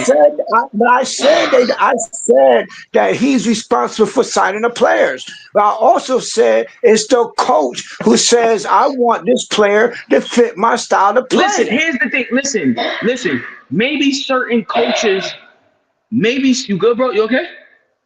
You all right? Maybe certain coaches got that power. Certain coaches, we're talking like, Greg Popovich, guys like Phil Jackson, guys like, Eric Spoelstra, guys like Ty ain't got it? So you think Ty ain't got it? He the one you just said won 2 rings with LeBron. No, I don't think he has it. No, he only won 1. No, I don't. So he's a great coach. So you just said he a great coach, but he can't pick his own players. No, he can't. Listen to me. Hold on. Let me tell you something. Right? Listen to me, right?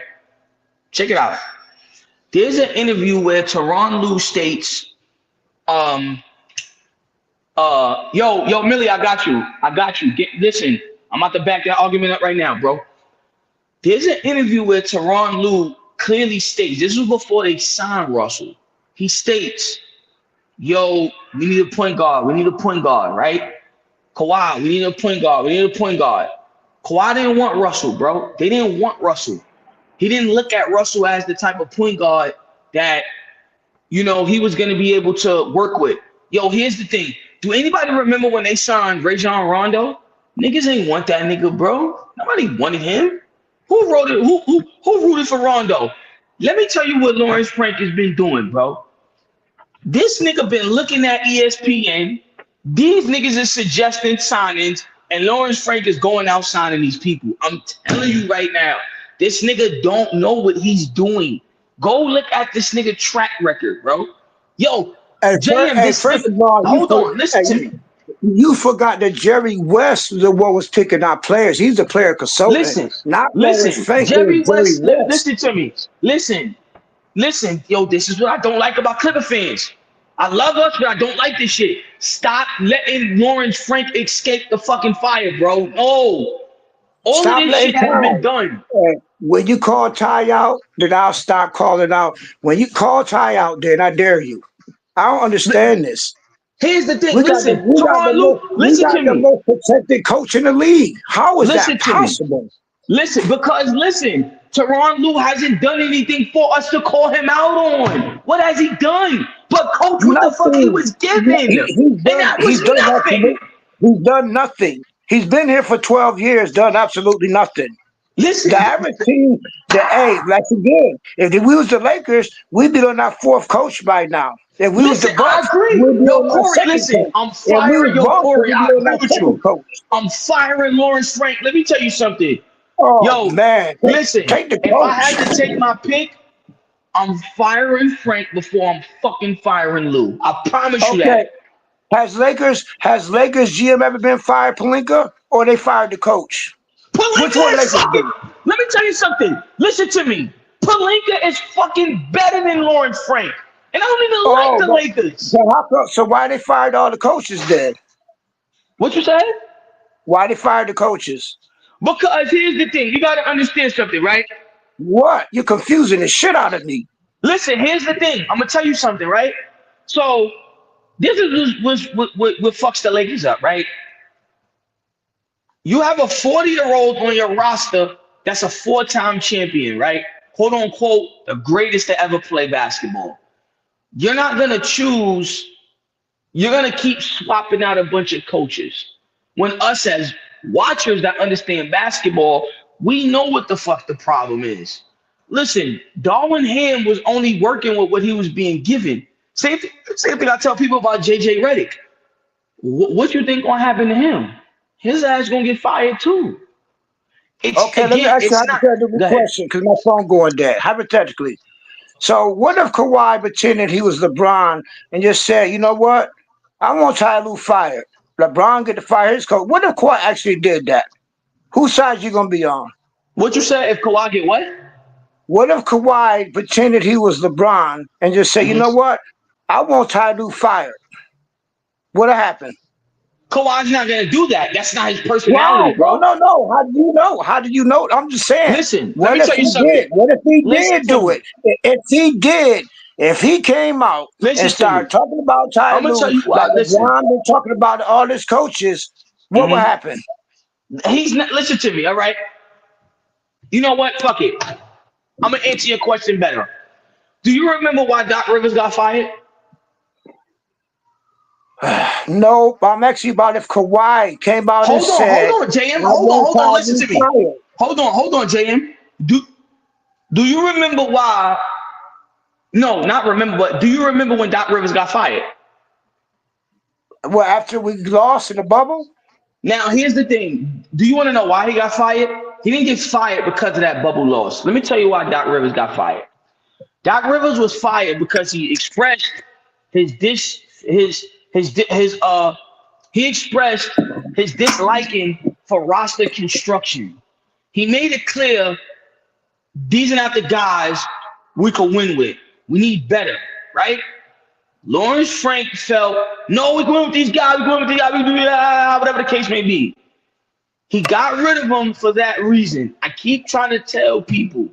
That wasn't my question. My question, once again, what if Kawhi is sitting out because he wants Ty fired?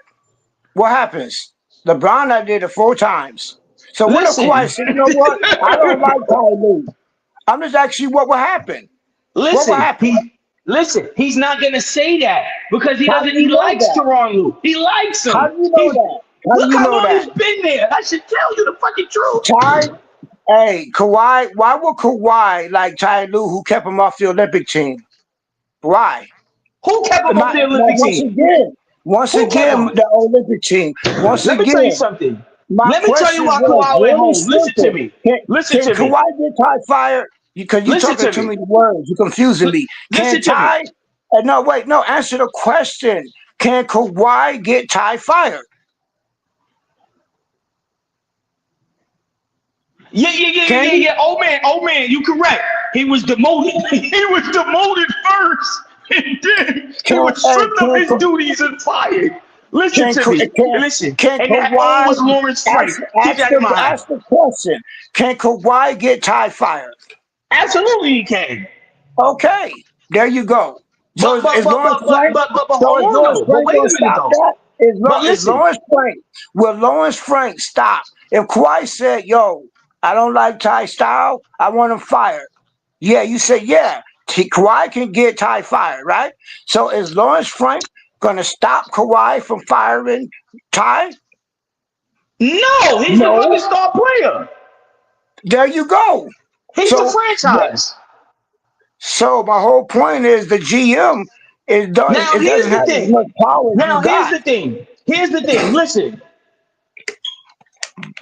Is there things I admire about Lawrence Frank? Yes. He's fucking loyal. Anyone else would have traded Kawhi. We all know that. They would have been moved off his contract.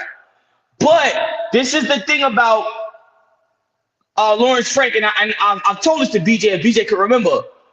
Lawrence Frank has the loyalty aspect of Lawrence Frank. I love it. Hey, that Chinese food is always gas every time. You already know. But the winning aspect of him, if I could put that intangible in him, Lawrence Frank could be the fucking guy, bro. But the fact that you can't give him that winning intangible. Like it's like Corey said earlier. I think him and Tyronn Lue has conflicted philosophies. I've always said that. One guy wants to do one thing one way, and another guy wants to do another thing another way. And let me be honest with you. So who got the power? Ty Lue did, right? No, Lawrence Frank does. Lawrence Frank does. If Ty still, if they both, if the GM said he got a conflicting strategy with Ty Lue, who's still running this team? Ty Lue. Who's still playing small? Listen to me. Ty Listen Lue? to me. Listen to me. Listen to me. Just because Tyronn Lue is X and O's, bro, it don't mean that he's the guy making suggestions for players. All Tyronn Lue job is to actually do, JM, is to coach what you sign and what you give him. Now, do I believe if Tyronn Lue was the GM, this franchise would look different? Absolutely. I do not think this franchise will look the way it looked. See, a lot of people don't remember the Clippers had two GMs. It was Michael Renger and then it was Lawrence Frank. A lot of the reports came out that Michael Renger left because he didn't want to be beside Lawrence Frank anymore. Lawrence Frank is a fucking, bro, that nigga's a fucking demon, bro. He doesn't listen to nobody. Yo, he's fucking Opie, bro. Charles Barkley is correct. He's little Opie, bro. He does everything on his fucking own. Yo, listen, when you get time tonight, JM, go look at Lawrence Frank's track record. Fam, This nigga done been fired everywhere he's been, bro. Fam, why can't I fire the coach? That was my whole question. Why can't I fire the coach? No, why would you fire Tyronn Lue for? Why not? Why not? Why not fire him? Why not? Why not? Listen, bro, he's producing winning. What the fuck are we firing him for? All right. Right. That's what I guess. Anyway, I'm not even gonna get into that. I'm promoting fire Ty Lue. Period. Listen, no. Listen. All right. So you know what then? Hypothetical, JM. Let's fire Lue. Who the fuck you bringing in for? Who am I bringing in for? Yo, listen. Let me tell you right now. Listen. Hold on, JM. Listen. Answer your question. For right now. Hold on. All right. Hold on, JM. Listen to me. Hold on, JM. Listen to me. Listen, JM. Listen to me. You can fire T. Lue. Who the fuck you bringing in for him? And keep in mind, watch what you say when it comes to names. Watch what you say. Get the fuck out of here. Why would you bring him in? Van Gundy. Okay. Can you explain to me how Ty Lue been here? I coached for 5 years, and Van Gundy only been here for one summer, and we got the top 5 defense. Ty Lue been here how long? Listen, he didn't know how to play defense. Listen to me. Listen. He didn't know how to play defense. Listen, Stan is the defensive coordinator. He ain't no fucking head coach. He was a head coach with the Knicks. They took the Bulls. How long ago was that? He was still coach. He been a commentator, and he was a player consultant, and he built the Celtics. He was the player consultant for the Celtics when they won their ring. Didn't know that, did you? No, you didn't. Of course, I've been watching basketball for years. Of course. So why can't Van Gundy take over our team till we find somebody else? Why not? No. He did. Van Gundy did in one summer what Ty couldn't do the whole time he been here. So You're who's the better crazy. coach? Listen, JM, let me explain something to you, baby. I respect Van Gundy, but I am not letting him coach any basketball team in 2020 fucking 4 going into 25. No, no. Tyronn Lue is a championship level coach, my brother. You do not get rid of. Let me tell you something. The Lakers got rid of Frank Vogel. They were fucking crazy, bro. Frank Vogel won a chip with them. You don't get. Let me tell you something. That's what I said I Hey, like about Cass. Lawrence Frank. Hey, LeBron fired Ty Lue. Cass fired him 6 games after they won a ring. What are you talking about? They can't. Don got fired right after he won a ring with the Celtics. What do you Who got mean? They fired? can't Tyronn get Lue didn't fired. get fired from Cleveland. Yes, he did. 6 Hold games at the on. next season. Google it. The Lakers didn't even want Ty Lue. Ty Lue only came here because Doc hired him. He worked with freaking Gundy when Gundy was with the Rockets. What do you mean Gundy can't coach? I don't get that. And yes, people who not won rings now got fired the following year. Wait a minute. I don't understand it. Vogel Hold got on, JM. after Hold on. who? Take your time.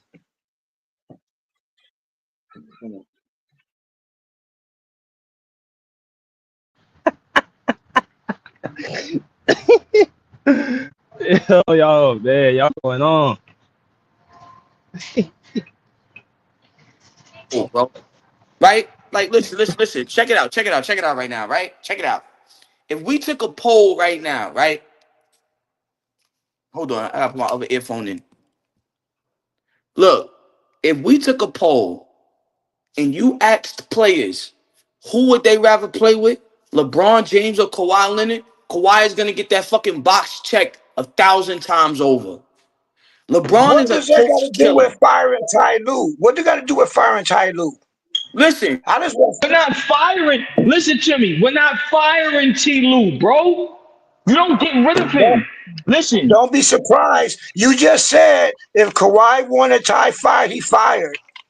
So don't go back and say what we not gonna do when you just said if Kawhi say I want him fired. You just said yeah, he's fired. Listen, but here's the thing, JM, he's not gonna do that. Dom, I Go got a ahead. question. Do you Talk to me. think Kawhi and Paul George had something with Doc getting fired? No, and I'm gonna tell you why. You gotta remember something, bro.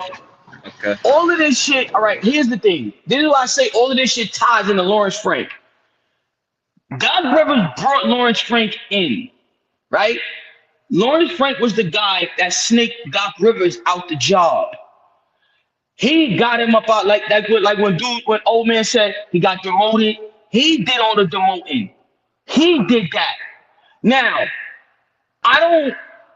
Maybe from Paul George's side, he used the excuse, oh, Doc Rivers, he didn't use me right. He had me coming on pin downs and doing this and that. Bullshit, my nigga. You was giving free roam like Kawhi was. I don't know if Kawhi got him fired. I can't say that. Maybe more on Paul George in because I know he was displeased. Now I agree. The whole fan base did want him gone. They did. But I'm answering your question, Corey. But Lawrence Frank had Doc Rivers fired. It's that simple. He wanted to run the show. He wanted to do things his way. And I'm gonna be honest with you. We haven't had much success under him. We haven't. Yeah, Kawhi's been hurt. I get it. Like Kawhi, that's why I tried to tell JM, yo, Kawhi been hurt, bro. But I don't think Kawhi had anything to do with Doc Rivers getting fired. I don't think Kawhi's a coach killer. I didn't ask you that. I didn't ask you that. BJ asked you that question. Listen, but what if I told you? What if I told you that Doc and PG had friction because Paul George is supposed to marry Doc's daughter, and he cheated on her with a stripper. Yeah. And listen, and here's the thing. Hold on. And that's another thing. And then what if I told you that Paul George said himself he didn't like Doc's coaching style? He trying to make me a shooter, or some trying to turn me into JJ Redick. So Paul George actually had more power than you thought. Hold on. Listen. Why don't take shit? Listen. This is what I could say. JM does make valid points. The family ties, all that shit played the part. But I don't know if Kawhi played the part in that. Maybe Paul. Maybe. Because Paul be bitching about every coach he fucking plays for, bro. Like, that's something that we see all the time. Paul's a little bitch, let's be honest. But I don't think Kawhi had anything to do with that. I don't. I think when you look at Kawhi, I think he'll play for anybody as long as, I only asked that question because I remember when Kawhi said we have to get smarter. Mm-hmm. So when you say we have to get smarter, who else are you talking about? But see, you played Montrezl Harrell against Nikola Jokic. You allowed Landry Shamet and Lou Williams to get cooked over and over and over by Jamal Murray. You didn't play Patrick Beverly. You didn't play Zubac. You didn't play Joakim Noah. I'm just saying, like, they had a meeting. They had a meeting after the bubble 2 weeks later, and then Doc got fired after they said he wasn't going nowhere. So what changed within that 2 week period? He said he wasn't going nowhere. Mm-hmm. So they had a meeting. Kawhi and PG were both in that meeting, and then all of a sudden Doc is gone. Here's the thing, but look, that was Lawrence Frank doing. That was him getting in Ballmer's ear. Yo, let this nigga go. Let him go. We don't need him. I could come in and do the job. If you look at Frank, this has always been his MO, bro. Like, yo, BJ, when you get a chance tonight, go look at what he did, what happened with him and Jason Kidd on the Brooklyn Nets, bro. Go look at what he did in fucking Detroit when he was trying to start fucking Rodney Stuckey over Andre Drummond, and Drummond was one of the top centers in the league at the time. He's just always been. Go look at what he did in Milwaukee. He's always been a dickhead. He was never a smart dude. I'm telling you, son, the dude got Napoleon complex. Yo, bro, BJ, you ever seen this nigga? He's mad little, bro. He's just this little white opie. He's just small. And he just has this complex, bro. Like, the dude be just trying to do some wild shit. Like, I think he has this vision in his mind. And remember when he was talking like 2 seasons ago? Oh, we were just one wing player away. We were one wing away. Yo, he just kept getting a bunch of fucking wings, bro. It's like, what are you doing, bro? You think a roster is made of just fucking wing players, man? You don't think there's a center, there's a power forward? You don't think there's nothing else? First of all, why would you go sign Joakim Noah, bro? Joakim Noah was done at that point. Joker was whooping his ass in that bubble. And keep in mind, I loved Noah. I was a fan. Derrick Rose was one of my favorite point guards. I used to love that Chicago roster. Love the shit out that team. He was done. Yo, again, it's so much shit that he did that just was stupid. So again, can I blame Doc Rivers for the bubble collapse? Yes. But what I've noticed about Doc, a lot of players don't really fucking listen to him either. Like, so I don't know if it's his coaching philosophy. I don't know what it is. Like, even if you look at him in Milwaukee, I always tell people, and I know this ain't got nothing to do with the Clippers, but this is a Doc Rivers conversation, so I got to bring up Milwaukee, of course. Another reason why I think Doc was fired is because it was a narrative going around that the Clippers wanted Doc Rivers to take Michael Porter Jr. If you look at that whole series, Michael Porter Jr. whooped our ass, bro. He was whooping our ass. So it was takes going around, like rumors going around, like, yo, we wanted him to select Porter Jr. He didn't do it. This is the guy that whooped our ass. He was wrong for not doing that. Again, I don't know if that was necessarily true, but that's what I read on the internet at the time. But as far as Doc Rivers go, back with his shit, even if you look at the way he coaches Milwaukee, BJ, if you want Milwaukee to be successful, I keep telling people, take the ball out of Giannis' hand. Look Giannis in his face and let him know you're not holding the ball, bro. You got fucking Damian Lillard out there looking like he's fucking J.R. Smith or some shit, bro. He's just running around. Go ahead. But Doc not going to do that. You know why Doc not going to do it? Because he's an ISO coach. He got the same style Ty Lue got. Let the best players, let the one dude to try to beat them all. Like us ISO. Listen, that's what they got in common, here's right? the thing. You just said Okay. Doc gonna let Giannis. He just run the whole team. He's not even a freaking point guard. Now, Same but thing here's Ty the thing, is. though.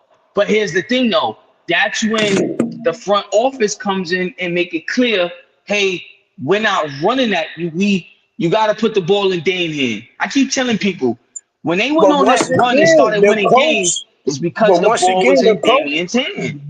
The coach runs the team, like I said from the beginning. He don't It run ain't the GM. Doc don't run shit. The only thing Doc run, bro, is Doc run the offense on the court. Doc ain't getting no fucking say so or trades being made. Now, So can listen the to me. GM come and tell Doc what to do? Yeah. No, he Yes. can't. They would have Listen been to me. did it, right? Here's They the would have thing. been did it. I would think. Here's the thing. I Listen to think me, they right? would have been did it by now. Listen to me, right? Listen. BJ was talking to, I think it was Lord Murray. Who was BJ talking to? No, I think it was that other dude that run the Clippers shit. Somebody was talking to Lord Murray. No, it was BJ. And Lord Murray made it clear. He was like, a lot of times. There you go. Bro, they drafted fucking Jerome Robinson over MPJ. Jerome Robinson. We don't even know what the fuck that is. So look, right? He told BJ, he was like, yo, a lot of times when players don't get played, don't blame it's other players, right? He was like, yo, it's the stars that don't want other guys playing. So again, we're not 100% sure who to put the blame on. We don't know. But I'm not going to say Doc Rivers is controlling. The only thing Doc could do is control who gets on the court and who doesn't when he has the clipboard in his hand. What style of play gets ran. There's a defensive coordinator for defense. Doc Rivers is not just running the defense, bro. He's mostly in charge of offense. There's a defensive coach on the side of him that's in charge of defense entirely on their own.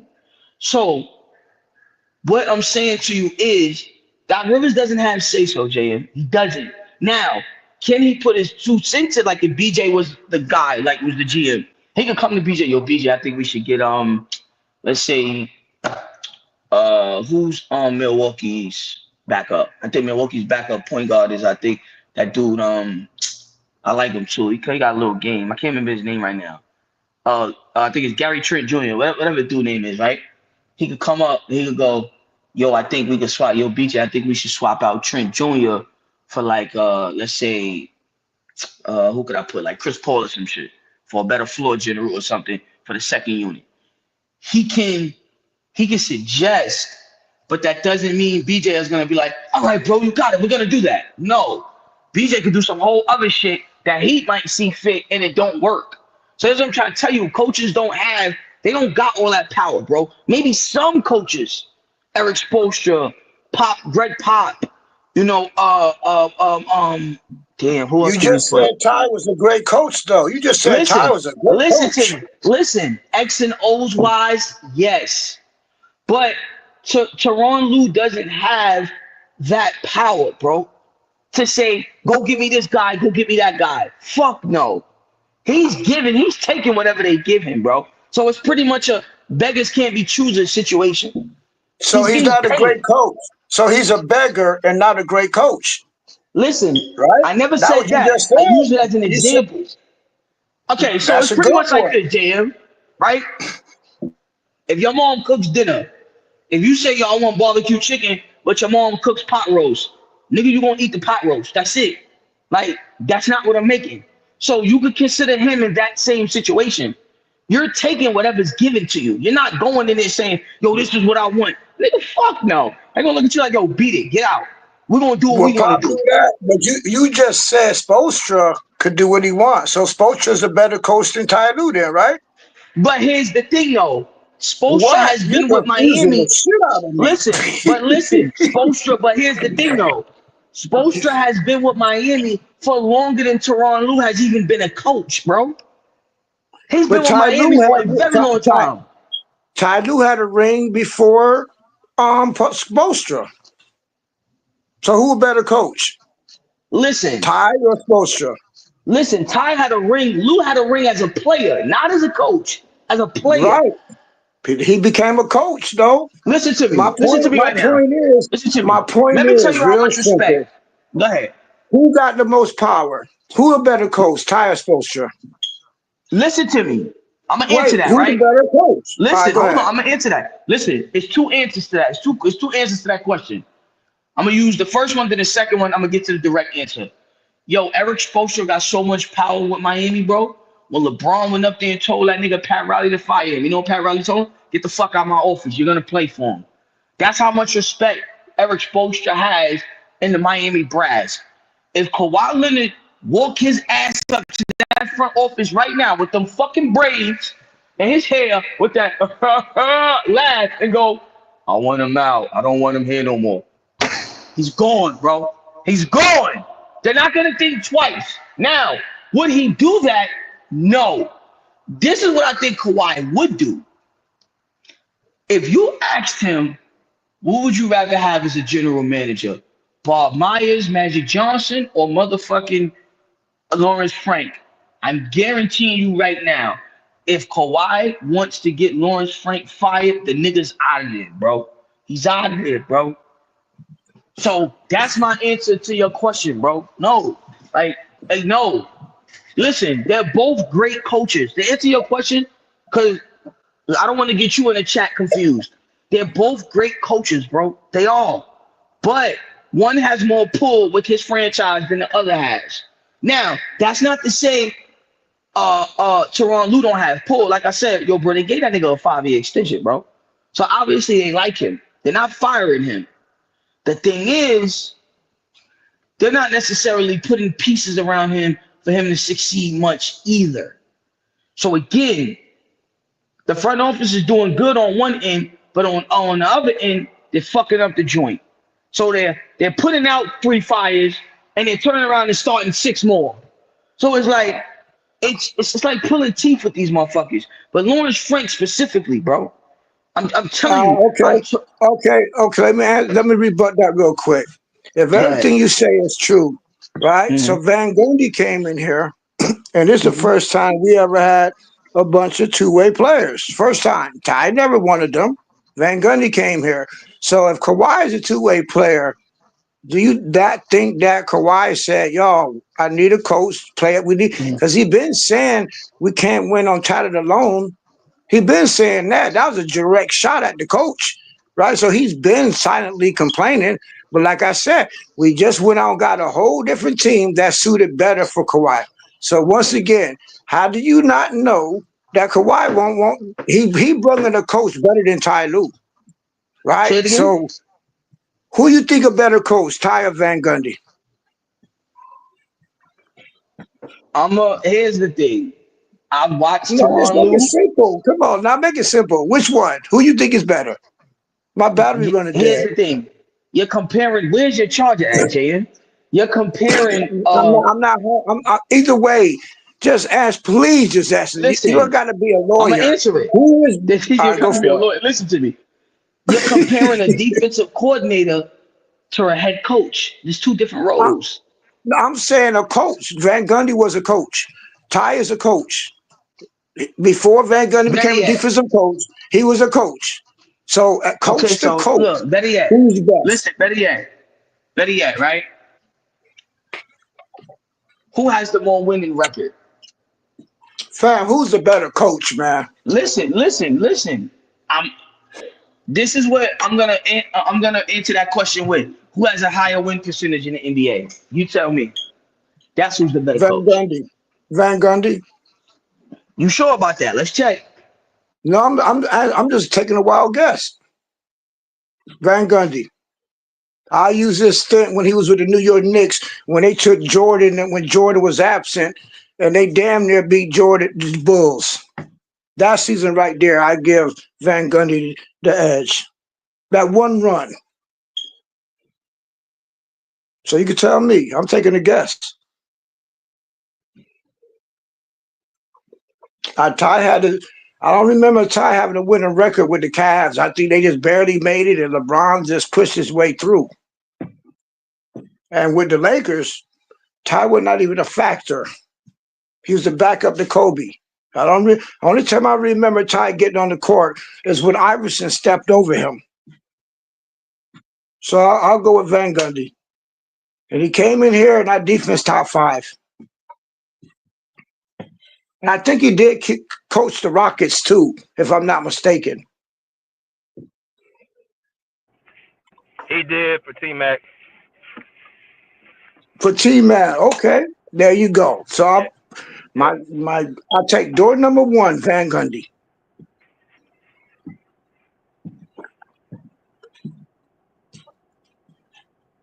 It got Harden saying now he's questionable tomorrow. Oh, well, damn it. That ISO not claimed another one. Now, who we play tomorrow? We play Houston. I think we're going to do better. So somebody young going to have to run. Somebody young. Our young players going to have to play now. Ty ain't got no choice. All our vets is disappearing.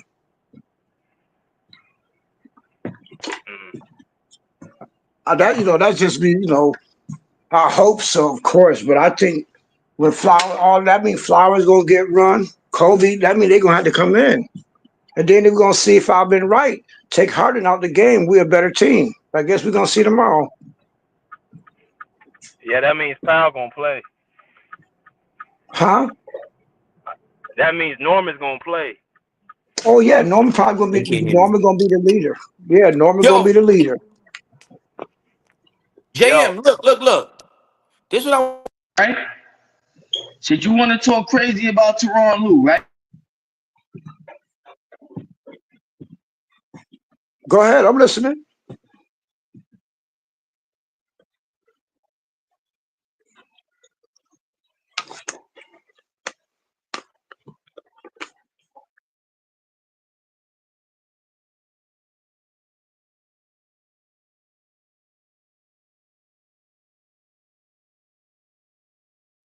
Boy, it's taking him a long time to find something good about Ty. He's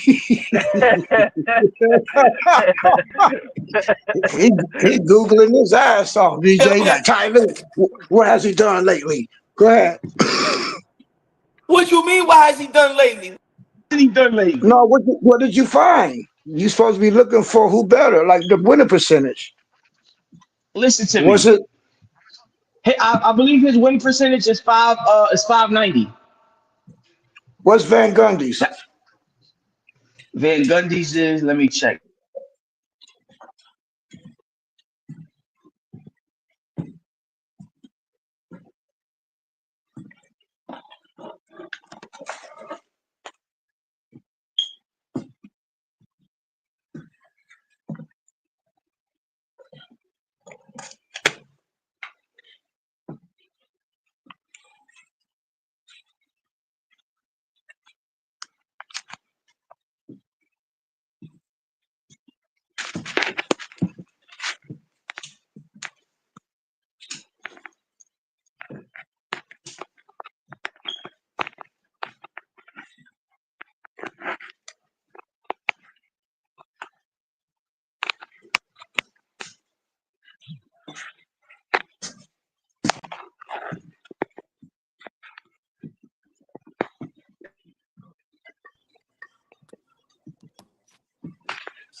T-Mac make it out with the Spurs? No, I don't think T-Mac. I don't. Spurs, BJ. Tracy McGrady. He did it, right?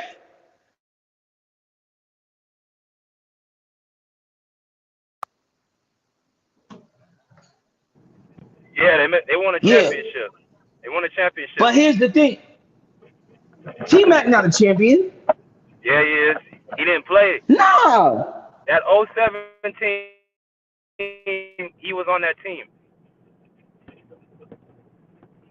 Or was he on that team?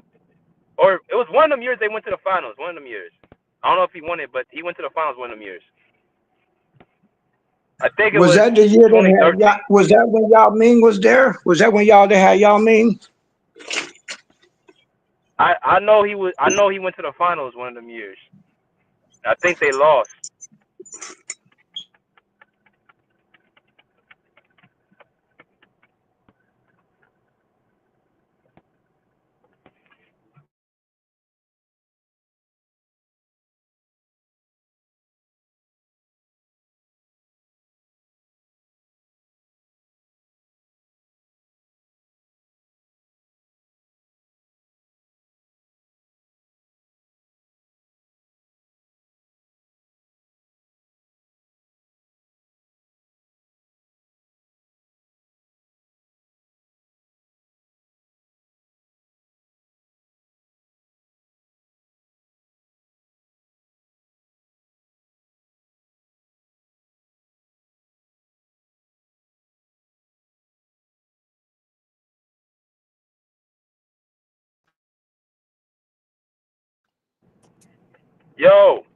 Yo, John, you Yeah. there?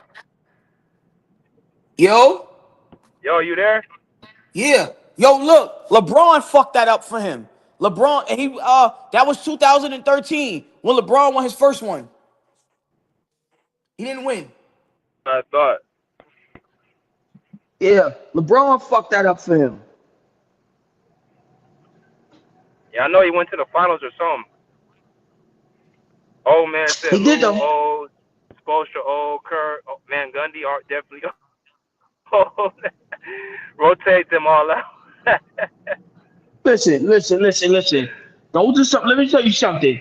You just named championship coaches, my brother, outside of Tom Thibodeau. Well, I think he is it. I think. Wait, I think Tim. Tibbs didn't win. Tibbs never won.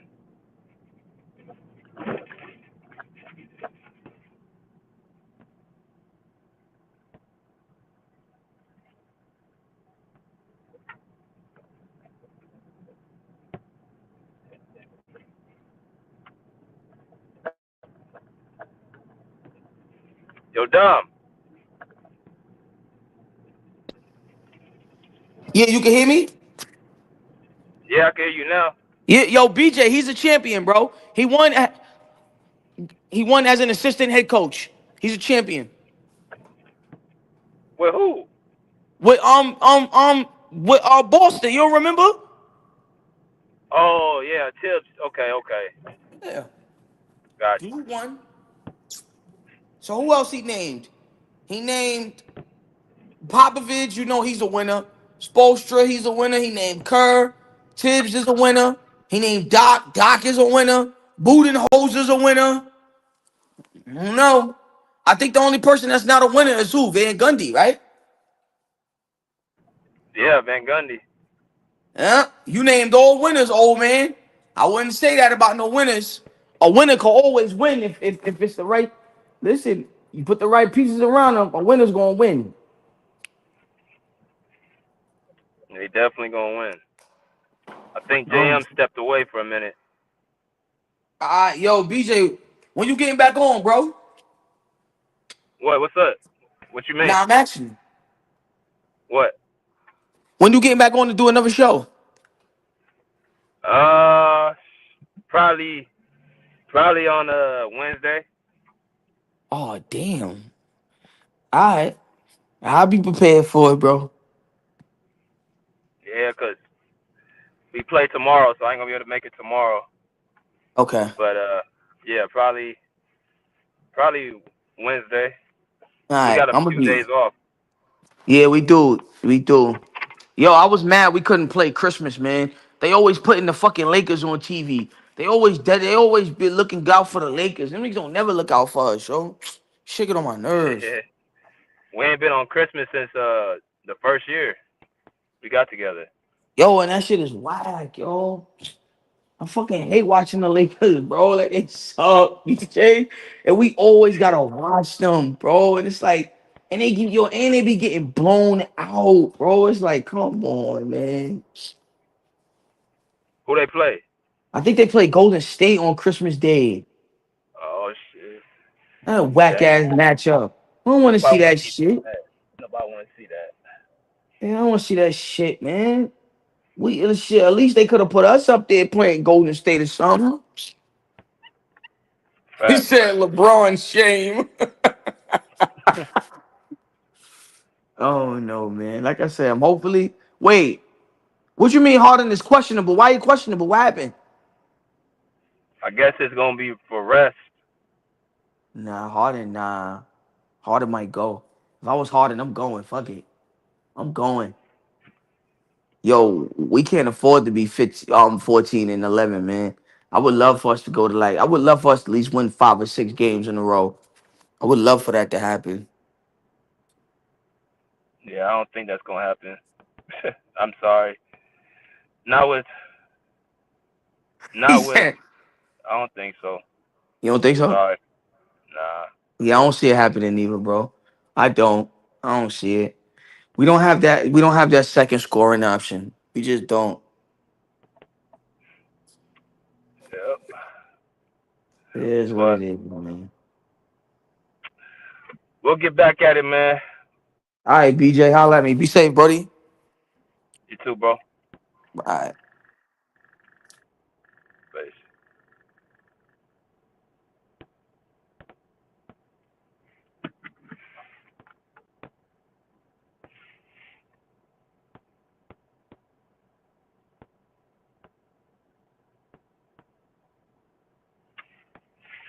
Well, we're gonna end the show at that point, y'all. Appreciate y'all coming through, man. We was on for 5 hours. I knew it was gonna be a long one, but continue to support the Pull Up Basketball Podcast, man.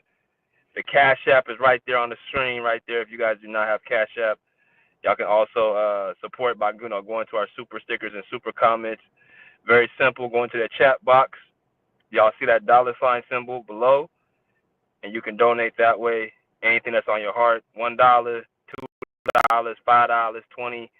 It don't matter what it is, man. Every little piece counts, and it'll always be appreciated by the Pull Up. More shows coming through, more interviews. If y'all didn't see my last post-game interview with Ty Lue and Norman Powell, asking them questions, please go check that out, man. We'll be back on live very soon here. I'm out. Pull up a seat, pull up a chair, pull up. Peace. Out of here like swimwear.